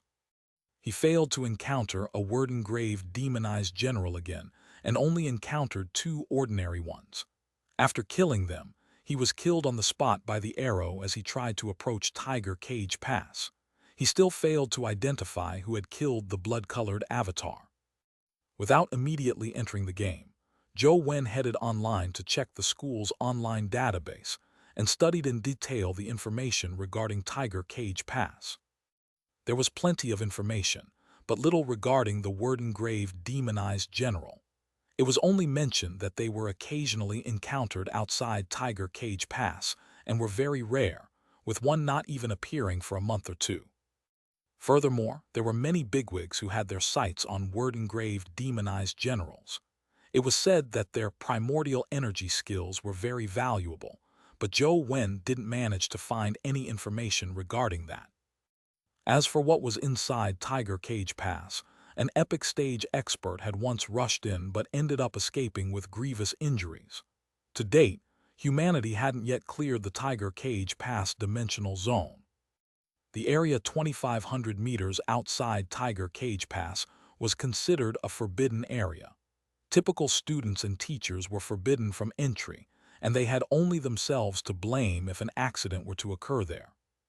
Without finding the word-engraved demonized general's detailed information, Zhou Wen tried again. He dripped his blood again to revive himself in the bid of encountering one outside Tiger Cage Pass. However, before heading to Tiger Cage Pass each time, he would kill the silver-winged flying ant, Skeleton General, and mutated Buddha Heart Lotus. A legendary companion egg did drop, and ordinary companion eggs dropped as well. They were all given as food to the silver-winged flying ant and Truth Listener. Truth Listener also needed food, but it was picky. It only ate companion eggs and had no interest in incubated companion beasts. This made it different from the silver-winged flying ant. Ding! For the next few days, Zhou Wen continued grinding crazily. After he slew a mutated Buddha Heart Lotus once more, a mutated Buddha Heart Lotus crystal dropped a primordial energy skill crystal. This was even rarer than a mutated Buddha Heart Lotus companion egg. He had already had 3 of them drop, but the mutated Buddha Heart Lotus's primordial energy skill crystal only had 1 drop. I already have blood meditation. I hope it isn't the same one this time. Zhou Wen carefully looked at the primordial energy skill crystal. Stats: Mutated Buddha Heart Lotus, Lotus Flower Buddha Body, rank 9. Zhou Wen's eyes lit up, as he didn't hesitate to let the blood-colored avatar fuse with it. Lotus Flower Buddha Body was the blood-patterned Buddha Heart Lotus's protective primordial energy skill, and furthermore, it was rank 9. Zhou Wen couldn't ask for more. Thankfully, the Buddha-type primordial energy skill was relatively mild. Although it was at the legendary stage, it didn't excessively burden Zhou Wen's body. It allowed him to successfully obtain the rank 9 Lotus Flower Buddha Body. When Zhou Wen attempted to circulate it, faint blood patterns immediately suffused his skin. They covered his entire body with flower petals as though a Buddha's aspect was hidden within. Lotus Flower Buddha Body expended 1 primordial energy point every second, therefore, only allowing him to use it for 10 seconds. This was under the condition that he didn't use any other primordial energy skills. This primordial energy skill is good in every way, but its expenditure is just too high, Zhou Wen thought with an insatiable desire. He entered the game to try his newly mastered skill, and realized that he had basically achieved invulnerability against the attacks of demonized soldiers at the same mortal stage. His defensive strength was indeed pretty good. It could also defend the attacks of ordinary demonized generals if they didn't use primordial energy skills. If they were to use one, the Lotus Flower Buddha Body wasn't able to defend against it, but it still prevented him from being killed instantly. Of course, this was under the condition that the ordinary demonized generals could hit the blood-colored avatar. In fact, with the silver wings formed by the silver-winged flying ant, ordinary demonized generals were incapable of touching the blood-colored avatar. As for the arrow that shot out from Tiger Cage Pass, it was still able to penetrate his body. Lotus Flower Buddha Body's defensive powers were like paper mache that didn't show any obvious effects. Even Silver Wing Flash didn't help him in dodging it. The one shooting the arrow from Tiger Cage Pass is likely an epic dimensional creature. Zhou Wen no longer dared to approach Tiger Cage Pass and only sought demonized generals in the periphery. He grinded Tiger Cage Pass countless times, and one time he encountered a red horse dash towards him shortly after he arrived near Tiger Cage Pass. The demonized general riding on it was stocky and tall. Its strange spear, resembling Poseidon's trident, was eye-catching. There was a word engraved on its helmet, making it the word-engraved demonized general which Zhou Wen had been trying hard to find. However, upon careful inspection, he was stunned. This was because the word engraved was different from the one he had previously seen. Chapter 80: Battling the Demonized General Again. The last time Zhou Wen saw the demonized general, it had the word paper engraved on the helmet. This time, it wasn't paper but blade. It was paper and now it's blade. Don't tell me the next one is rock. Although he didn't know why they differed, he still followed his plans. He fused the mutated skeleton ant, silver-winged flying ant, and Truth Listener into the blood-colored avatar and prepared for a full-power skirmish. Although the demonized general was strong, the silver-winged flying ant wasn't weak, especially when it came to speed. It was definitely not weaker than any legendary dimensional creature. The demonized general's attack was identical to the one he previously encountered. The strange spear in its hand swept over with blazing flames, but Zhou Wen managed to dodge it by flying. He didn't rejoice when he dodged the strange spear's attack. He continued staring intently at the demonized general's left hand. Indeed, after the spear missed, the demonized general raised its left hand, just as Zhou Wen had expected. However, to his surprise, the demonized general didn't suck the blood-colored avatar over. Instead, it transformed its palm into a blade and waved it at it. The faint red blade aura tore out like a thin thread, instantly cleaving the blood-colored avatar's waist, an attack that even the silver wings were unable to dodge. The blade aura flashed past the blood-colored avatar's waist, slicing it into two. It then plummeted from the sky and the screen turned black. Zhou Wen was confused when he saw the black screen. The left-hand technique of paper is suction, while blade has a blade aura that's as fast as lightning. If there's rock, would it be a powerful punch that strikes from afar? He didn't immediately revive the blood-colored avatar to try again. He carefully considered the battle and quickly realized that he was unlikely to defeat the paper demonized general with only the silver-winged flying ant. However, he had a chance of defeating the blade demonized general. The suction force of the paper demonized general's palm was something the silver-winged flying ant couldn't avoid. However, the extremely fast blade aura of the blade demonized general could be avoided if silver-winged flying ant was used properly. This also meant that Zhou Wen had the chance of killing a blade demonized general. This was if the silver-winged flying ant fought alone. If it fused with the blood-colored avatar as a companion form, there was zero chance. This was because, in its companion form, the silver-winged flying ant was unable to use its talent skills.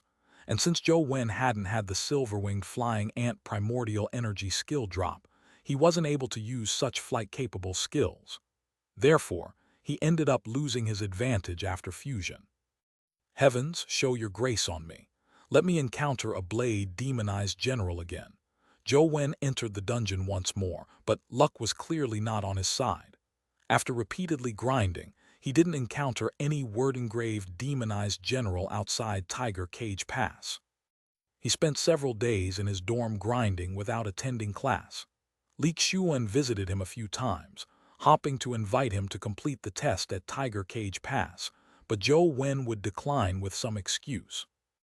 Wang Fei constantly monitored her students in secret, and discovered that most students had diligently done their research and formed teams to attempt slaying the demonized general at Tiger Cage Pass. Xianxia and Zhou Wen were the only ones in class who didn't do a thing. Excluding their first visit to Tiger Cage Pass, there had been no sight of them again. And no, I can ignore Xianxia, but what's Zhou Wen doing? Why didn't he head to Tiger Cage Pass to complete the mission? Wang Fei was rather curious about Zhou Wen. She had a good relationship with Aoyang Lan and knew how proud and doting she was as a mother. Even a woman like Aoyang Lan had given Zhou Wen an extremely high appraisal and had even given the rights that should have been in Jiang's to Zhou Wen. This had piqued Wang Fei's curiosity. Zhou Wen had showcased impressive potential back in his participation in the slaying of the mutated Buddha Heart Lotus, so this deepened her curiosity. She wouldn't have thought much about it if Zhou Wen had completed the mission at Tiger Cage Pass without any fuss, but there was nothing from him for several days. This just intrigued her even more. Wang Fei clearly wasn't a patient person. Since she was curious, she decided to visit Zhou Wen at his dorm to see what he was doing. And in a room in a particular part of Luoyang City, Liz excitedly came to Kaio Siyuan with an arrest warrant. Minister Kaio, the arrest warrant has been granted. Shall we take immediate action? Kaio Siyuan nodded slightly. Take some men to Sunset College. However, don't use the arrest warrant. Get the school to bring Zhou Wen over under the guise of getting him to aid in investigations. If he's cooperative, bring him back. If not, you'll have to use the warrant. Try not to garner the notice of too many people when you do it, especially the Wen family. Minister, rest assured, I know what needs to be done. I'll definitely bring Zhou Wen back, Liz said confidently. Go then, come back quickly. We don't have much time. We have to get what we need to know before the Wen family sends someone, so it has to be fast, Xianxia exhorted once more. Liz obeyed the order and took men to Sunset College. Then, in the name of needing Zhou Wen to aid in investigations, she met the school's managing vice-chancellor.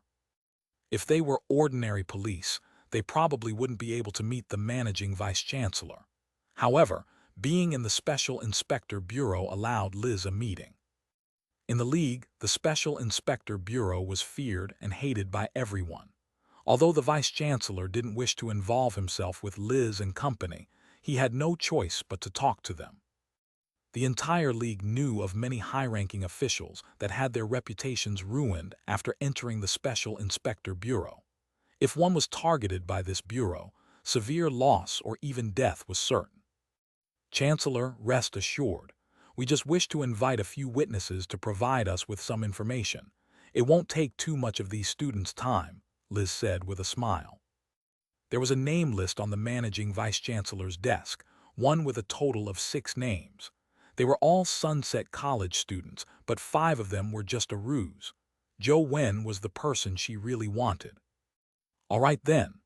The managing vice-chancellor didn't wish to offend the Special Inspector Bureau because of such trivialities, so he got his secretary to summon the students on the list. Zhou Wen was gaming in his dorm when he received the notice to head the school's administrative building. He had no idea why the chancellor was summoning him. Knocking on the door and entering the office, he instantly saw Liz, who was sitting there drinking tea. He immediately knew that things weren't good, but he knew that escape was futile. All he could do was pretend to not recognize her and walk in calmly. Chapter 81, Stalling for Time. This female officer wishes to ask you a few questions. Just answer truthfully, the vice-chancellor said to Zhou Wen and company. Liz didn't look like she was targeting Zhou Wen. She asked all 6 students some questions and treated him the same as though she didn't know him. Officer, will that do? The vice-chancellor asked after Liz was done with her questioning. The other students can head back now. However, I would like to invite Mr. Zhou Wen back to assist us in our investigations. Liz waved her hand, permitting the other students to leave the office as she scrutinized him as though speaking casually. The vice-chancellor frowned slightly but soon smiled. Officer, you naturally can get our students to assist in your investigations, but as you know, Sunset College is considered half a military school. These students can be considered part of the military reserve force. If you wish to take him away, you will need to go through the procedures. If you are in a rush for time, I can do the paperwork for you now. There's no need.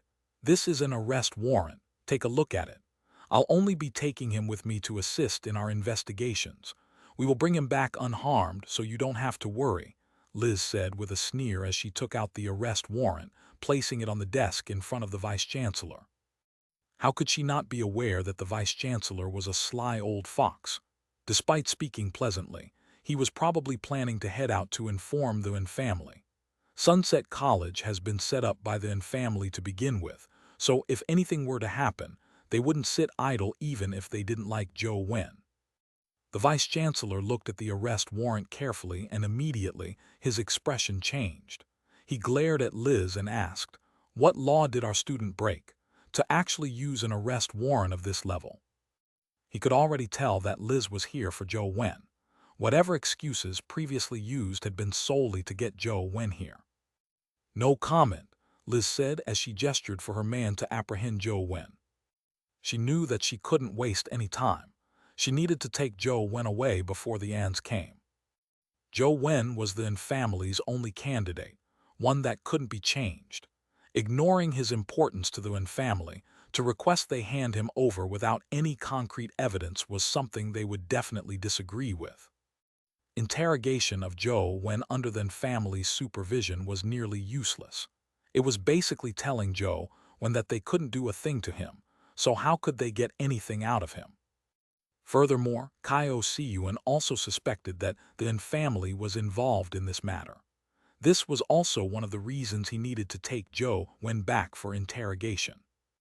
As for killing Zhou Wen, not only was Liz fearful of doing so, but even Xianxia wouldn't do so. The Wen family had Zhou Wen as their only candidate, so killing him was equivalent to crossing them. Kaiyo Siyuan didn't wish to completely offend them. At least he wouldn't do so until he had concrete evidence. Of course, if he could obtain actual evidence from Zhou Wen that the family was involved with Jiang Daoxian, that would be a whole different matter. The possibility was very small to begin with. Therefore, Liz didn't really have much hope of obtaining such evidence. She only wanted to take Zhou Wen back and question him about the things that Kaiyo Siyuan wanted to know before the family arrived. Zhou Wen immediately hid behind the vice-chancellor, back. He had heard Li Xuan describe the modus operandi of the Special Inspection Bureau, a place that was enough to figuratively skin a person no matter who they were. For them to have spent so much effort to come all the way to Sunset College to arrest him, he clearly wasn't going to be released after a simple interrogation. Furthermore, Zhou Wen felt guilty. After all, he had cultivated Jiang Daoxian's lost immortal sutra. If the Bureau were to believe that this primordial energy art was related to Jiang Daoxian, wouldn't that make him his accomplice? Zhou Wen didn't know that Jiang Daoxian hadn't cultivated in the lost immortal sutra himself, because it wasn't his. Even if others were to recognize the lost immortal sutra, it was impossible to connect him to Jiang Daoxian. Furthermore, no one in the League had ever mastered the lost immortal sutra, so it was almost impossible to recognize. Officer, you should know that Overseer and shows great concern about Sunset College. Shouldn't you inform him of this? The Vice-Chancellor said with a frown. Liz said in all seriousness, the League's laws are supreme. I don't care where this is or who's here. I'm duty-bound to do what needs to be done. It doesn't matter who comes. Chancellor, are you implying that Overseer and is greater than the League's laws? You are taking me out of context. On this matter, our Sunset College will definitely seek an explanation from Congress. The Vice-Chancellor's face was livid. Feel free to do so. Liz knew that she couldn't waste any more time. She had to leave immediately with Zhou Wen, so she gave her men the signal. Two men moved like phantoms as they tried to take Zhou Wen away by force. Don't touch me. I can walk by myself. Zhou Wen knew that the school was powerless against them since the Vice-Chancellor didn't stop them. All right, move along. Liz wasn't afraid that Zhou Wen could do much. She waved her hand, giving the silent order to her subordinates not to touch him and let Zhou Wen walk by himself. She didn't wish to blow matters up if things could be done in a furtive manner. Zhou Wen didn't resist as he obediently walked out. The two men walked behind him, prepared to immediately restrain him if he did anything abnormal. Chancellor, ya goodbye for now, Liz said and directly walked off. Zhou Wen didn't dawdle as he directly walked towards the school's entrance. He was lacking in EQ, but it didn't mean he was dumb. Liz had tricked him and was now eagerly taking him away. Although she spoke in an overbearing manner, he could tell that there were things holding them back. Their eagerness was apparently because they were afraid of something. Every second I stall counts. Zhou Wen didn't have the opportunity to send an SOS message. From the moment he entered the room and saw Liz, he knew that he wasn't able to do so under Liz's nose. Therefore, he hadn't made any attempts to prevent himself from being taken into custody immediately. It might even cause his mysterious phone to be confiscated. However, believing that the Vice-Chancellor would have already sent out the news, all he needed to do was stall for time to have a turnaround. Under normal circumstances, it was clearly impossible for someone at the mortal stage to escape from a few legendary officers. Zhou Wen kept walking towards the school's entrance without acting out of place, nor did he take any detours. He made Liz and the officers believe that he had stopped resisting and was returning with them. In fact, even high officials of the League wouldn't try anything funny if they were under the Bureau's control, much less a student. Zhou Wen walked normally as though he had resigned himself to fate, but when he arrived near a forest within the campus grounds, he suddenly exerted full force and dashed into the woods. As he ran, he said, "I need to pee. Wait a moment." By passing through the forest, he was already close to the entrance of underground Buddha City in the real world. As long as he could escape into it, he could use the small Buddha temple's mysterious forces to stall for time. Although doing so was risky as he still didn't know if small Buddha temple in the real world was identical to the game, he no longer had the luxury of choice. He had things on him he absolutely couldn't expose. If he were to be taken away for interrogation, all the items on him would be scrutinized. The mysterious phone would thus be exposed. Chapter 82: Escape. Upon seeing Zhou Wen escape, Liz watched with a teasing look without any intention to take action. The Bureau arrested and pursued people daily.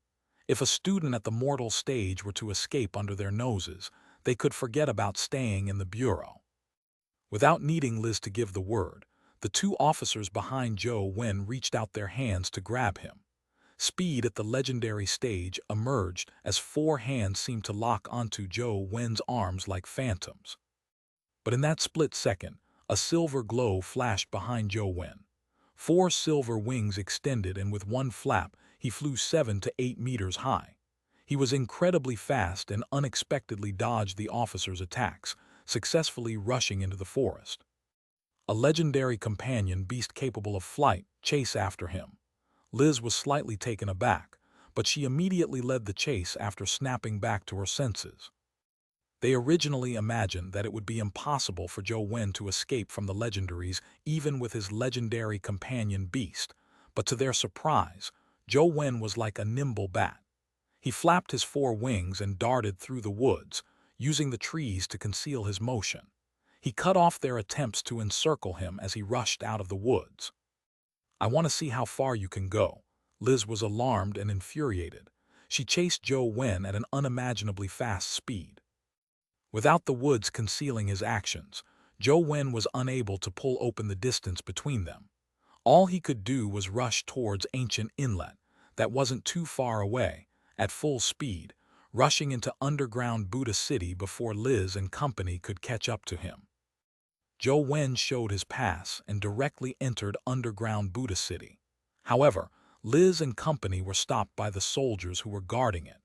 After they revealed their identification as Bureau officers, they were permitted into underground Buddha City to continue the pursuit. Zhou Wen didn't even turn his head as he ran towards small Buddha temple at full speed. Liz and company chased him relentlessly and were closing up to him despite the speed he obtained with the wings obtained from the silver-winged flying ant. "Zhou Wen, do you know what crime it is to resist arrest? We originally only required you to return to assist us with our investigations. Now that you're escaping, that will compound the crime. It's still not too late for you to stop now," Liz shouted as she chased. Zhou Wen completely ignored her as he dashed forward at full speed. Liz knew that she couldn't waste any more time when she saw Zhou Wen running in silence. Gritting her teeth, she summoned an azure sword and slashed it towards Zhou Wen. An azure sword beam appeared immediately, traversing several meters as it headed straight for Zhou Wen's back. Zhou Wen heard the sound of wind as he hurriedly dodged with a sidestep, barely dodging the sword beam's slash. Without another word, he continued running forward. He originally only had the thought of finding an opportunity to hide the mysterious phone, but with Liz's tight pursuit, they weren't giving him a chance to do so. All he could do was desperately escape in the direction of small Buddha temple. "My name is Liz if you escape me today." Liz was infuriated and couldn't care less. She slashed out with her sword repeatedly. Although the sword beams weren't aimed at Zhou Wen's vital spots, it was enough to grievously injure him. Due to him dodging the sword beams, Zhou Wen's speed immediately dropped. This allowed the other officers to catch up to him. They didn't stand on ceremony as they cast several primordial energy skills at him. They were experienced veterans and attacked viciously in a non-lethal manner. It was solely to heavily injure him so that he could be taken back. A huge burst of blood shot out of Zhou Wen's thigh as Liz's sword beam sliced across it. The blood continued gushing out of the laceration. Zhou Wen continued dashing forward in silence, but the injuries he suffered kept increasing. Although they weren't lethal, his wounds were extremely horrifying. Liz was also alarmed. Although Zhou Wen was augmented by a legendary companion beast and he was flying very quickly, he was ultimately at the mortal stage.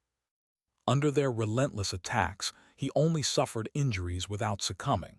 Although he looked seriously injured, he had avoided having his vital parts injured. He hadn't suffered any serious damage. This definitely had to do with Liz and company having no intention of really killing Zhou Wen, but he had been able to avoid any injuries that were enough to put him out of combat. Many times, Zhou Wen was able to dodge an attack at the final moment even without taking a look. It was as though he had eyes in the back of his head. This shocked Liz greatly. This Zhou Wen is so calm in battle. Even when injured, he chooses to allow himself to be injured to minimize the overall damage. He's terrifyingly calm. It's unbelievable that he's only 16. Liz looked at the bloody Zhou Wen flying off with a resolute look in his eyes. Her heart stirred as she thought, it's no wonder then family chose him. It's probably not just because of the relationship between Zhou Lingfeng and Aoyang Lan. Zhou Wen fought as he retreated. After his body was injured, his lost Immortal Sutra automatically switched to Small Perfection of Wisdom Sutra. What further surprised him was that his wound pulled together to exert compression and prevent blood from gushing out just like Li Xuan. I never expected the Small Perfection of Wisdom Sutra to have such ingenious uses. Zhou Wen was quite surprised. The Small Perfection of Wisdom Sutra allowed Zhou Wen's constitution to exceed 10, the only stat that reached 11. Therefore, it definitely boosted constitution, but he had no idea what it did. The small Buddha temple's stone staircase was already in sight. It had a metal fence barricading it with a forbidden zone sign to prevent students from accidentally venturing in. Small Buddha temple didn't have troops guarding it because it was unnecessary. If someone was really able to enter Small Buddha temple and master the Small Perfection of Wisdom Sutra, the military would be very happy. There were all kinds of similar, mysterious places in the world, but less than 10% of them had been completely cleared. Zhou Wen rushed to the fence as his left arm conjured the skeleton bracer. He tore a huge hole through the fence and immediately crawled through it. Liz and company weren't from Luoyang, so they knew little about the recently discovered Buddha city. Although they saw the Forbidden Zone sign, they continued their pursuit. Firstly, Liz needed to capture Zhou Wen as soon as possible. Secondly, with Zhou Wen in front of them, he would end up bearing all the dangers first. Therefore, she didn't hesitate to rush in with her men. In the narrow rock passageway ahead, the space that allowed him to dodge decreased. Liz managed to slash a beam on Zhou Wen's back, causing him to trigger the Lotus Flower Buddha body skill. However, a long bloody gash cleaved open on his back as he was thrown forward. He spat out blood when he slammed onto the stone steps high above. Liz approached Zhou Wen with a sword in hand as she said coldly, "Zhou Wen, you're cornered. Stop having illusions that you can escape. Returning with us to assist in the case will only benefit you." Zhou Wen shot a look at Liz and company who had managed to catch up to him. Wiping away the blood that trickled from the corner of his mouth, he said indifferently, "Why would I be escaping? You are the ones who should be escaping." Chapter 83, Stalemate at the Stone Stairs. Madman! Liz ignored what Zhou Wen had said. She gestured with her hand for the officers to head over and apprehend the heavily injured Zhou Wen. She had already wasted too much time, far more than she had originally planned. It was already hard to tell if they could take Zhou Wen away before the Wen family came. She couldn't afford to waste any more time. The few officers lunged forward. By heading higher, the stone stairs had broadened. They were no longer as narrow as before, allowing them to rush up together. But this time, Zhou Wen didn't immediately run. He sat at the top of the stairs, striking forward at the officer that led the charge. This strike seemed soft and powerless, as though he hadn't exerted a sliver of strength. The officer was nearly 2 meters away, so not even his sleeves were touched. Liz and the few officers naturally didn't believe that Zhou Wen had the ability to strike them from a distance. Skills that could project primordial energy was considered a minority even at the legendary stage, so it was impossible for someone at the mortal stage to master such a skill. Even if there was one, someone at the mortal stage didn't have the primordial energy needed to support the expenditure. However, with Zhou Wen's gentle strike, the officer silently collapsed to the ground. It instantly shocked the rest. Zhou Wen remained unperturbed as he repeatedly struck the air. In response, the remaining officers collapsed in the zone as though their souls had been dissipated. Liz was stunned and bewildered, nearly unable to believe her own eyes. The few legendary officers had clearly stopped breathing, yet she couldn't tell how they had been killed by Zhou Wen. Her eyes flickered with a glint of shock and puzzlement. Momentarily, she didn't dare approach him. Yet Zhou Wen knew very well that they hadn't been killed by him. Instead, it was the mysterious force of the stone stairs and small Buddha temple that robbed them of their lives. However, no one knew this mysterious force better than Zhou Wen. He had accurately estimated the moment of the officer's death and just posed with a strike. It was simply to scare them off. What puzzled Zhou Wen was that Liz wasn't affected by the stone stairs' force. Otherwise, she should have been lying dead. Strange, don't tell me Liz possesses a primordial energy skill similar to heart meditation. That's why she hasn't been killed by that mysterious force. But that's not right. Even if she has something like that, she doesn't know the secret of this place. She wouldn't be using it ahead of time. What's happening? Zhou Wen was puzzled, but he didn't show it. He continued sitting on the stone stairs with a leisurely look, looking down at Liz with an air of superiority. I didn't want to kill, but why did you have to force me? His words were half-truths. If Liz hadn't forced him, he definitely wouldn't wish them dead, much less make people from the Bureau die. He didn't know if he could explain their deaths clearly in the future, with the possibility of the League putting him on a wanted list. But even so, Zhou Wen didn't wish to expose the secret of his mysterious phone. At most I'll be a fugitive, escaping into dimensional zones that aren't within human control. As long as I have the mysterious phone, the dangers of the dimensional zones are non-existent to me. Zhou Wen made up his mind that if he were truly cornered, he would have to become a wanted fugitive. Don't try to act all mysterious. Do you think you can fool me?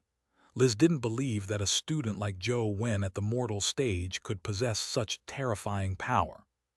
However, she was unable to instantly tell how the 4 officers had died. This hesitance made her lack the courage to directly rush forward. You can give it a try if you don't believe it.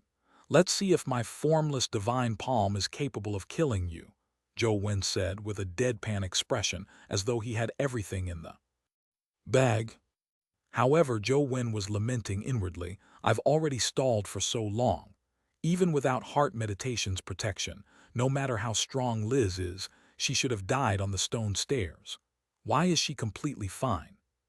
What formless divine palm? I've never heard of it.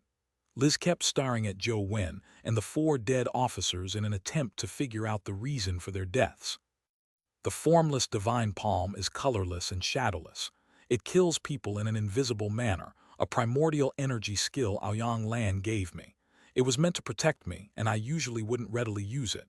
If you hadn't cornered me today, I wouldn't have used such a vile primordial energy skill. Zhou Wen spoke nonsense, but he was considering how he could escape. He didn't believe he could really scare Liz. She hadn't rushed up because she hadn't figured out how her 4 colleagues had died and was unwilling to take the risk. Liz was doubtful of Zhou Wen's words. It was true she couldn't tell how the deaths occurred because they didn't seem to have any injuries at all. Suddenly, an idea came to Liz.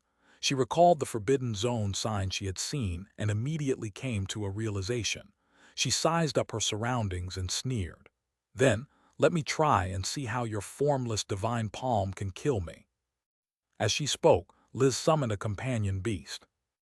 It had pure white wings and supple skin and was dressed in a white gown. It resembled the mythical angel but had one thing that was different. This angel companion beast didn't have a head. It was empty from the neck up. Headless angel. Zhou Wen immediately cried out when he saw the headless angel. Headless Angel was very famous as a companion beast. Although it came from the League's West District, its name had already spread across Earth's League. Headless Angel wasn't a true angel, but a figure in Western legend. Legend had it that a pious nun believed in God with the purest heart, hoping that she could one day ascend to heaven to serve God as an angel. Every person who saw the nun believed that she was the purest and most flawless person in the world. Therefore, everyone who knew her believed that she was bound to ascend to the heavenly kingdom after her death, becoming an angel who would serve God. Perhaps the nun's devotion moved God. One day, God descended before the nun and cast a divine light down on earth, purifying the nun's body into that of an angel. Just as the nun's body was being transformed into an angel's body, she saw a prisoner on death row piously praying and confessing to God.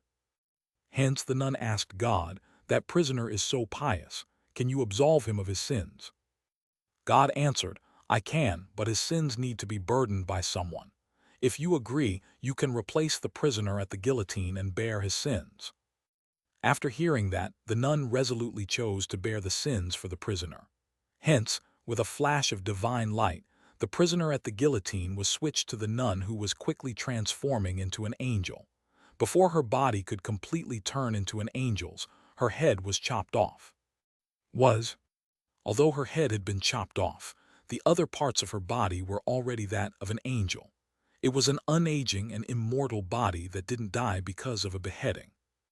However, the head wasn't able to recover due to it not being angelized. Therefore, the nun became the legendary headless angel in Western legend. Although the name was terrifying, a headless angel was synonymous with purity in the West District.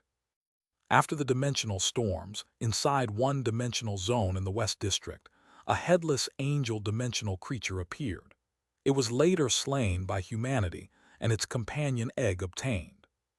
As such, the headless angel at the epic stage became famous across Earth's league. She wasn't the greatest at combat strength, but she was great for protection. With the protection of a headless angel, all kinds of evil forces like curses and hexes were unable to harm her master. It was to date the strongest defensive companion beast in the West. The master of Headless Angel relied on her defensive powers to explore dimensional zones, amidst many mysterious dangers, ones that humanity believed were forbidden, returning safely every time. Hence, the fame of Headless Angel intensified. But based on what Zhou Wen knew, there was only one Headless Angel companion beast, and its owner was Liz. Chapter 84, Headless Angel. Headless Angel wasn't a companion beast with offensive traits. Its body appeared like a holy halo that floated in front of Liz. Liz extended her hand and beckoned, causing the Headless Angel's body to quickly transform into a white crucifix that landed in Liz's palm. The crucifix suffused a holy glow that made Liz appear like a goddess with it in hand. Zhou Wen finally understood why Liz hadn't been killed by small Buddha temple's mysterious force. It was likely due to the Headless Angel's protection. He didn't hesitate to turn around and flap his wings to fly towards small Buddha temple. The wings the silver-winged flying ant manifested gave Zhou Wen speed that was in no way inferior to a pinnacle legendary. He instantly rushed to the entrance of small Buddha temple at the end of the stone stairs. Zhou Wen originally didn't wish to risk entering small Buddha temple in real life, but now wasn't the time to consider that. All he could do was enter to seek refuge. "Continue running and I'll cut off your legs." Liz's voice was cold as she held the Headless Angel's crucifix. Like a panther, she chased after Zhou Wen with a sword in her hand. She then slashed it at Zhou Wen's thigh like it was a whip. Liz had previously held back due to her qualms with regards to the Wen family. However, the death of the 4 officers had triggered Liz's rage. All she wanted to do was take Zhou Wen back alive. She had zero other scruples. The strike was exceedingly fast, as the sword beam instantly arrived behind Zhou Wen. Summoning the silver-winged flying ant with clenched teeth, he made it watch his back as he rushed into small Buddha temple. At the same moment Zhou Wen rushed into small Buddha temple, he heard a creaking sound behind him. When he looked back, he saw the silver-winged flying ant's 2 foreclaws cleaved apart by Liz. Even its forehead had a bloody gash that was seeping blood. Reality wasn't a game, so the silver-winged flying ant couldn't be revived if it died. With a thought, Zhou Wen summoned it back as he continued running into the temple hall at full speed. Without the silver-winged flying ant's wings to help him, his speed was much slower. The environment inside the small perfection of Wisdom Sutra was identical to the game. The first thing he saw when he entered the small Buddha temple's compound was the stone monument with the small perfection of Wisdom Sutra inscribed on it. In reality, the stone monument looked even more ancient and Spartan, as though it had suffered the ravages of time. The mottled exterior made it look even more rugged, as if there was an indescribable charm to it. Zhou Wen couldn't be bothered with it. He circulated the small perfection of Wisdom Sutra as fast as he could before rushing into the temple hall. Liz followed closely behind as she slashed her sword at Zhou Wen's thigh again without any hesitation. It was as though she wanted to lop off both of his legs. Even without turning his head, Zhou Wen was able to know that the sword beam was already behind him, due to Truth Listener. He leaped without any hesitation towards the temple hall. In midair, he felt the bottom of his feet become chilly. His sports shoes were made of high-tech cloth and had their soles sliced off. Even some of the flesh on the sole of his feet wasn't spared. The bleeding of his soles was rather harrowing. However, Zhou Wen had finally rushed into the temple hall and landed on the stone panes. "Buddha, please watch after me. Let the forces in this temple be effective against that woman. Otherwise, that mad woman will definitely lop off my legs." As Zhou Wen retreated inside the temple, he prayed silently. Under the headless angel crucifix's protection, the forces of small Buddha temple seemed to lose all its original mystery, being completely useless against Liz. Liz held the crucifix in one hand and sword in the other, dashing straight inside the temple hall. However, at the instant one of her legs breached the temple hall's interior, the three-faced Buddha statue inside suddenly widened its eyes. Bang! The holy crucifix's glow instantly exploded like a red-hot metal piece being shattered by a sledgehammer.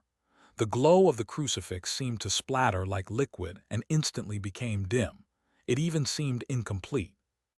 As though she had suffered a tremendous blow, her body flew backward and slammed into the stone monument, her mouth spewing out blood. Liz struggled on the ground and failed to get to her feet. Zhou Wen was delighted and surprised by this, almost to the point of giving the statue a thumbs up and expressing his deepest feelings. "You're awesome." Without thinking further, he summoned the injured silver-winged flying ant. Its front claws had been sliced off, and its head injury was serious. Thankfully, it hadn't died. Zhou Wen instructed it to conjure magical needle and shot at Liz. At this stage, if he could retain everyone, Zhou Wen would still have the time to escape from Luoyang and into the unknown dimensional zones. However, if he allowed Liz to escape and gather more people for a second wave of attacks, he probably wouldn't have a chance of escaping. Liz could hardly move due to her serious injuries, but she was able to summon a companion beast that resembled both a tiger and a lion. It picked her up and dodged the silver-winged flying ant's magical needle before rushing out of the temple. Zhou Wen immediately carried out his pursuit, but the silver-winged flying ant was too injured and unable to maintain its companion form.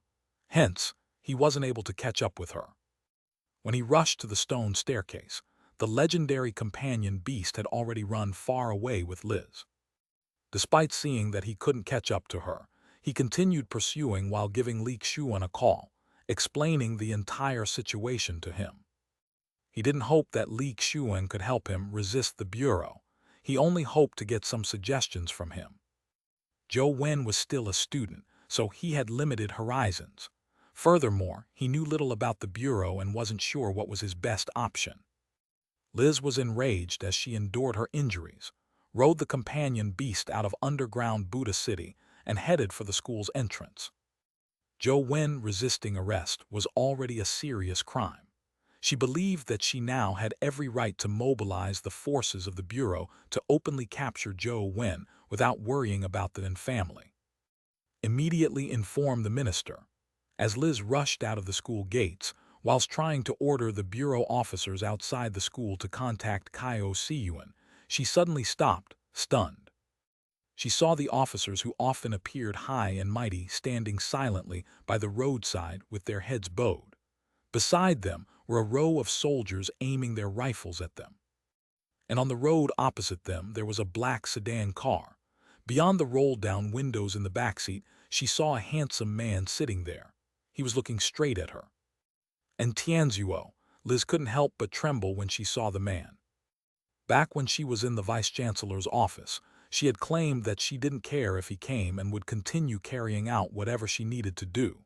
However, when she actually saw Tianzuo, everything was different.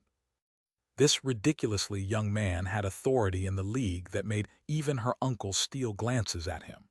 Although she was about the same age as him, their level of accomplishment was on completely different levels. Overseer. Liz endured her pains and came off the back of her companion beast, bowed at Tianzuo and forced a smile. Chapter 85. The Yin family has a mind. Who gave you the guts to dare harm the students of Sunset College on its campus? And Tianzuo asked Liz while sitting inside the car. Overseer, I'm Liz from the Special Investigation Bureau. I am under orders from Congress to arrest people related to Jiang Daoxian. Before Liz finished her sentence, she suddenly heard a bang. She felt an intense pain and burning feeling coming from her left thigh. While crying out loud, she couldn't help but fall to the ground on one knee as a bloody, gaping hole appeared on the side of her thigh. There were burn marks on her wound. Besides the sedan car, a man in military uniform and white gloves holstered his pistol and said, "Answer whatever the overseer asks, and nothing that he doesn't ask." "How dare you fire at me, you?" Before Liz could finish her sentence, she heard another bang. A bullet had shot through her other leg, causing her to collapse to the ground with blood pooling around her. As the adjutant to the overseer, I am obligated to remind you once more that you only need to answer the overseer's questions. If you say anything wrong or utter any unnecessary nonsense, the next thing to be crippled won't be your legs, the white-gloved man said gently with a smile. If it wasn't because he had crippled Liz's 2 legs, anyone would have mistaken him for a kind man who couldn't bear to kill even a mosquito. However, Liz's forehead was breaking out into a cold sweat.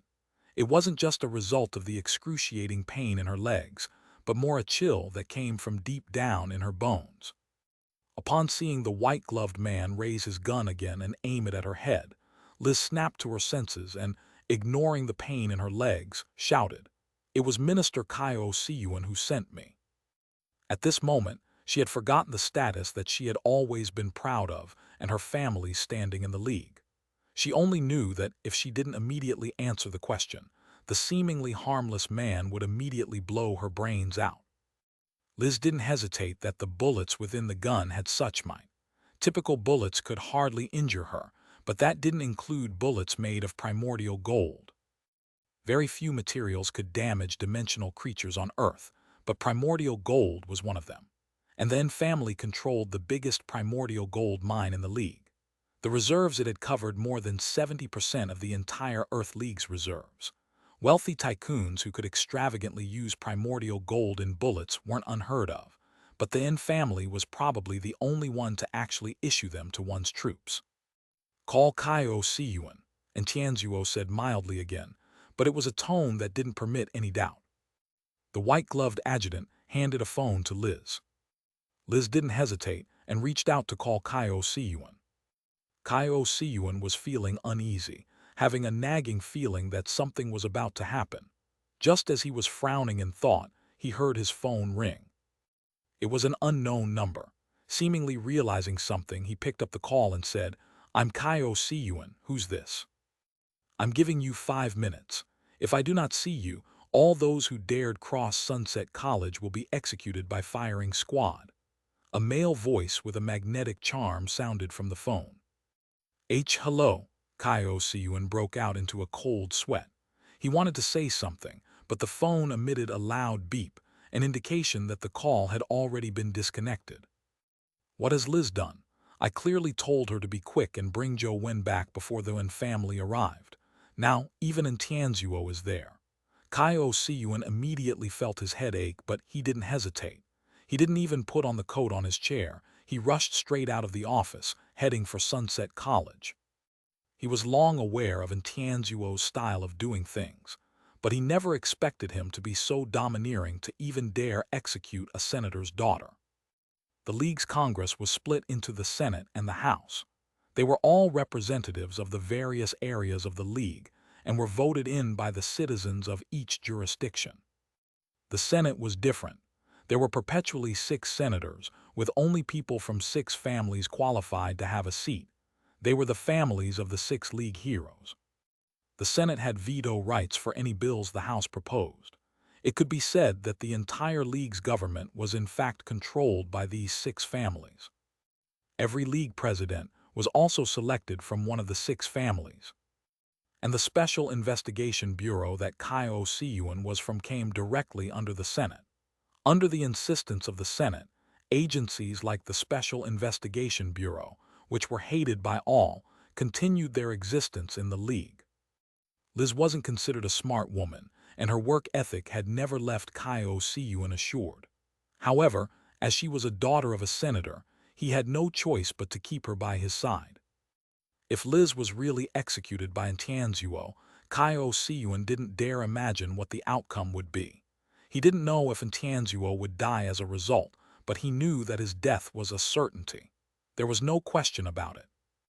Outside Sunset College, the nearby road had been sealed off by the soldiers. The students and passers-by didn't know what was happening and could only circle around it. "How long has it been?" And Tianzuo looked at the sky outside and asked casually. 4:43. The adjutant looked at his watch and politely replied. And Tianzuo didn't say a word as he waved his hand. Immediately, a row of soldiers raised their rifles, aiming their black muzzles at the back of Liz's and other officers' heads. Liz was trembling. She had never felt this afraid before because she could tell that Tianzuo really had no scruples about killing her. She really wished to say that she was a senator's daughter and declare her identity, but she was afraid that the moment she spoke, the seemingly harmless and perpetually smiling adjutant would blow her brains out. "Overseer, it's time." The adjutant turned and politely said to Tianzuo after looking at his watch. "Then proceed with the execution," and Tianzuo said indifferently. "Overseer, sir, please wait." A voice suddenly sounded from the sky as a figure flapped 2 wings and rushed down from the sky. The person who landed on the ground with his clothes soaked in sweat was none other than Xianxia. He had rushed over at such speed that he nearly had a heart attack. Thankfully, he had arrived just in time. Upon seeing Liz's crippled legs, Xianxia's heart was filled with agony. "You're Xianxia." Although Tianzuo sat in the car, making his eye level much lower than Xianxia's, the way he looked at him was as though he was looking from high above. Xianxia walked to the car and said politely, "I'm Xianxia from the Special Investigation Bureau, Overseer, sir. Can we have a private chat?" Chapter 86, Heaven is on the right. "There's nothing that needs to be hidden. Just say it straight," and Tianzuo said indifferently without looking at Xianxia. Xianxia's heart skipped a bit, aware that there was likely no way of conciliating the matter today. "Overseer, Liz and the rest were just acting under orders from our people higher up. This matter has nothing to do with them. Can they be sent to the hospital?" Xianxia drew a deep breath and said. "Who are the people higher up?" And Tianzuo continued asking with the same expression. "Overseer, you should have heard of Xianxia, right? The League's vilest criminal." Xianxia continued. "Xianxia slaughtered many high-ranking members of the League at the League government office. It halved our League's strongest combat strength and set back our overall strength by 10 years. The Senate has always placed the utmost importance on Xianxia. Over the years, the League has been trying all means to pursue him. Our Special Investigation Bureau has also been putting in great efforts towards this cause. Just a few days ago, we discovered that Xianxia had interacted with Zhou Wen." "Oh, so are you implying that Zhou Wen is in cahoots with Xianxia?" And Tianzuo shot Xianxia a look. Xianxia shook his head and said, "We are still unable to confirm if they are in cahoots. Therefore, we wanted to invite Zhou Wen back to assist in our investigations. Overseer, you are of noble birth, but the responsibilities you bear are unimaginable to the typical person. It's not easy for you nor than family. Why should you burden yourself with nagging tongues because of a huge problem like Jiang Daoxian? Besides, didn't you once criticize Zhou Wen and say that there was a problem with him?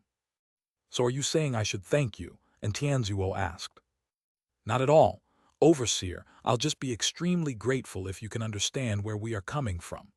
Kaio Siyuan felt more and more uneasy as he forced a smile. And Tianzuo looked at Kaio Siyuan with a faint smile.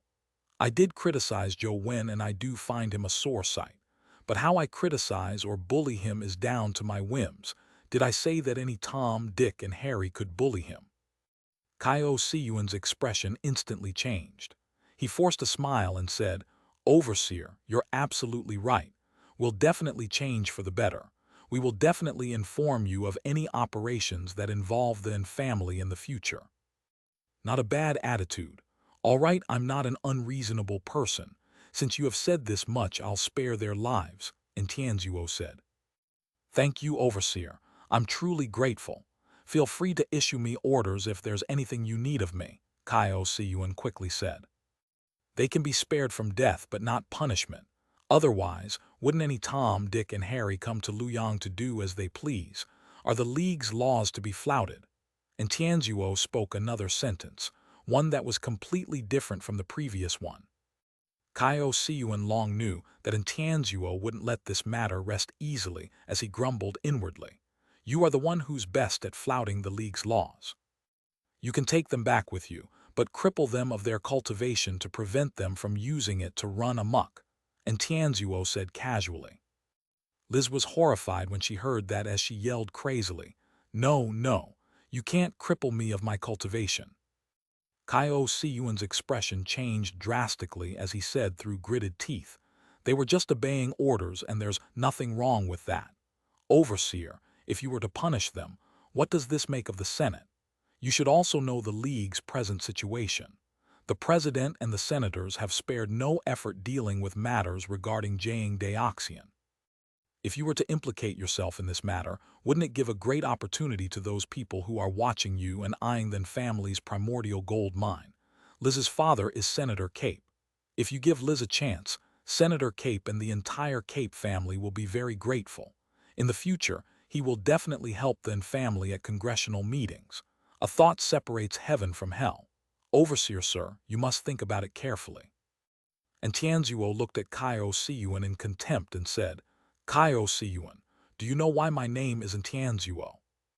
I'm afraid not. Please tell me, I'm all ears. As the saying goes, heaven one is on the right and hell is on the left, and I incline towards the left too, and Tianzuo said indifferently. Liz let out a painful cry as the adjutant drew an exquisite knife, stabbing into her primordial energy sea. Blood stained the hand holding the knife, turning the white gloves red. Remember, Luoyang belongs to the Wen family. And Tianzuo looked forward as his car windows wound up, slowly hiding his face. At this moment, Zhou Wen was hurriedly sneaking out of Sunset College via the back door. Li Xuan had given him two suggestions. One was to head to the Wen family to seek their help in settling this matter. The second suggestion was to immediately hide in unknown dimensional zones, never to appear again. Zhou Wen never wanted to have any relationship with the Wen family. Therefore, he decided to flee into the dimensional zones. With the mysterious phone, unknown dimensional zones weren't too dangerous for him. He planned on escaping to the nearest, Dragon Gate Grotto. There were many dimensional zones in its vicinity that humans had yet to explore to date. However, just as he left Sunset College's back door, he saw a young, refined-looking military officer standing there in a military uniform and white gloves. Young Master Wen, Madam has gotten Overseer to take you home for dinner. As the young officer smiled, he revealed 2 rows of neat, white teeth, emitting a warm, comforting glow like the sun in spring. When Zhou Wen sat inside the car, beside him was the person whose name he knew but had never met before, and Tianzuo. They had never met and had no ties in the past. But now, There was a particular relationship between them, making the mood rather delicate. "You must hate me, right?" and Tianzuo suddenly asked. Zhou Wen never expected him to say this. However, he wasn't someone with a high EQ, so he replied, "I wouldn't call it hate, but I definitely ain't fond of you." "Very good. This is what I want to say to you. I have never believed that you have the qualifications to replace little Jiang. It has been that way in the past, the present, and will be so in the future." And Tianzuo's gaze was peeled to the front as he spoke without expression. "You are talking about Jiang. How did I replace her?" Zhou Wen asked with a frown.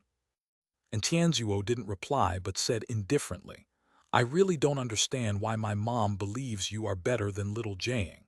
A man who only knows how to escape reality when encountering something doesn't have the right to be called a man, much less be better than little Jiang. I think you should visit a doctor and check if you have a screw loose in the head." Zhou Wen felt that Tianzuo was definitely crazy as he spoke in a completely baffling manner. The adjutant who was driving the car couldn't help but twitch when he heard Zhou Wen. One, Tian in Tianzuo's name can be interpreted as heaven. Two, Zhu in Tianzuo's name is a homophone to left. Chapter 87, Special Physical Condition. This was Zhou Wen's second time at their family home. Although Tianzuo didn't like him, what had that got to do with him? Zhou Wen sat beside Aoyang Lan and focused on eating. He had a great time chatting with Aoyang Lan. And Tianzuo and Jiang sat opposite him and focused on eating as well as though they couldn't see him.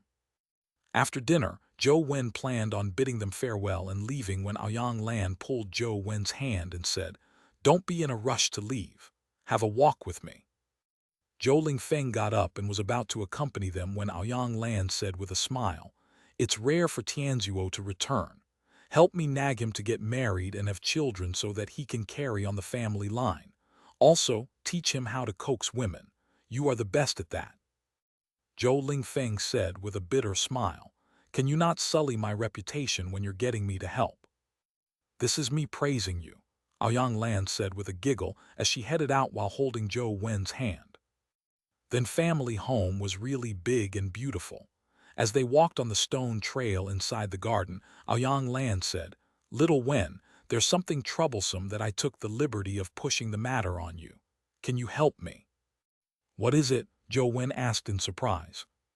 Aoyang Lan sat on a bench by the side of the lawn and said in thought, "When you were in school, you must have heard of the story of the 6 League Heroes, right?" He nodded. "It's how humanity first slew a mythical creature. It was also them who established the League government and ended the darkest and most chaotic period of humanity." Yang Lan said with a smile, "Establishing the League government is real, but it's not necessarily true that darkness and chaos were ended." Zhou Wen's knowledge of this was limited to his textbooks, so he waited silently for Aoyang Lan to continue. "Currently, the League appears to be stable and flourishing, but there are dark undercurrents surging. Something can happen anytime that develops into a cataclysm for human society," Aoyang Lan said with a sigh. "Is the cataclysm related to dimensional creatures?" Zhou Wen asked. "The dimensional zones restrict the region of activity of dimensional creatures, but no one knows how long such restrictions can last. However, this isn't the most pressing cataclysm at the moment." Yang Lan paused before continuing. "In fact, the greatest cataclysm now is humanity itself. The 6 League Heroes established the League, and on the surface, it promotes democracy and freedom, but in fact, the ones in true power are the Senate and President. And the selection of these people comes from the families of the 6 League Heroes. Therefore, the League is in fact no different from an autocracy. And an autocracy needs absolute central power. But in this era, to have absolute rule clearly isn't an easy task. At the very least, the families of the 6 League Heroes do not have the absolute strength to control all of the Earth League. Even though they have been working hard for a number of years, it's noticeable from the outcome that their control over the League is constantly weakening. Currently, the League is more of a fragmented nation with rival factions." Upon saying that, Aoyang Lan cast her gaze on Zhou Wen and asked with a smile, "Do you know why the League remains stable and doesn't completely collapse despite reaching such a state?" I don't, Zhou Wen said with a shake of his head. That's because, in the League, only the families of the 6 League heroes have experts at the mythical stage. Zhou Wen was surprised. Isn't it said that no one in the League has broken through to the mythical stage? If one relied on themselves, it's true that no one has been able to break through to the mythical stage, but there's a shortcut that allows humans to first obtain mythical companion beasts and then, by nurturing them, use their powers to advance to the mythical stage. That's why mythical experts are born amongst the families of the 6 League heroes, Aoyang Lan said. Then what's the shortcut? Zhou Wen asked curiously. You were chased into small Buddha temple by the inspection bureau. You should have seen the stone monument in Temple Hall. Engraved on the stone monument was a primordial energy art. If you can master it, you can enter the temple hall and directly receive the mysterious powers from the dimension, thus obtaining a mythical companion beast. Really? Then, as long as small Buddha temple is controlled, wouldn't we be able to obtain a mythical companion beast just like the families of the 6 League heroes? Zhou Wen said, feigning surprise. Yang Lan shook her head. It's not that simple. To master the primordial energy art on the stone monument, one needs a special physique, and people with such bodies are 1 in a billion. In a place like small Buddha temple, there are far more than 1 or 2 that have been discovered in the League. However, the number of people who can truly master the mysterious primordial energy art is a pathetic number. The 6 heroes all had special physiques. Furthermore, they found the mysterious lands that matched their bodies and mastered the mysterious primordial energy arts, obtaining their mythical companion beasts. After a pause, Aoyang Lan continued. However, the special physiques of their bodies weren't innate, but obtained from a mysterious dimensional zone. There are still mysterious creatures inside it that can make other humans obtain special physiques like the 6 heroes, thus obtaining a chance to acquire a mythical companion beast. With such a place, the hero families probably do not wish to share it with others, right? Zhou Wen asked. Yang Lan curled her lips. If they have the strength to suppress the entire League, they naturally won't share it with others. Unfortunately, even if they have mythical experts, it's only limited to a few people. To suppress the massive Earth League is impossible. Besides, there are terrifying enemies overseas, beyond the League's jurisdiction. The hero families can't just put all their efforts on their own members. Enemies overseas, Zhou Wen was puzzled. The Earth League only controls the land. Overseas, there are other human factions in existence. I'll tell you about them in detail in the future. To prevent the League from fracturing, the hero families have given the bigwigs of the various lands certain candidate spots, allowing the descendants of these bigwigs to have a chance of entering such mysterious lands. They will vie with the descendants of hero families for the chance to obtain special physiques. This temporarily stabilizes the League's peace on the surface. As for the Wen family, it possesses one such spot. Don't tell me you gave me the spot. Zhou Wen suddenly realized something as he looked at Aoyang Lan in disbelief. She nodded and said, that spot was meant for little Jiang, and with her talent and capabilities, she had a very high chance of obtaining a special physique. Unfortunately, she was born with an ailment. As her mother, I don't wish for her to take further risks. Therefore, I wish for you to replace little Jiang in this competition and obtain the special physique, thereby obtaining a mythical companion beast. I will need to ask for your forgiveness for changing our nominee to you without obtaining your permission. Furthermore, it can't be changed again. Yang Lan patted Zhou Wen on the head and said with a smile, you don't have to feel too pressured. I never planned on sending in Jiang to begin with, so this spot would have been a waste. That's why I changed it to you. So don't worry if you aren't willing to go. Chapter 88, Entering Tiger Cage Pass Again. Why didn't you give the nomination to Tianzuo? Zhou Wen asked after some thought. Yang Lan said with a smile, because he's too strong. It's useless sending him. Zhou Wen didn't understand what Aoyang Lan meant. However, he had a general idea. Perhaps the obtaining of a special condition limited one's evolutionary level. Why did you give me the nomination? Zhou Wen wasn't silly enough to believe that this nomination would be for nothing. Even if Tianzuo and Jiang couldn't do it, the Han family could use this nomination to exchange for immense benefits. Many famous and noble families would be very interested in this nomination spot. Taking 10,000 steps back, the Wen family could always give the spot to another collateral relative. It was a big family clan, so it would be easy for it to find someone suitable. Yang Lan looked at Zhou Wen and said, "Little Wen, whether you believe it or not, since I've married Ling Feng, we should accept each other's children. I'll treat you as my own child. Of course, Tianzuo and little Jiang are my children, so my feelings for them go far deeper than yours. If all three of you were to encounter danger together, I'd definitely prioritize saving them. But other than that, I'll do my best as a mother." "There's no need for you to do that." Zhou Wen was actually quite fond of Yang Lan's style. She said, "You don't have to feel psychologically burdened. This is just a thought of mine that I won't force on you. If you wish, this family's door is forever open to you. If you aren't willing, I won't get others to disturb you. Everything is up to you to choose." "Do you really believe that I can obtain the special physique?" Zhou Wen still found it inexplicable why Yang Lan was so confident in him. Even someone as outstanding as Jiang wouldn't have absolute confidence, and with Zhou Wen not yet having advanced to the legendary stage, he was far inferior to Jiang to others. Yang Lan smiled as she raised her phone and opened the Photos app. She opened up a photo that had a refined, bespectacled old man on it. "Do you know him?" Yang Lan pointed at the elderly man in the photo and asked. "He's the former principal," Zhou Wen said in surprise. Back in Guide High School, he had been very taken care of by the former principal. As Zhou Wen spent most of his time living alone, he seldom returned home when he was in high school. He even spent the weekends arduously cultivating. Whilst doing this, he would often encounter the former principal.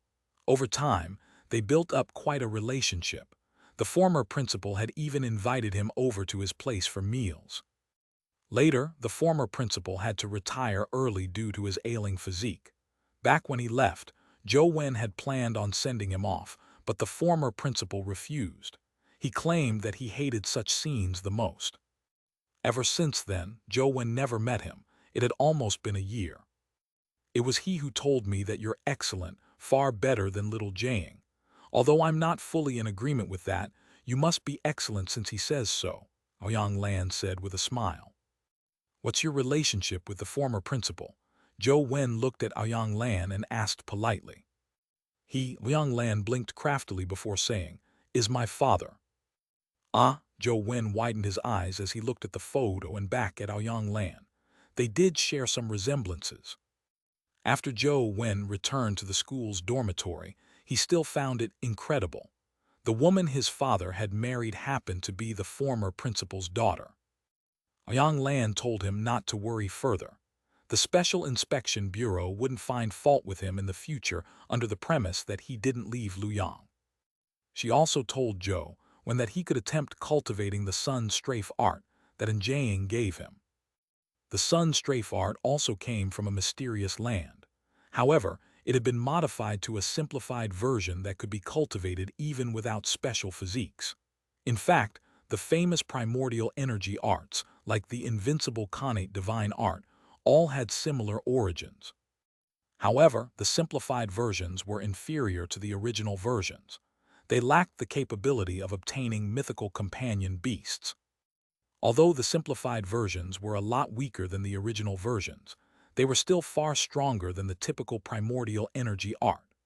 Yang Lan hoped that Zhou Wen could master the Sun Strafe art to increase his chances when he vied for the special physique and mythical companion beasts. Even if he wasn't concerned about these two factors, cultivating such a high-level primordial energy art only brought benefits.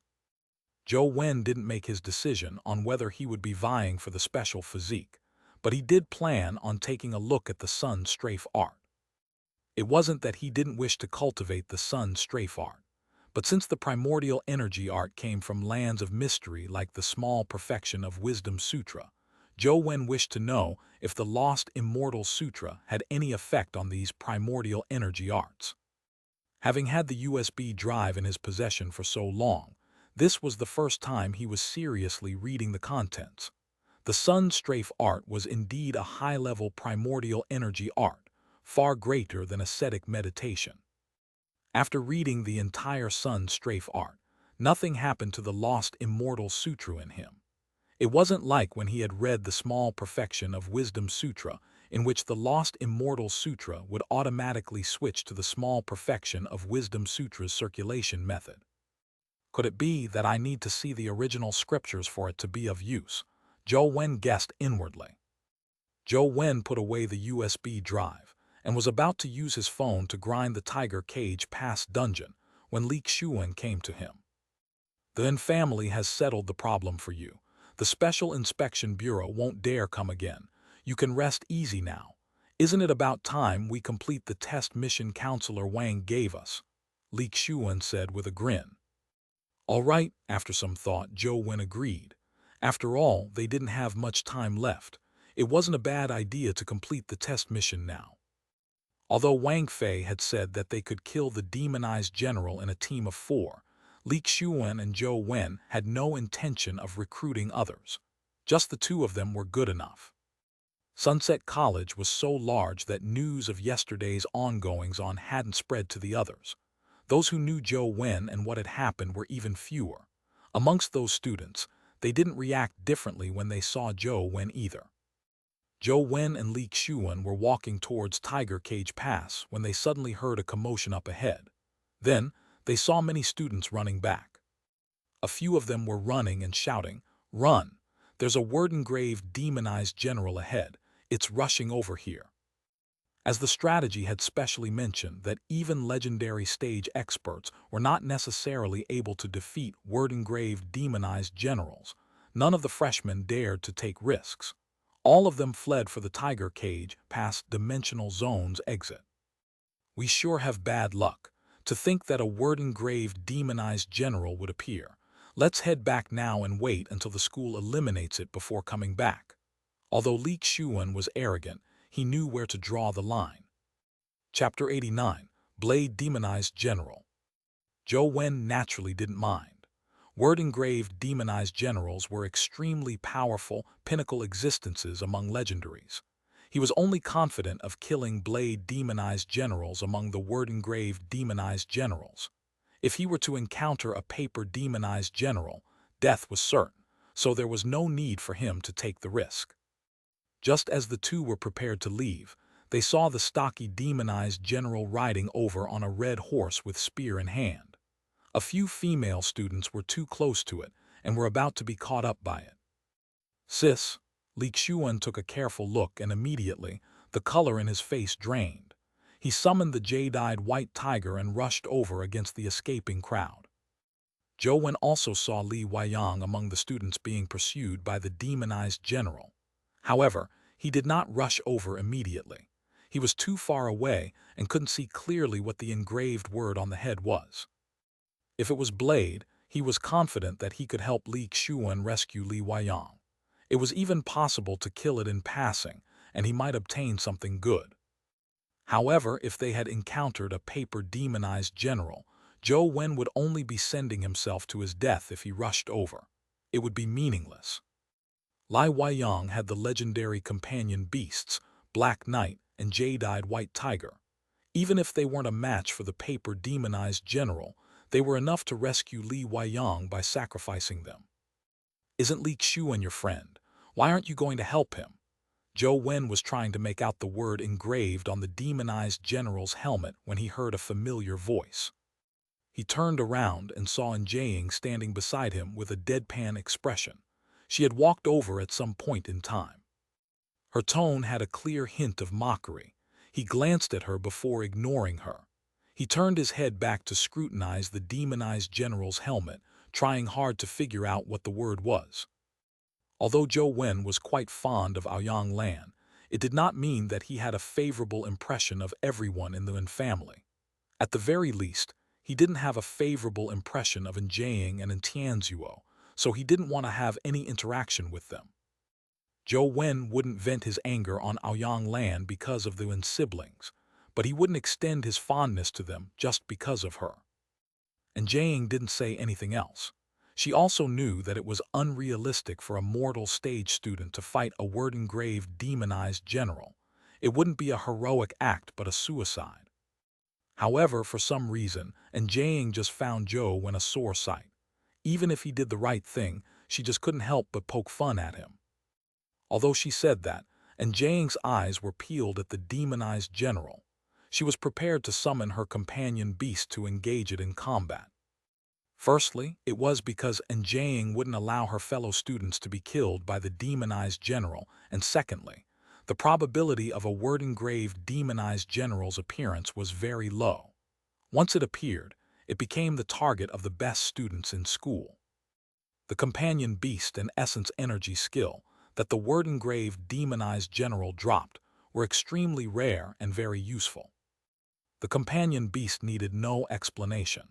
It was a legendary companion beast with exceptional strength and could even be of certain use in battles with epic creatures. It was a top-grade legendary companion beast that was extremely rare. The word-engraved demonized general's essence energy skill was also very useful. The paper demonized general's astral suction palm, the blade demonized general's astral slash blade, and the fist demonized general's astral fist were all rare top-grade essence energy skills among legendary ones. Astral suction palm could suck things across space. Astral slash blade had a blade beam that was as fast as lightning. Astral fist's explosive might was unparalleled. All of them were essence energy skills that legendary experts yearned for. Unfortunately, there were too few word-engraved demonized generals. The drop rate of companion beasts and essence energy skill crystals were just too low.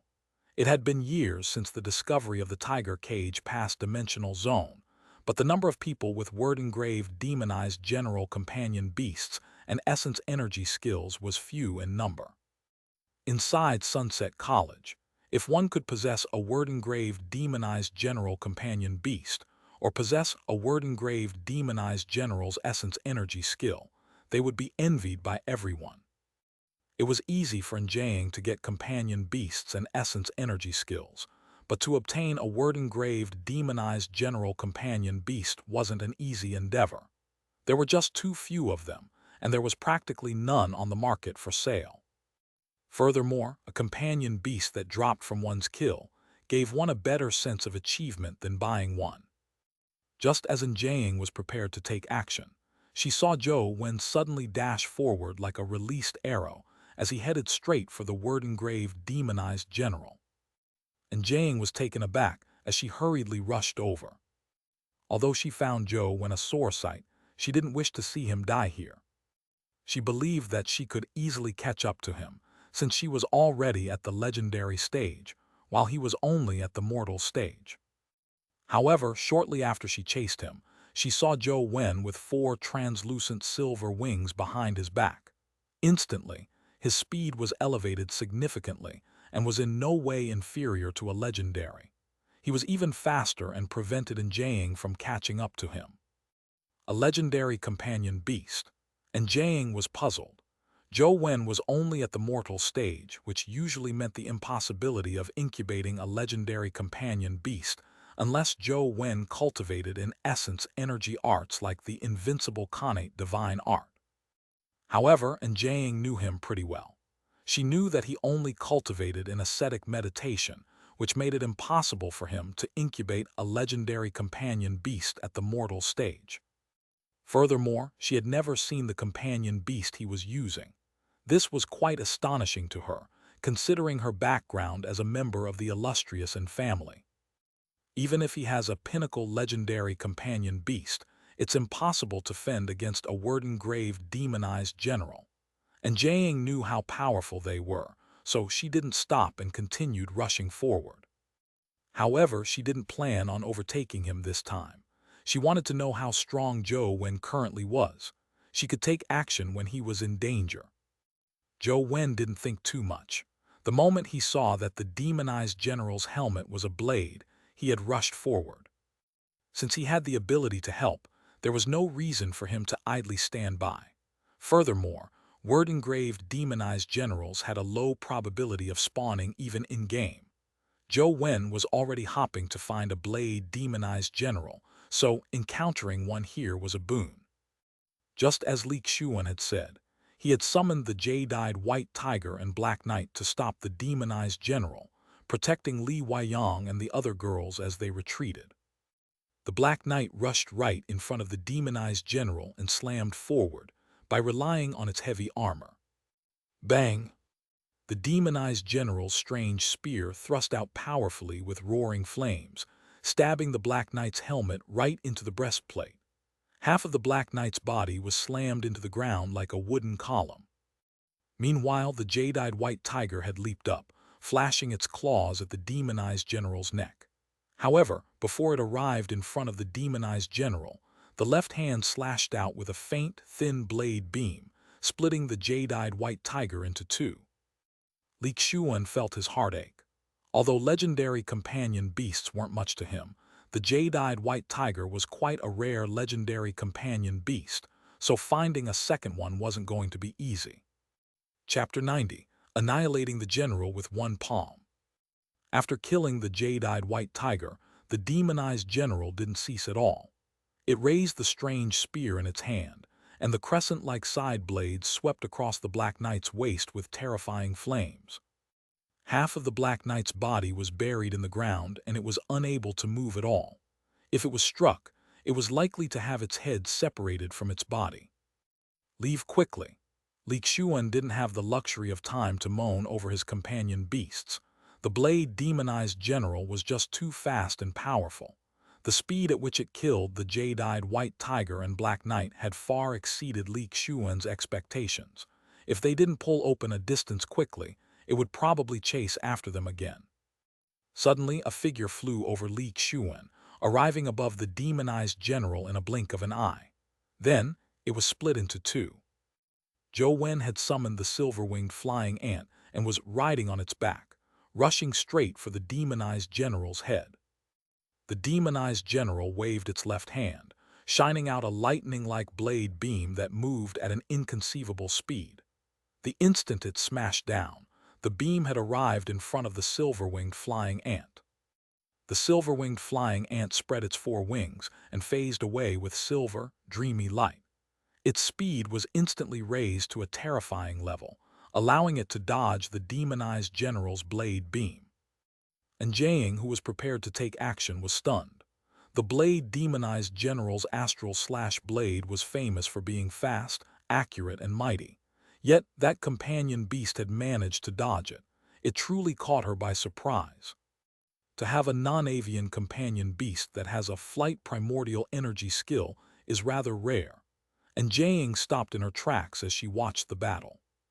When the demonized general missed the silver-winged flying ant with its blade, the strange spear in its hand swept flames up into the sky, hopping to sweep the silver-winged flying ant, and Zhou Wen down. However, the silver-winged flying ant agilely changed directions in midair, dodging the demonized general's strike. At the same time, its stinger shot out magical needle at the demonized general's head. However, before it reached the demonized general, it was cleaved apart by the astral slash blade it sliced out with its left hand. Zhou Wen controlled the silver-winged flying ant as he battled the demonized general. Using its speed and flight capabilities, and silver wing flash, he dodged all of the demonized general's attacks. Old Zhou, that companion beast is awesome. Where did you get it from? Help me get one in the future. Li Xiuan's eyes glimmered as he slipped effortlessly into address Zhou Wen affectionately. To use speed to dodge the demonized general's attacks made the silver-winged flying ant a pinnacle speed-type companion beast. And Jiang, Li Weiyang and company also noticed the value of the silver-winged flying ant, but Jiang was able to figure out more. That strange flying ant is a top speed-type companion beast at the legendary stage, but to be able to dodge the blade demonized general's attacks so perfectly isn't something that can be done with speed alone. Zhou Wen's control and predictions are all excellent, and Jiang didn't let her hatred for him affect her own judgment. She could tell how formidable Zhou Wen really was. With Zhou Wen fighting the demonized general, Li Xiuan finally seized the opportunity to get the Black Knight to escape from the ground. Just as he was about to order it to help, he saw Zhou Wen jump off from the silver-winged flying ant's back. Holy SHT, old Zhou, what are you trying to do? Li Xian jumped in fright. For the mortal Zhou Wen to lunge at the demonized general looked no different from courting death. Li Weiyang and the other students had their hearts pounding nervously as though they were about to leap out of their chests. Even Jiang's breathing sped up. From Jiang's point of view, Zhou Wen's actions were too rash. Furthermore, there weren't any substantial effects. He was only at the mortal stage. With strength at the mortal stage, even if it was boosted by primordial energy skills, striking a demonized general's helmet probably didn't deal it much damage. Zhou Wen wore a stoic expression as his body rapidly plummeted. He swung his arm that had been enveloped by the skeleton bracer, striking straight at the top of the demonized general's head. This leap looked like a risky move, but in fact, Zhou Wen had already simulated it hundreds of times in his head. Ever since he had fought the word-engraved demonized general, he had been thinking of a way to kill them. The only possibility was to first kill the blade demonized general. As for the paper demonized general, he temporarily had no means of killing it. This leap had been calculated by Zhou Wen countless times before he deduced the opportunity. Back when the silver-winged flying ant kept flying, it had made the demonized general run through all its moves. Its primordial energy skills had all been used, and it couldn't immediately use them again. All those powerful moves prevented it from instantly retaliating against Zhou Wen. Bang! Zhou Wen leaped down headfirst as his palm struck the demonized general's helmet. If it were only an ordinary mortal primordial energy skill, it wouldn't be able to tear through the helmet's defense with the skeleton bracer's augmentation. However, Zhou Wen's ashen palm at rank 10 was different. This was a palm with a cold, explosive might. It could generate a penetrative effect at short distances. Although this palm looked like it had smacked the helmet, its force had already penetrated into the demonized general's head, striking its brains. With the success of the attack, Zhou Wen pressed down on the demonized general's helmet and used the reactionary force to retreat several meters. The silver-winged flying ant was already waiting there for him as he somersaulted and landed on its back, his eyes staring intently at the demonized general. As he had never attempted it in game, he wasn't sure of the effects of this palm strike. And Jiang, Li Xian, and the other students were also staring at the demonized general. They felt that the palm didn't seem to have much of an effect as there wasn't any mark on its helmet. But the next second, the demonized general looked up and spewed a mouthful of blood before collapsing from its horse. The red horse neighed as it exploded, scattering its flesh and blood everywhere. He had managed to slay a word-engraved demonized general. When Jiang saw the horse explode, she knew that the demonized general was definitely dead. Li Xian yelled, "Did anyone do a recording? Did anyone record that battle? How long did he take?" The school's test missions required video proof. Although he didn't know how long Zhou Wen had taken, it didn't feel like he took more than 90 seconds. "I did," a girl beside Li Weiyang said meekly. The few of them had come to complete a test mission, so they had a video recording the entire time. They had also recorded the battle that had just finished. Li Weiyang got the girl to play the recording as they looked over. He had taken 79 seconds. "Old Zhou, you took 79 seconds to kill a word-engraved demonized general. You are really awesome," Li Xian yelled at Zhou Wen. Zhou Wen was in no mood to care about the numbers. He ran straight to the dead demonized general, hopping to find a dimensional crystal or companion egg from its corpse. Pulling apart the demonized general's helmet, he saw red and white fluids flow out. Amidst that was a resplendent object. Chapter 91, Astral/Blade Beam. Li Xian and company noticed the egg-sized crystal that Zhou Wen pulled out. The crystal looked dreamy with a glow flickering within it. The glow had the appearance of the demonized general, making it a primordial energy skill crystal. The blade demonized general's primordial energy skill. I wonder which one is it. He's really struck it rich if it's Astral/Blade, Li Xian said as he approached to take a look at the crystal. As the blade demonized general had several primordial energy skills, with Astral Slash Blade being one of them. The chances of it dropping were extremely low even if a primordial energy skill crystal were to drop. By the side, Jiang suddenly said, "The demonized general figure inside the crystal has a faint red glow on the word engraved on top of its head. This primordial energy skill crystal is Astral Slash Blade."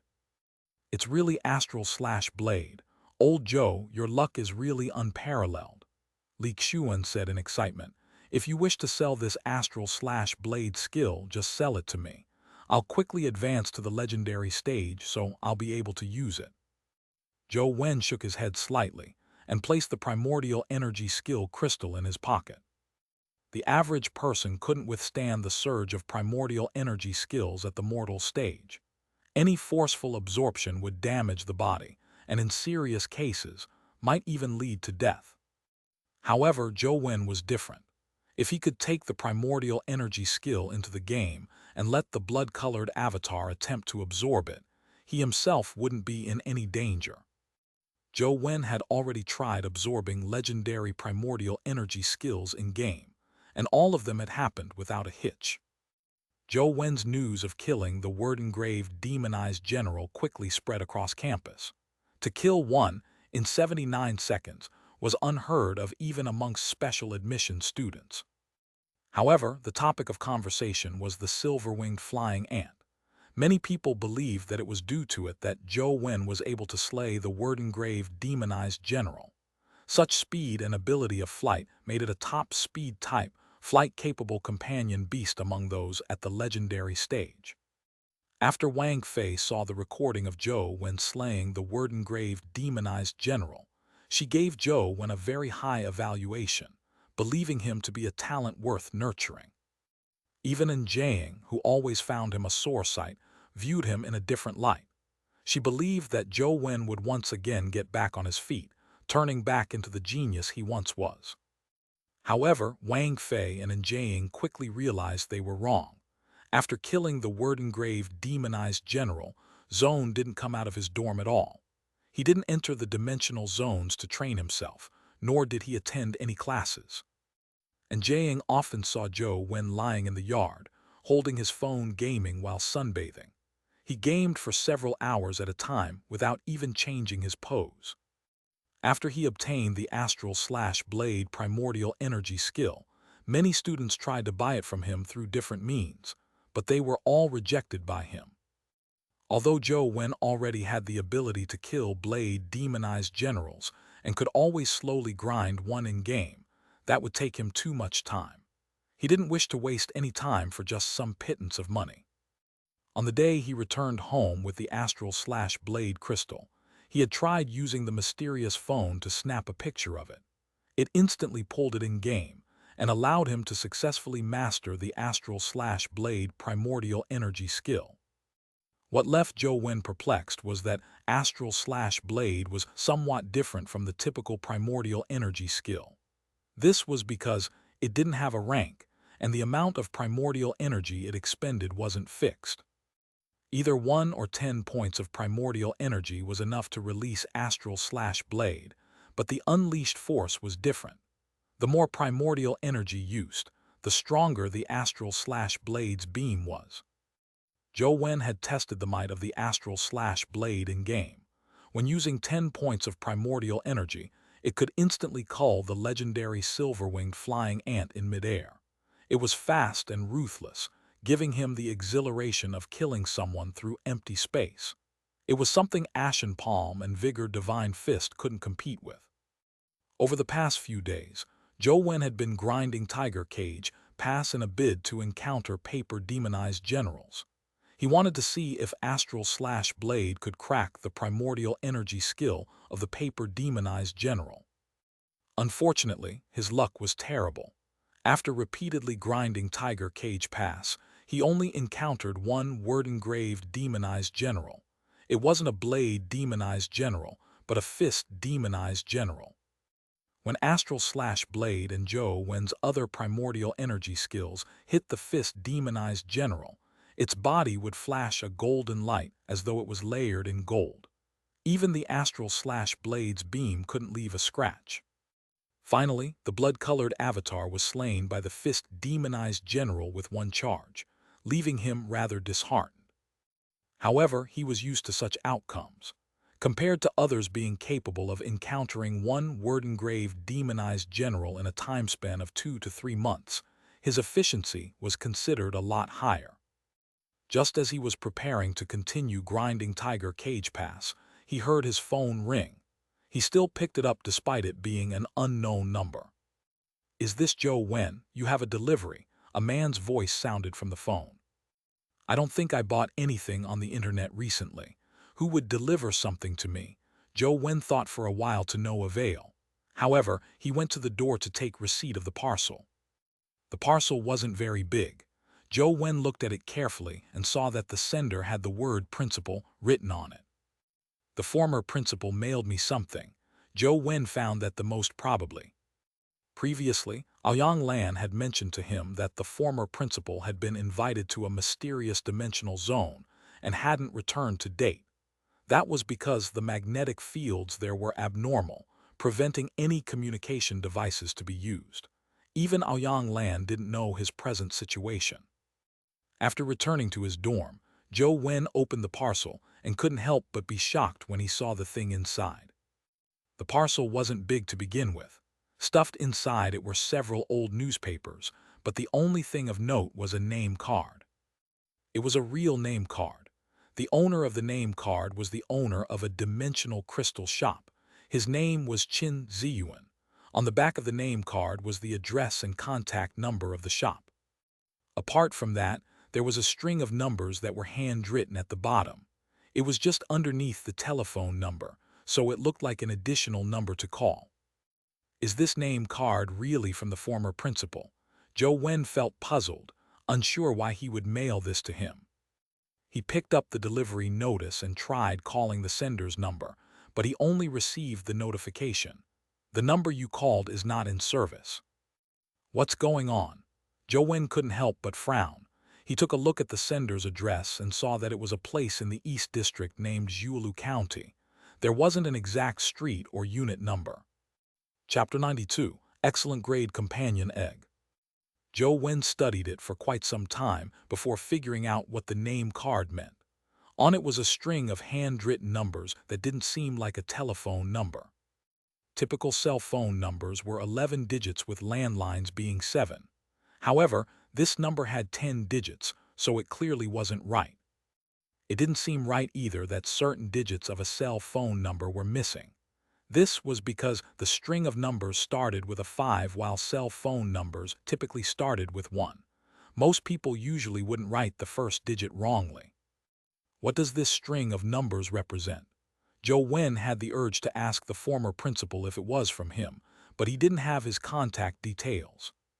Although he could return to the Wen family to ask Aoyang Lan, he didn't wish to have too much interaction with them, nor did he wish to head to the Wen family home again. Aoyang Lan was nice, but Zhou Wen wasn't fond of the Wen siblings, much less wished to have much to do with them. After some thought, he put away the name card. If this item had really been mailed to him by the former principal, it was likely that he would contact him in the future. After packing up, Zhou Wen continued gaming. Wang Fei's mood was terrible. Her opinion was that Zhou Wen was a genius. For him to slay the blade-demonized general single-handedly, that level of combat skill was enough to shock Sunset College even if one didn't consider his cultivation talent. Wang Fei believed that if he was properly nurtured, his future was limitless. Furthermore, Aoyang Lan had also requested her to take good care of him. No matter how good his talent is, it will all go to waste if he keeps gaming. I have to place him back on the right track. Wang Fei believed that she was obligated and responsible for teaching Zhou Wen well. Even without Aoyang Lan, she didn't wish a genius like Zhou Wen to let his talent go to waste. How can I get Zhou Wen to quit gaming and re-establish his values towards life and the world? Wang Fei frowned in thought. The harm games brought about was a serious societal issue before the dimensional storms. Countless parents and teachers did their best to stop students from being obsessed with gaming, but this problem wasn't solved at its roots.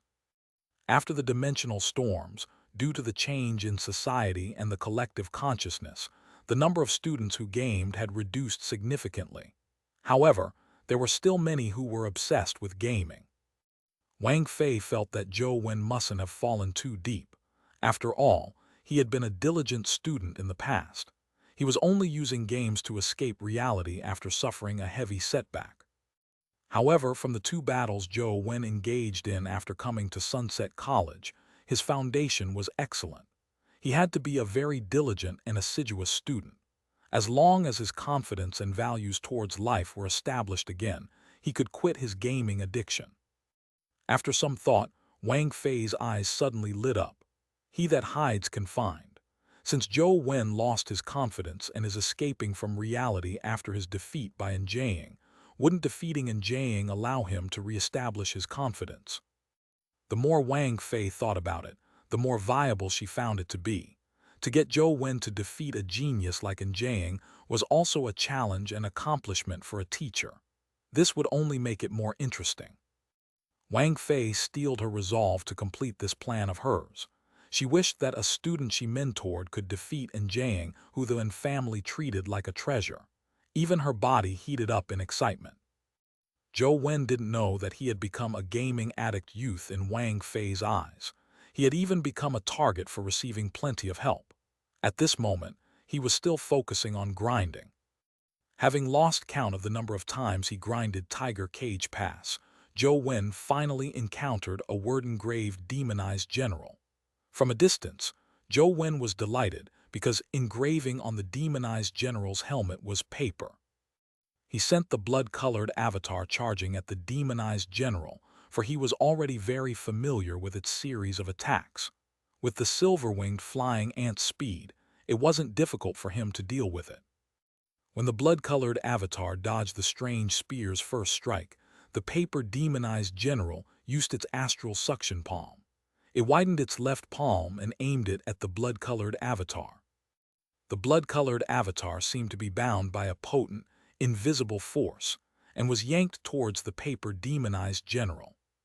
With a thought from Zhou Wen, the blood-colored avatar's left palm exploded a faint beam that resembled a blade. It instantly sliced through the invisible force beyond his body. The astral suction palm's strength was like a piece of paper that was sliced through by the sharp blade beam. The thin, silk-like blade beam then cleaved into the gap between the paper-demonized general's helmet and breastplate, beheading it with one strike. Zhou Wen was delighted. Although he guessed that astral slash blade could counter the paper-demonized general's primordial energy skill, he never expected it to be this strong. He had expended 10 points of primordial energy for the astral slash blade, and it ended up beheading the paper-demonized general. Killed mutated demonized general, discovered dimensional crystal. However, what left Zhou Wen depressed was that the paper-demonized general didn't drop a primordial energy skill or companion egg. All it dropped was a strength crystal valued at 18. If Zhou Wen had advanced to the legendary stage, such a strength crystal was naturally the best. He would instantly have his strength stat rise to 18. Unfortunately, he was still at the mortal stage and his strength's limit couldn't be broken. Having such a high-valued strength crystal was useless. Rushing in the direction of Tiger Cage Pass, he was shot to death once again. It was equivalent to him committing suicide, but he had no way of having the dungeon respawn its monsters without him dying. When he entered the game again, Zhou Wen killed the skeleton general, silver-winged flying ant, and mutated Buddha Heart Lotus once more. As the chances of a drop were too low, Zhou Wen's repeated grinding didn't reward him with anything good. However, with a massive number of grinding instances, anything with a low probability would eventually drop. This time, after killing the mutated Buddha Heart Lotus, a companion egg dropped. When Zhou Wen saw its stats, his eyes lit up. He nearly kissed the companion egg. Mutated Buddha Heart Lotus, legendary. Legendary Life Providence, Turbid Waters Clear Lotus. Strength 18. Speed 15. Constitution 17. Primordial Energy 18. Talent Skill, Blood Pattern Buddha Aspect Lotus Bullets Venom Toad Buddha Lotus Rage. a mutated Buddha heart lotus with 4 talent skills. Its strength and primordial energy are considered at max level. Even for a flower-type companion beast with weak constitution, it's at 17. This mutated Buddha heart lotus is an excellent one. Zhou Wen drooled as he looked at the mutated Buddha heart lotus companion egg. But in an instant, Zhou Wen felt vexed. He couldn't bear to feed such an excellent-grade mutated Buddha heart lotus to Truth Listener and the silver-winged flying ant. However, if he were to incubate it, his lacking primordial energy might create new problems. I can only risk it. Zhou Wen saw that the mutated skeleton ant and mutated Buddha heart lotus's fusion success rate and decided to fuse them together. Chapter 93, Lotus Ant. The game system gave a compatibility score of 34%. This also meant that the chance of a successful fusion was at about a third. It was quite a low probability. However, the mutated Buddha heart lotus was so excellent that Zhou Wen couldn't bring himself to feed it to Truth Listener. He had no way of taking it out of the game after all. As for the mutated skeleton ant, although it was quite a good mortal companion beast, it was limited by its mortal stage. After having the silver-winged flying ant, there was a decreasing need for it. Even if he didn't fuse it now, it would gradually be eliminated in the future. Therefore, after plenty of thought, he decided to risk it to fuse the 2 companion beasts together. After Zhou Wen chose to proceed with the fusion of the mutated skeleton ant and mutated Buddha heart lotus, the game system immediately gave a notification. As the mutated skeleton ant is an adult, the mutated Buddha heart lotus will be treated as a supplement for fusion. Proceed with fusion. It was identical to the previous time. Zhou Wen was already mentally prepared, so he instantly chose yes. The mutated Buddha heart lotus companion egg and mutated skeleton ant bloomed with light as the former flew to the latter. As the 2 blobs of light merged into one, it caused the entire phone screen to light up. Instantly, nothing could be seen. Zhou Wen waited for quite some time until the phone screen dimmed. Then, he heard a chime. Fusion successful. Obtained legendary companion beast, mutated lotus flower ant. Only then could Zhou Wen see a companion beast on his screen. It didn't look much different from the mutated skeleton ant from before. It still had a white bone exterior, and its body seemed to be bigger. On its head, there was a budding blood-colored lotus flower. After opening the stats of the mutated lotus flower ant, Zhou Wen was overjoyed by what he saw. Mutated lotus flower ant, legendary. Legendary life providence, turbid waters clear lotus. Strength 19. Speed 17. Constitution 18. Primordial energy 18. Talent skill, skeleton pierce rank 10, blood pattern Buddha aspect rank 9, lotus bullets rank 5, venom toad rank 8, Buddha lotus rage rank 9. Companion form bracer. The lotus ant had inherited the mutated Buddha heart lotus's life, providence turbid waters clear lotus. It was a pretty good and pragmatic one that made it immune to venomous liquids and corrosion. Amongst the 4 stats, only speed was 1 point short of maxing out.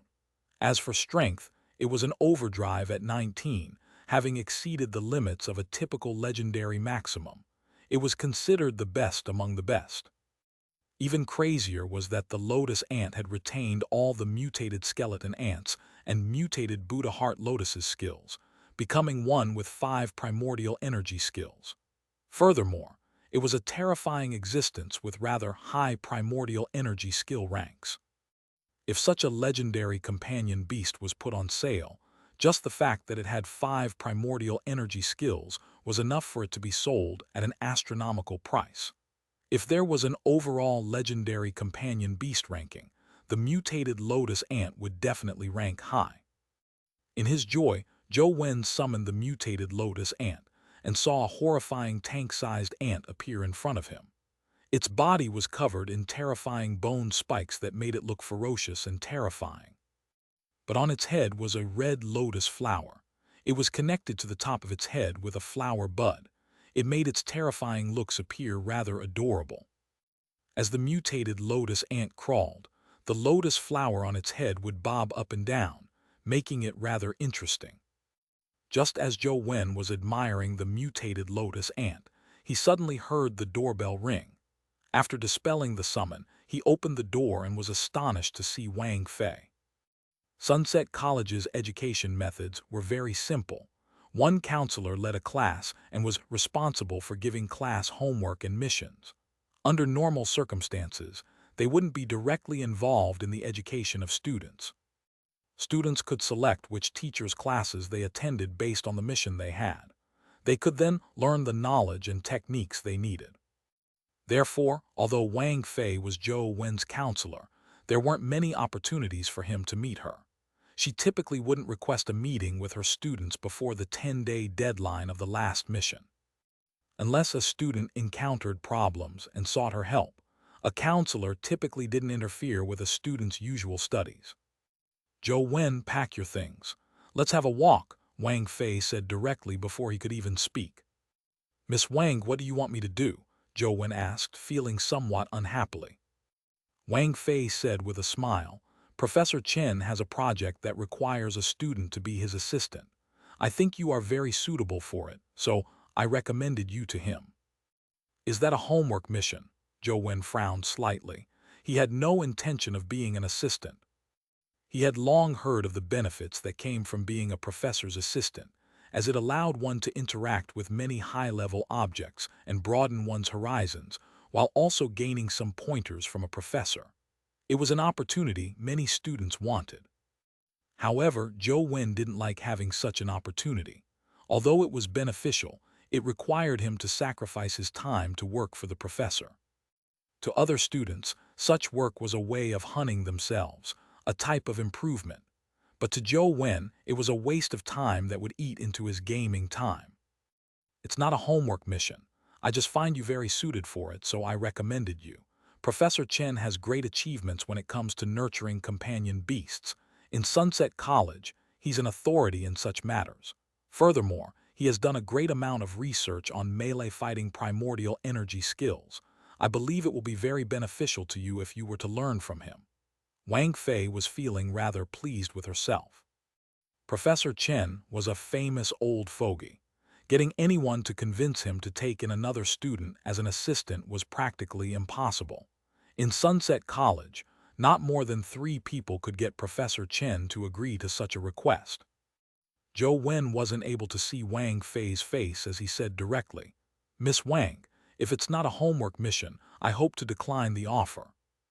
Wang Fei's smile instantly froze. Imagining that Zhou Wen wasn't aware of what was happening, she explained, "Professor Chen Kishan isn't just an authoritative figure in Sunset College, but in the entire league. By being his assistant, you can come into contact with several high-level companion beasts and learn of their characteristics and powers. This will be of tremendous help to your future exploring of dimensional zones. Furthermore, Professor Chen is—" Before Wang Fei could finish, Zhou Wen said firmly, "Miss Wang, thank you for your kind intentions. I still wish to decline. My usual homework missions give me enough stress. I need time for studying and revision. I really do not have enough time, so if it isn't a homework mission, I wish to decline." Wang Fei felt as if she had been doused in cold water. All her excitement and glee instantly turned to nothing. It left her mood extremely nasty. "Are you sure you are declining?" Wang Fei asked Zhou Wen with a glare. "Yes, Miss Wang." Zhou Wen clearly wasn't good at reading people as he nodded. "All right." Wang Fei turned and left, her teeth grinding angrily. As Zhou Wen's counselor, one who had paid special attention to him, Wang Fei knew that he hadn't attended any teacher classes for the past few days. So what did he mean by studying and revision? Apart from slaying the Blade demonized general, he likely spent most of his days in his dorm gaming. Chapter 94, Unwinding Monument. Wang Fei clearly didn't plan on giving up just like that. Regardless of her being a counselor or Aoyang Lan's good friend, she believed that she had the obligation to rescue Zhou Wen, who was a gaming addict who had excellent talent. "Since you have no intention of improving yourself, I'll make you realize the importance with the help of external forces." Wang Fei's eyes darted about as she came up with an idea. However, her idea couldn't be carried out immediately. She needed to wait for the demonized general slaying mission to end before she could use a new homework mission and force Zhou Wen to face the difficulty. In the next homework mission, it appears I need to get that little fellow to make a trip to Jingxi Mountain. Wang Fei's eyes flickered with excitement. Jingxi Mountain was also known as Mount Leijun. It was the main peak in the Funiu mountain range that spanned 400 kilometers. Legend had it that this was the place the founder of Taoism, Li had hidden himself. Although the legend's veracity couldn't be confirmed, Mount Leijun also became a dimensional storm zone after the dimensional storms. Furthermore, it became rather strange. The other dimensional zones were fraught with danger, with dimensional creatures extremely ferocious. However, Mount Leijun's dimensional creatures wouldn't attack humans without reason. They almost never injured anyone. Mount Leijun's Golden Peak had many Taoist temples, but to date, no one had been able to conquer the Golden Peak. Beneath the Golden Peak was a wordless monument. Although there were no words engraved on it, whoever viewed it would feel inspired and refreshed. They wouldn't be frustrated by trivialities of the human world. Therefore, the wordless monument was named Unwinding Monument. However, looking at Unwinding Monument for a while was good, but if one looked at it for too long, one's mind would be so stimulated that not only couldn't they sleep, they would even be in a hyperactive state, as though they had infinite energy and were eager to do something. Some people who looked at Unwinding Monument for too long would begin boxing with all their might for 3 full days. Others would begin running until they were exhausted and unable to crawl. In short, as long as one looked at the Unwinding Monument, they would become extremely inspired and diligent no matter how lazy they were. The amount of time one looked at Unwinding Monument had to be controlled. If one were to stare at it for too long, they might die from overstimulation. It was something that had happened before. Although Mount Leijun was in Luoyang, it wasn't inside Sunset College. Therefore, Wang Fei planned on leading the class to Mount Leijun after the demonized general homework mission was over. Zhou Wen continued grinding in his form, but he wasn't just mindlessly grinding. He had planned on rushing into Ant City, Fire God Platform, and Tiger Cage Pass to see if there were any places similar to Small Buddha Temple. Unfortunately, he met with repeated failures. Zhou Wen had a suspicion that the reason the Lost Immortal Sutra couldn't advance him to legendary had to do with his mastery of the Small Perfection of Wisdom Sutra in Small Buddha Temple. Due to the Small Perfection of Wisdom Sutra, Zhou Wen's stat had broken through to 11 points, while the other stats remained at 10. Therefore, Zhou Wen believed that the Lost Immortal Sutra allowed him to master other primordial energy arts, and they also could perhaps raise his other stats to 11. He didn't know if the Lost Immortal Sutra had such a feature, nor did he know if he could advance to the legendary stage when all his stats reached 11. However, it brought him some hope, far better than not having any clue at all. It was a pity that Zhou Wen didn't find any places similar to Small Buddha Temple. There was a monument above the Fire God platform, but there were firebirds protecting it, preventing him from rushing up and seeing what the monument with the word Imperial engraved on it was. Truth Listener is said to be a mythical companion beast, so all its beginning stats are at 11. Perhaps the value 11 has some specialness. Zhou Wen thought about rushing to the Fire God platform again, but before he could rush to its peak, he died under the ever-increasing horde of firebirds. From the looks of it, I need to obtain a primordial energy art that imbues alacrity. It's impossible to reach the top of Fire God platform by simply relying on the silver-winged flying ant. Zhou Wen switched off the phone and began researching on the school's website. Currently, his phone had Ant Nest, Ancient Imperial City, Underground Buddha City, and Tiger Cage Pass. None of these dungeons produced primordial energy skills that imbued alacrity. Therefore, Zhou Wen had to find new dungeons. The school's data was very comprehensive. When he searched for primordial energy skills that imbued alacrity, he quickly found an answer. Sunset College had many dimensional zones that produced such skills, and the most famous one was at Dragon Gate Grotto. There were two from Dragon Gate Grotto. One of them was the Mount Dragon Gate's Fish Dragon transformation, while the other was the Dragon Gate Grotto's Dragon Gate Fairy skill. Mount Dragon Gate's Fish Dragon transformation stemmed from the legend of Carps jumping through a dragon gate to transform into a dragon.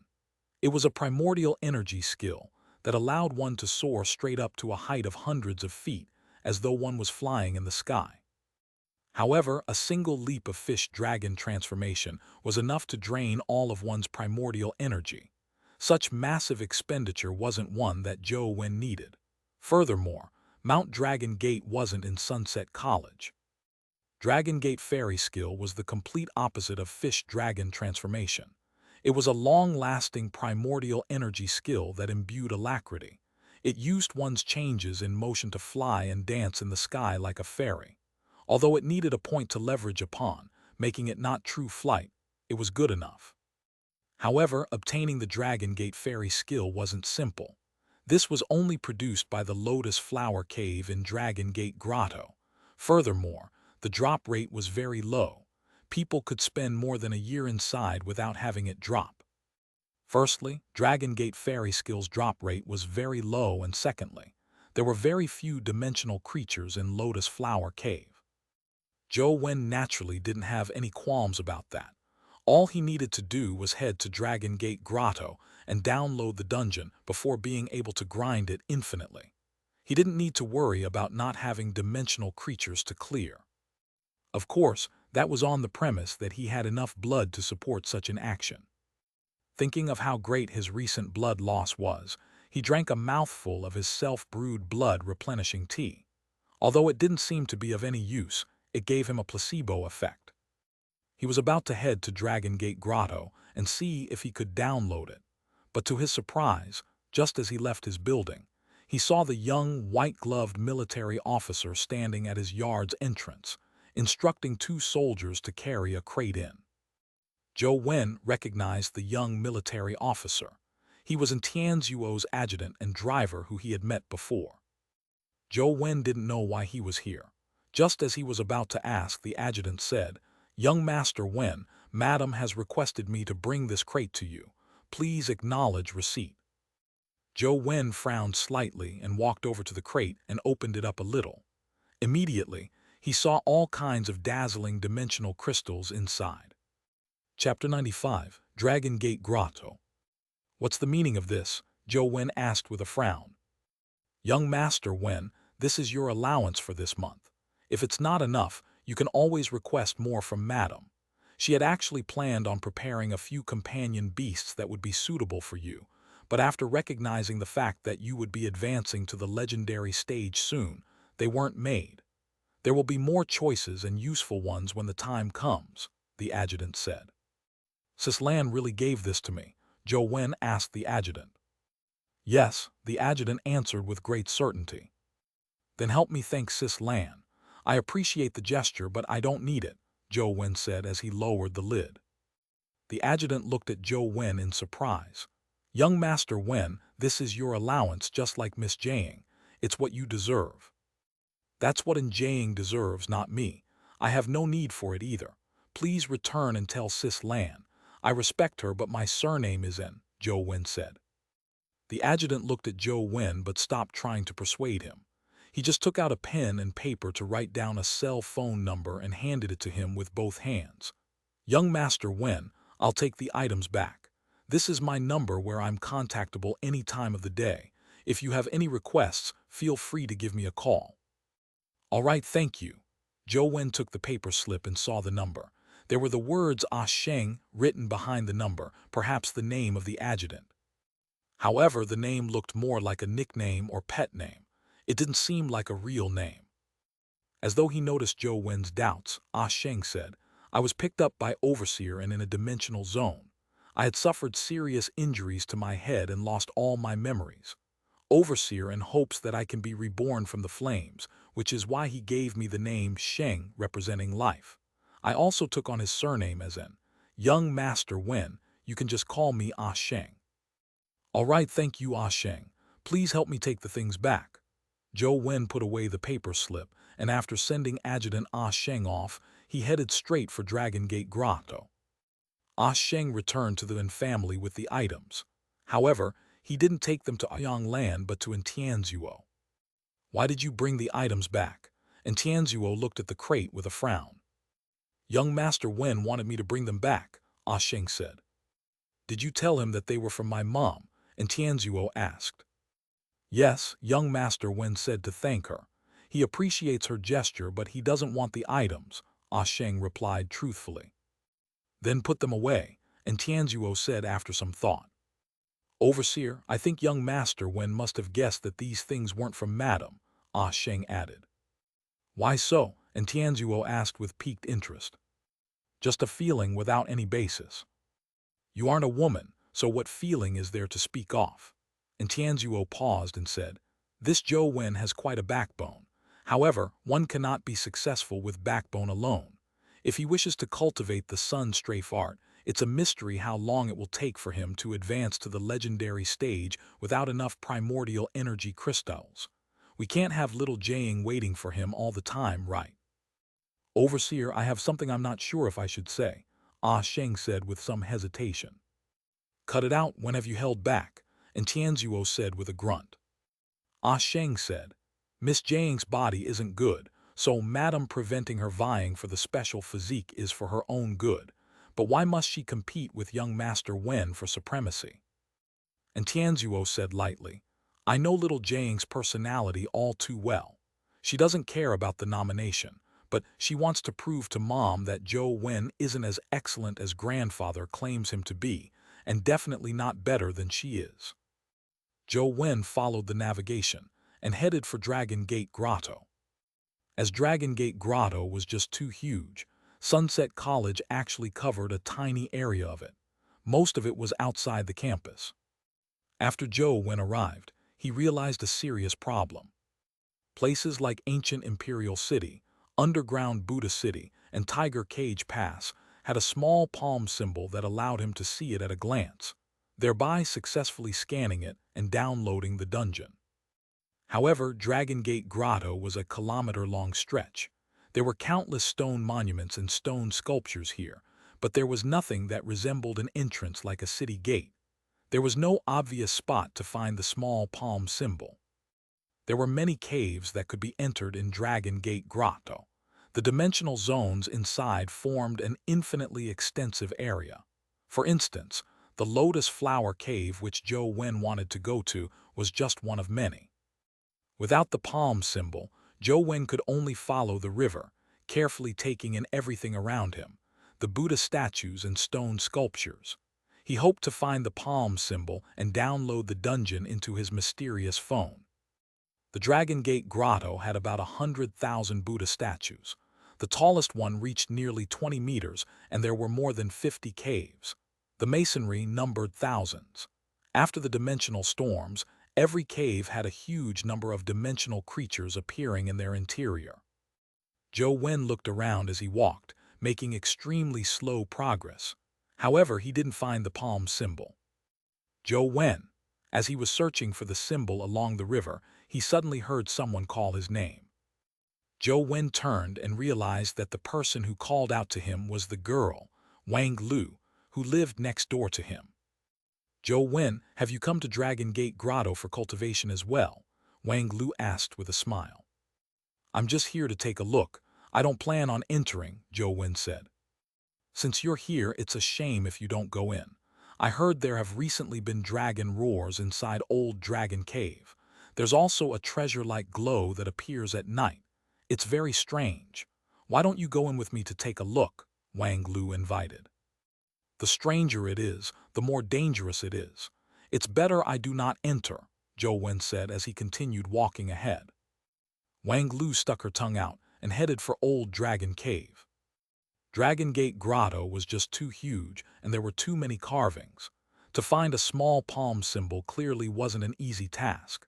Zhou Wen was very patient, but despite scouring every inch, he ultimately failed to find the tiny symbol. Could it be that not all dimensional zones can be downloaded? Zhou Wen began having doubts, but he continued searching. Outside Dragon Gate Grotto was a rather popular place, as many Sunset College students came here for cultivation and to kill dimensional creatures. There were some people from Luoyang who weren't students who entered via the north entrance.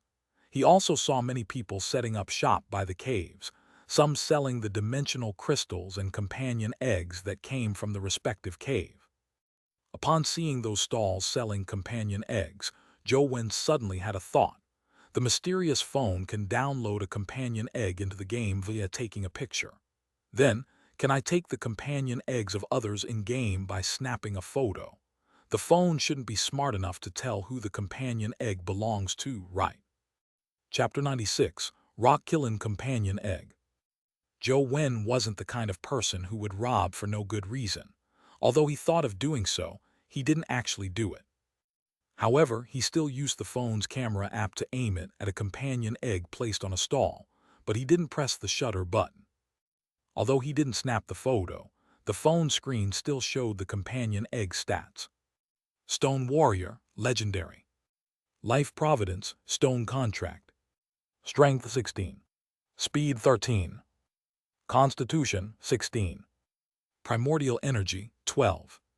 Talent Skill, Stone Blast Punch. It was a legendary companion egg with very ordinary stats and nothing outstanding. However, the mysterious phone's feature delighted Zhou Wen.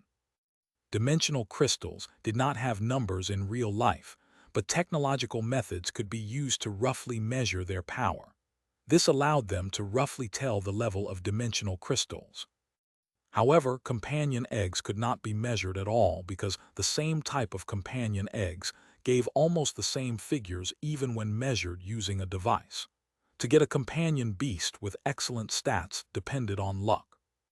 With the mysterious phones feature, he could directly see the companion egg stats. That way, he didn't need to count on his luck and directly choose a companion egg with excellent stats for incubation. The companion eggs sold at Dragon Gate Grotto were basically at the legendary stage and were few in variety. Most stalls only sold two types. One of them was a Stone Warrior and the other was Stone Killin. Other than those, it was rare to see other types. Boss, are there any other companion eggs besides the Stone Warriors and Stone Killin? Zhou Wen asked curiously. The boss shook his head impatiently and said, No, Dragon Gate Grotto produces plenty of these. The other companion eggs have an extremely low chance of dropping. They are almost unobtainable. Even if someone obtains one, they won't sell it cheaply. Before Zhou Wen could ask further, he heard someone beside him say, The Stone Warriors and Stone Killins are the most common dimensional creatures in Dragon Gate Grotto.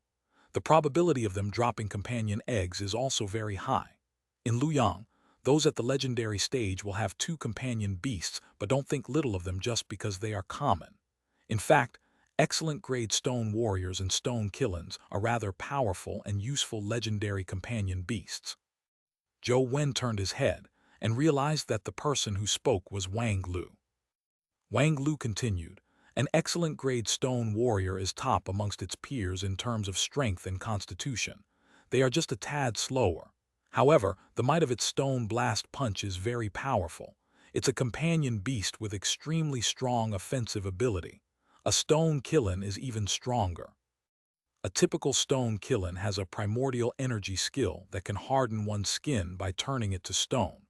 But if one can obtain a Stone Killin that has Killin Dominance body, they will be a powerful existence among the top-ranking legendary companion beasts.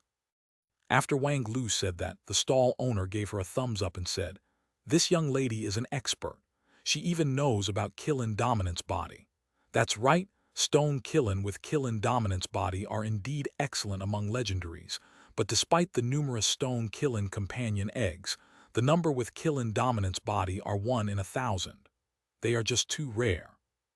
With that said, the boss chuckled and pointed at a stone egg on his stall's counter.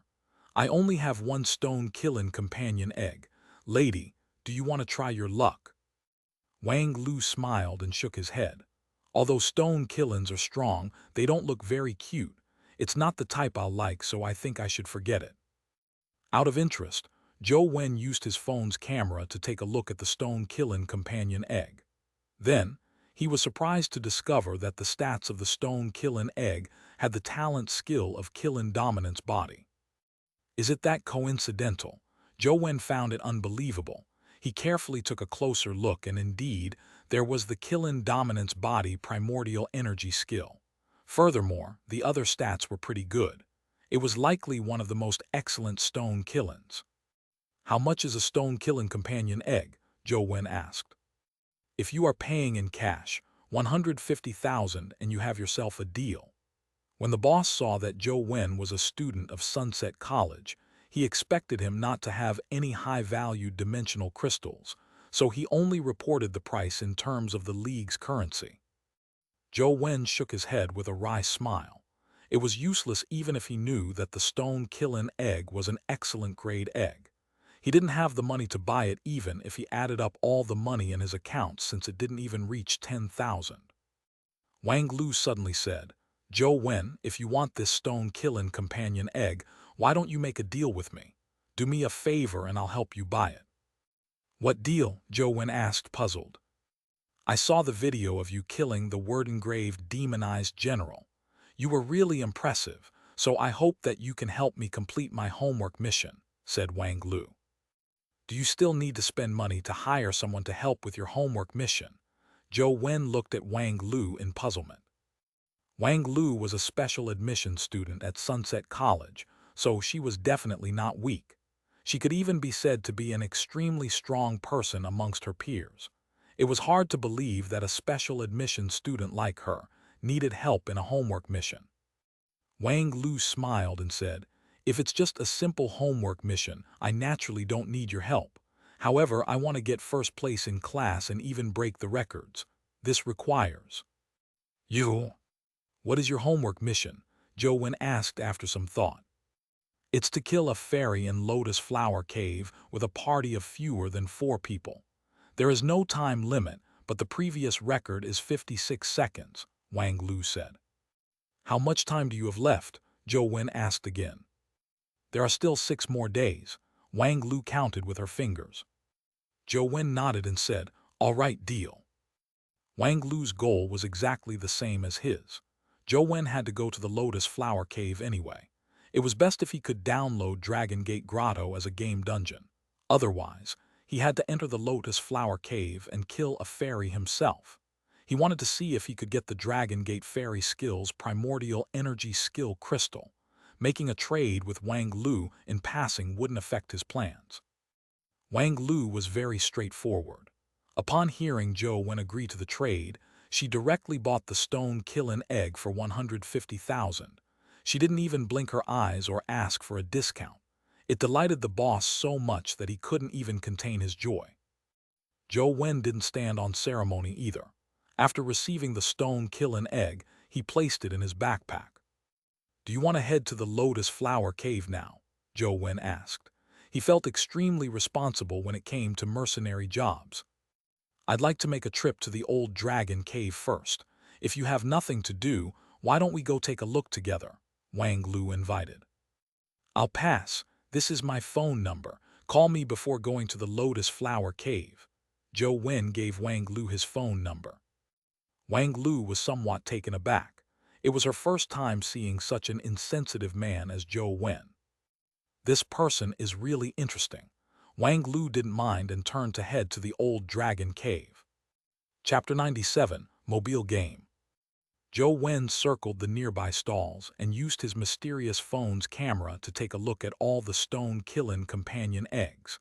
As Wang Lu and the boss said, there were very few stone killings that possessed the killing dominant's body, so he didn't discover a second one. It was common for students to use their phones to take photos.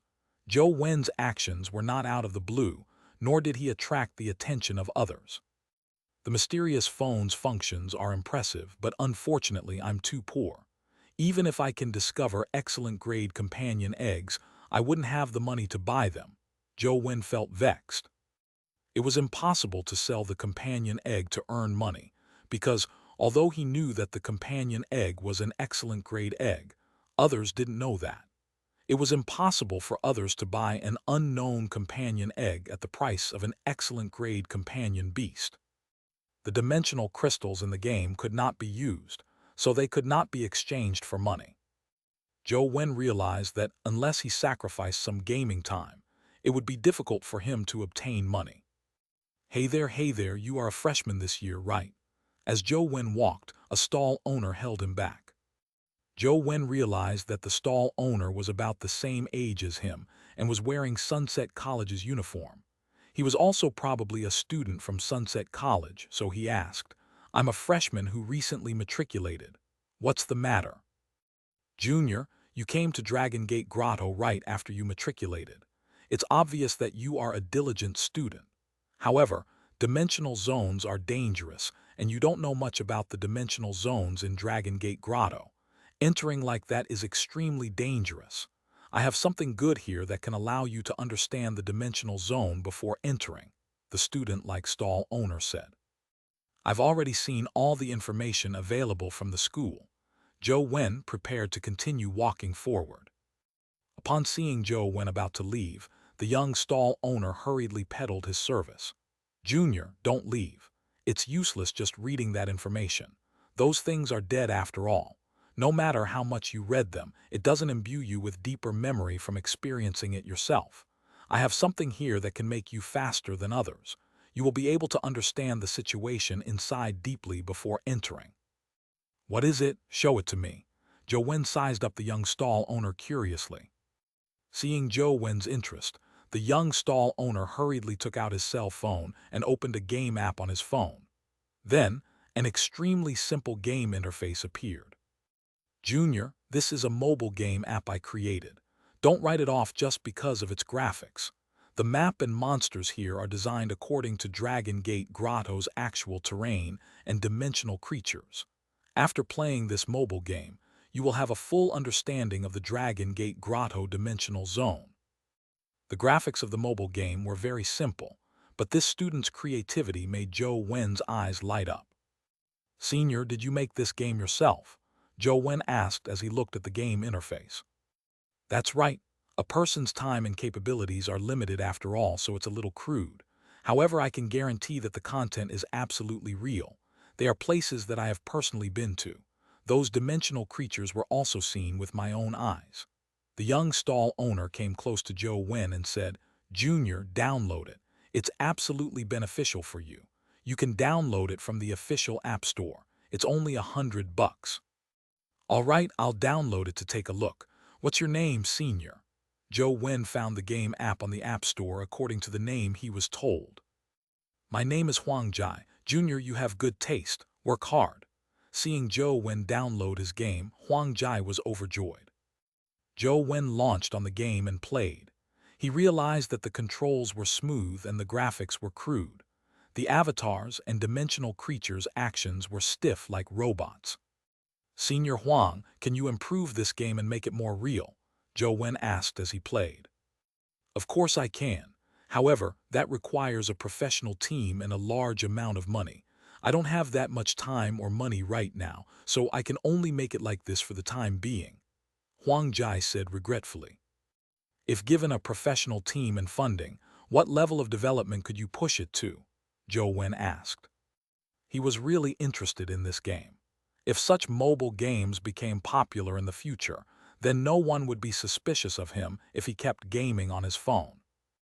Huang Jai said, "The technology these days is actually very mature. However, gaming is gaming after all. It's different from real battles. The officials haven't invested too much in this area. If a person wants to do it, the amount of technical support and resources needed is too much. It's especially so when it comes to funding. The average person would find it difficult to obtain the huge sums needed. Furthermore, even if one really developed it, they wouldn't be able to provide precise information to the experts who could venture deep into the dimensional zones. That would make the game meaningless, as it would be better to just watch videos." Zhou Wen pondered for a moment before asking, "Senior, if I can obtain a large amount of funds, are you willing to make this game better? Do you have money to invest? How much can you invest?" Huang Jai's eyes lit up as he asked Zhou Wen. "I don't have money for the time being," Zhou Wen said as he shrugged. Then let's wait until you have money. Huang Jiang was very disappointed. Zhou Wen thought that it made sense. He didn't have any money, so there was no point in saying anything. All he could do was ask Huang Jai for a contact number before seeking him out when he had money. After separating from Huang Jai, Zhou Wen continued walking forward in search of the tiny palm symbol that might exist. However, he failed to discover it despite nearly reaching Lotus Flower Cave. Zhou Wen, why haven't you reached Lotus Flower Cave? Wang Lu called him and urged him to meet up at the entrance. Didn't you go to Old Dragon Cave? Zhou Wen asked casually as he continued walking forward slowly. I waited inside Old Dragon Cave for quite some time, but I didn't see any treasure light, nor did I hear any dragon roars. I had no choice but to head to the Lotus Flower Cave now. Come quickly, Wang Lu said. Zhou Wen wasn't far from Lotus Flower Cave, so as he walked he carried on searching. Soon, he arrived at the entrance of Lotus Flower Cave and saw Wang Lu waiting for him outside.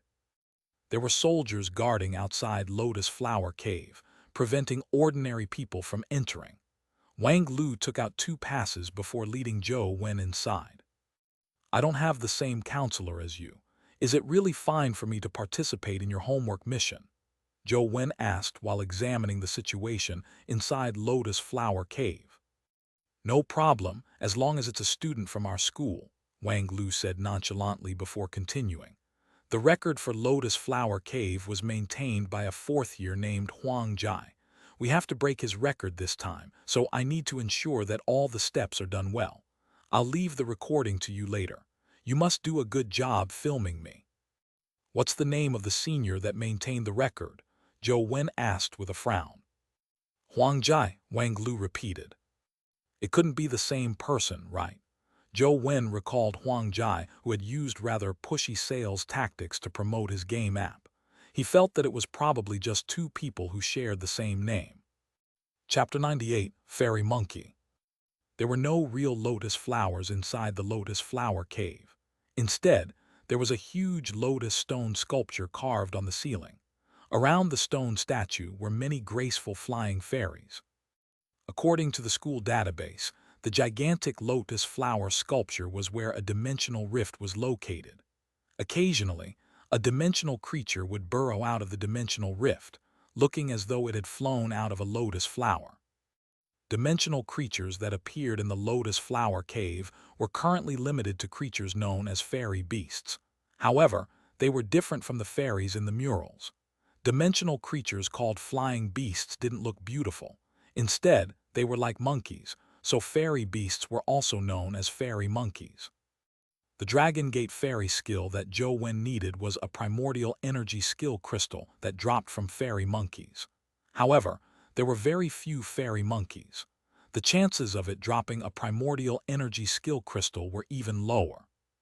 Before the dimensional storms happened, the Lotus Flower Cave had been an individual cave, but now there were many caves that connected to it. Each cave had a lotus flower ceiling and fairies. There were also many sculptures of Buddha, Bodhisattva, Mala, and monks. Lotus Flower Cave had been sealed for a period of time, so it would have accumulated quite a lot of fairy beasts. However, the numbers were only enough for special admission students. Therefore, every special admission student only had 2 chances.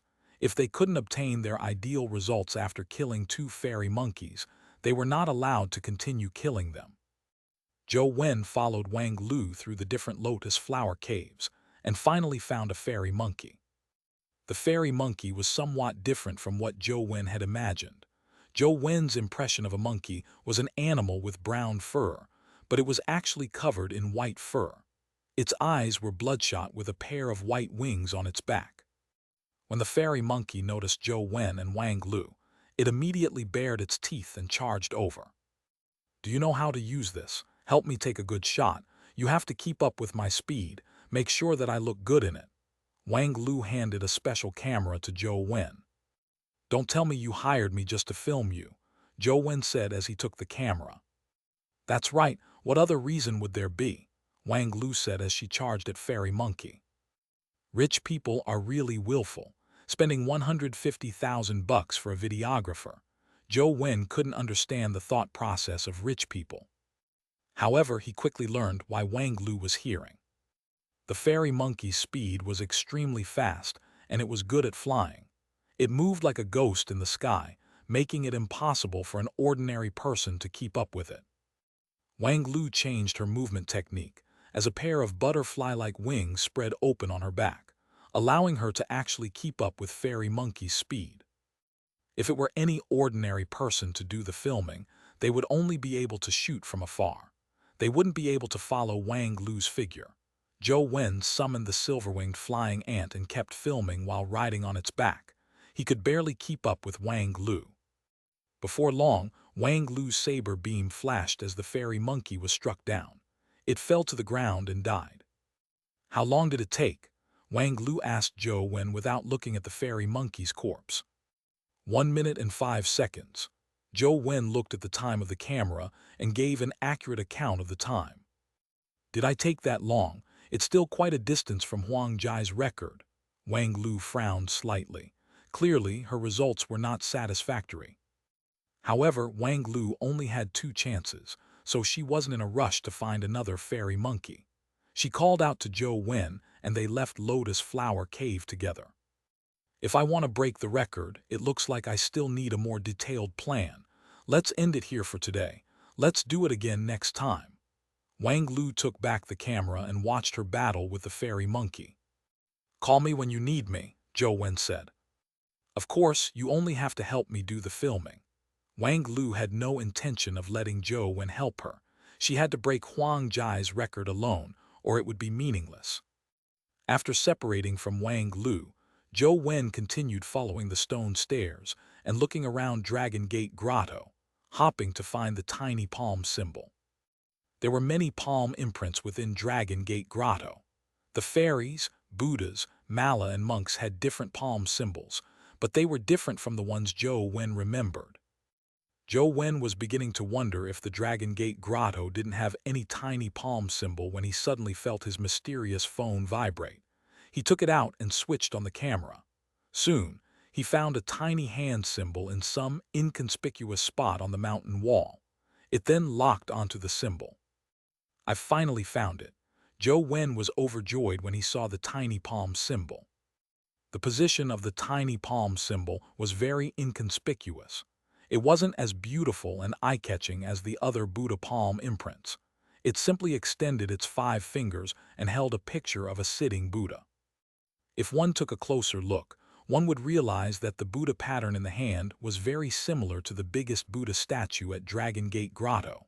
However, it was just several times smaller. Zhou Wen used the camera function and aimed it at the tiny palm symbol. Indeed, a scene was locked onto it. In that case, I can grind Lotus Flower Cave without any qualms. Zhou Wen only wished to obtain Dragon Gate Fairy skill and then attempt to rush up Fire God platform. Very quickly, Dragon Gate Grotto was downloaded onto his phone, forming a Buddhist icon. Zhou Wen tapped on the Dragon Gate Grotto's icon. This time, he didn't enter the game like before. Instead, many options appeared. Ancient Yang Cave, Myriad Buddha Cave, Old Dragon Cave, Lotus Flower Cave, Inferno Cave. There were plenty of options. After he chose the Lotus Flower Cave, the blood-colored avatar entered the game interface of Lotus Flower Cave. Inside the cave filled with mysterious colors, a gigantic lotus flower sculpture was situated in the middle of the dome, surrounded by symbols of fairies, monks, and Mala. A fairy monkey burrowed its head out of the stone lotus flower and pounced at the blood-colored avatar while screaming with its teeth bared. Zhou Wen controlled the silver-winged flying ant to face the fairy monkey. Instantly, the 2-dimensional creatures, which were equally outstanding at flight, began having an aerial battle in Lotus Flower Cave. Finally, the silver-winged flying ant took nearly 10 minutes to slay the fairy monkey, but nothing dropped. Zhou Wen continued walking deeper into the Lotus Flower Cave with the mutated Lotus Flower ant summoned. He hoped to test it to know how strong it was after becoming a legendary through the fusion. Seeing a fairy monkey charge at him, The lotus flower on the mutated lotus flower ant's head suddenly bloomed, revealing a venomous toad. It spewed venom at the fairy monkey, instantly drenching it. The fairy monkey yelled as it rolled on the ground. Its fur and skin corroded as blood gushed out. The mutated lotus flower ant charged forward without any hesitation and stabbed at the fairy monkey with its bone-spiked front claws, impaling its head and chest. 47 seconds. Zhou Wen looked at the time. From the beginning of the battle to the system's indication of the fairy beast's death, it took a total of 47 seconds. He had already broken Huang Jai's record. The mutated lotus flower ant is really powerful. Zhou Wen was delighted. The more he looked at it, the more adorable it looked. Chapter 99, Ancient Imperial Sutra. Although the mutated lotus flower ant was very strong, its own primordial energy was limited. It wasn't able to keep using primordial energy skills. However, even if it didn't use any primordial energy skills, the mutated lotus flower ant and the silver-winged flying ant could easily kill a fairy monkey. Fairy monkeys often produced dimensional crystals, but they were mostly speed crystals. Occasionally, it would drop some primordial energy crystals, allowing Zhou Wen to replenish the mutated lotus flower ant's primordial energy. Now, Zhou Wen believed that the primordial energy crystals were rather useful. He only had 2 companion beasts at the moment, but he already needed plenty of primordial energy crystals to replenish his primordial energy. In the future, with more companion beasts, the primordial energy crystals would be even more useful. Unfortunately, there's nothing like a storage bag in the game. Otherwise, I could store up the primordial energy crystals and use them when needed. Just as Zhou Wen was thinking about it, he heard a chime. After a fairy monkey was killed, a dimensional crystal dropped. Zhou Wen took a closer look and saw that it was a crystal with the words fairy monkey on it. He was delighted. Fairy monkeys typically only had one primordial energy skill, which was Dragon Gate Fairy skill. He had never heard of there being a second primordial energy skill. Now that a primordial energy skill crystal dropped, it was definitely Dragon Gate Fairy skill. Zhou Wen controlled the blood-colored avatar to pick it up. Wisps of white light floated out of the crystal and drilled into the blood-colored avatar's body. Zhou Wen also felt a strange power surge from his phone into his body. It opened up a strange aura circulation path that allowed him to feel light as though he could fly at any moment. As Zhou Wen had expected, this was the Dragon Gate Fairy skill's primordial energy skill crystal. The information regarding it also surged into Zhou Wen's brain at the same time, giving him deep knowledge about the Dragon Gate Fairy skill. Attain Dragon Gate Fairy skill, rank 6. With Dragon Gate Fairy skill, I can attempt to storm Fire God platform. Zhou Wen was delighted. As he was about to leave Dragon Gate Grotto, he suddenly saw a dimensional creature burrow out of the lotus flower situated at the lotus flower cave ceiling. Zhou Wen originally imagined that a fairy monkey had appeared and planned on killing it before leaving, but upon careful inspection, he realized that it wasn't a fairy monkey, but a female fairy with fluttering clothes. The fairy had a graceful figure, and her silk ribbons were dancing in the air. Although she did not have any wings, she was able to spiral and fly in midair, completely defying the laws of physics. Is this a real fairy? Zhou Wen looked enviously at the beautiful fairy. There was some discomfort using wings to fly, so it was better to fly freely like a fairy. The fairy spun a few times before flying towards the blood-colored avatar. Zhou Wen hurriedly controlled the mutated lotus flower ant and the silver-winged flying ant to charge forward in battle. However, the beautiful fairy waved her hand gently, sending a ribbon to sweep over like a white python. Even the silver-winged flying ant's silver wing flash failed to dodge the ribbon that resembled a living creature. The blood-colored avatar and the 2 companion beasts were soon coiled together. The fairy in the air pulled and tightened the grip on the ribbon, rupturing their bodies and causing the game screen to instantly darken. What a terrifying fairy, Zhou Wen marveled inwardly. He didn't continue gaming as he put away his phone. He planned on returning to his dorm before dripping blood and making a trip to the Fire God platform. He wanted to see if he could rush up Fire God platform with a rank 6 Dragon Gate fairy skill and see what was engraved on the stone monument. After returning to his dorm, Zhou Wen eagerly launched the ancient Imperial City dungeon. He dripped his blood to be reborn and rode the silver-winged flying ant towards the Fire God platform. This time Zhou Wen was fully prepared. He rushed up the stairs on the silver-winged flying ant's back, dodging all the firebirds without killing them. The higher he charged, the more firebirds appeared. Previously, Zhou Wen could only rely on the silver-winged flying ant's flight.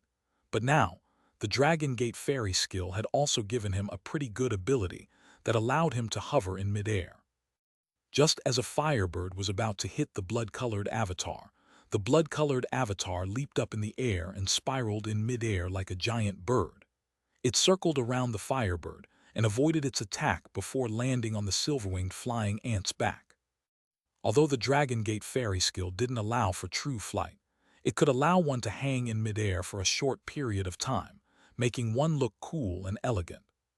Boom! With the blood-colored avatar rushing past the furthest he had reached last time, the Fire God platform's flames surged into the sky as flocks of firebird-like clouds descended upon him, their numbers inestimable. I'm dead. Zhou Wen knew that no matter how agile he was, it was impossible for him to charge through the dense flock of firebirds. All he could do was try his best. The lotus flower on top of the mutated lotus flower ant's head exploded like a bomb, turning into a rain of blood that killed many nearby firebirds. Taking the moment when the pressure of the firebirds lessened, the silver-winged flying ant charged into the sky and broke through the firebirds' encirclement. However, there were too many firebirds. They immediately gathered together and blocked their path. The silver-winged flying ant spread its wings and charged towards the firebirds, colliding with the firebirds at the head of the flock. As for the blood-colored avatar, it leaped up under Zhou Wen's control and circled above the sky like an eagle. One firebird after another was dodged by the blood-colored avatar as it reached an unprecedented height. Through the holes in between the firebird flock, he saw half of the stone monument. Zhou Wen's sharp eyes immediately saw that the largest three ancient characters on the stone monument were Ancient Imperial Sutra. And when he saw the three words clearly, a ball of fire seemed to rise within him. However, the moment he saw those three words, the blood-colored avatar was inundated by the flock of firebirds. The game screen quickly turned black. It's impossible for me to rush up with a technique that imbues me with alacrity. However, I can now see a part of the stone monument. If my movement skills are better, I can hold on for a longer period of time. I'll then be able to memorize parts of the monument's content. This way, I don't have to reach the peak. Zhou Wen held his phone as he thought. He felt that this idea was feasible, but his movement skills were still lacking. He wanted to last longer and see more of the content, so he needed a higher-ranked movement skill. After some thought, Zhou Wen decided to continue grinding the Lotus Flower Cave. Peeking at the Ancient Imperial Sutra could wait until he first grinded a rank 9 Dragon Gate fairy skill. While Zhou Wen was trying his best to grind fairy monkeys, the first homework mission that Wang Fei assigned finally came to an end. Although some students were unable to complete their homework mission, they were not expelled. They only had some homework points deducted. Wang Fei convened a meeting with all her students and announced her second homework mission. It was for them to visit Mount Liajun to look at the wordless monument. When the mission was announced, Wang Fei gave Zhou Wen a meaningful glance. This mission had originally been prepared for him. Chapter 100, Wordless Monument. Mount Liajun wasn't in Sunset College. Zhou Wen originally didn't wish to go that far, but he had to complete the school's homework missions. Otherwise, he couldn't graduate, so it was practically compulsory. As for Li Xuan, he was very excited as he sat on the bus and continually explained Mount Liajun to Zhou Wen. A place like Mount Liajun can be said to be the safest dimensional zone. Although there are many dimensional creatures, they won't attack humans without reason. As long as you don't annoy them, there's no danger at Mount Liajun. The only thing to take note of is that our homework mission is to visit the wordless monument. It's also known as Unwinding Monument. No matter how strong a person's will is, they can't look at it for more than half an hour or things will turn fun. Zhou Wen sat by the window, grinding the ant nest dungeon, while listening to Li Xiuwen's detailed explanation of Mount Leijun. "What's so fun?" Zhou Wen asked. "That thing is very sinister. Although it doesn't kill people, it will make people excited and make them constantly wish to do something," said Li Xiuwen with a chuckle. Mount Leijun was in Luoyang, so it wasn't long before the bus arrived. It was different from what Zhou Wen had imagined. Mount Leijun wasn't too tall, but it had many peaks with pine and cypress trees winding around them.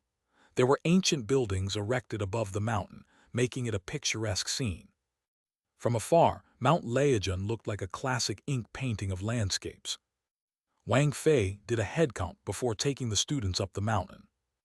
There were rabbits, squirrels, and other small critters on the mountain, as well as groups of immortal cranes flying in the clouds. They showed no fear of humans and only curiously observed the students from Sunset College. Zhou Wen kept searching for the palm symbol, but he hadn't discovered one. However, he wasn't worried as the mysterious phone could automatically lock onto the tiny palm symbol if it was close enough. The most mysterious thing about Mount Leijun was the Golden Peak. There were many mysterious ancient buildings there, but no human could ascend to the Golden Peak.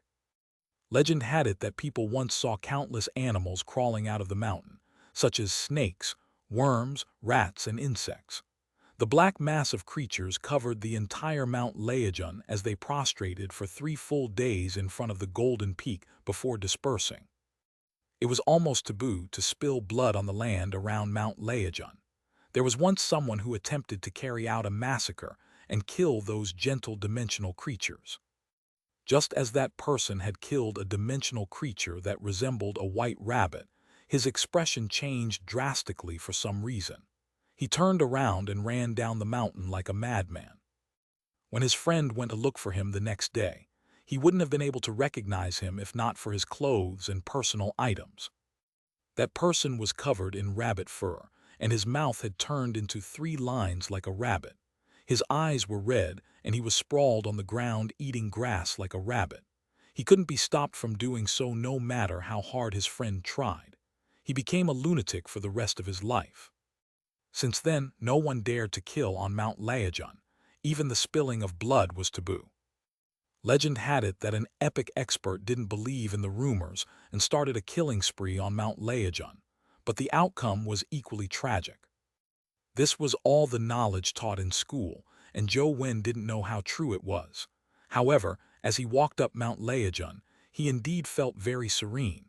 There seemed to be a magical power here that calmed one's mind. Wang Fei led the students to a platform on the mountainside and pointed to a stone monument at the end of the platform, saying, "That's the legendary Unwinding Monument. Although it doesn't have a word on it, it has magical powers. Your homework mission is to sit in front of the Unwinding Monument for half an hour and stare at it. Not 1 second less and not 1 second more." The stone monument was only 2 to 3 meters tall. It looked old and dilapidated, and there was nothing out of the ordinary about it. It stood by the edge of the mountainside, looking like it accompanied the rosy clouds of dawn. Its solitude had an indescribable feeling to it, as though just staring at it would placate any irascible feelings. Line up 10 people in a row. Sit down in front of Unwinding Monument. Wear the sunglasses I gave you. Listen to my instructions before taking them off. Zhou Wen, Li Xiuwen, don't just stand at the back. Come to the first row. Wang Fei arranged for a group of students to sit in front of Unwinding Monument, and when she saw Zhou Wen and Li Xiuwen at the back, she immediately called them to the front. The closer one was to the Unwinding Monument, the stronger the effects. Wang Fei had steeled her heart to help Zhou Wen regain his drive. Zhou Wen didn't mind where he sat. Anyway, there wasn't any risk looking at the Unwinding Monument as long as one didn't exceed the time limit. The only things that left Zhou Wen a little disappointed were his failure to find the tiny palm symbol, and that the mysterious phone hadn't vibrated. Could it be that Mount Leijun's dimensional zone is at the Golden Peak? Zhou Wen looked at the mountaintop as he secretly made plans. Seeing how Zhou Wen was still looking around, Wang Fei thought to herself, after you look at the wordless monument, you won't be as half-hearted as you are now. All right, take note. Take off your sunglasses. Everyone is to begin looking at the wordless monument. The time limit is half an hour. If you get up before half an hour, it will be a failure and you will have to look at it for another half an hour. Wang Fei wore the sunglasses without any intention of taking them off. All she did was start the stopwatch in her hand.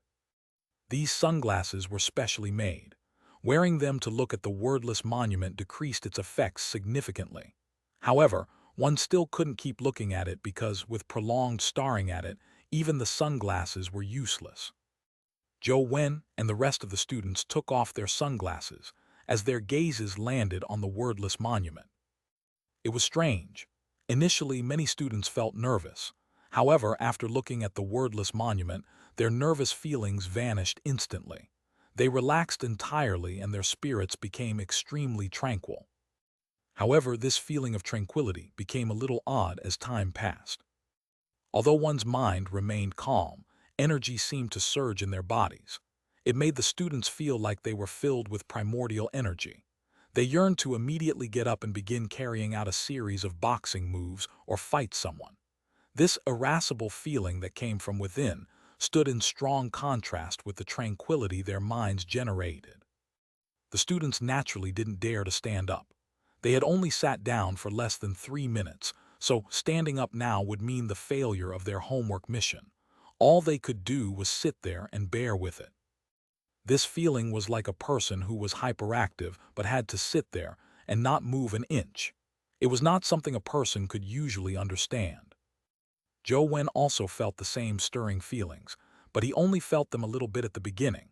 Just as his body began to stir, the lost immortal sutra that was circulating at a normal speed gradually slowed down. It made Zhou Wen's body feel strange as the irascible feeling slowly vanished. Why is this happening? Zhou Wen was alarmed. The last time the lost immortal sutra did such a thing was when he was reading the Small Perfection of Wisdom Sutra.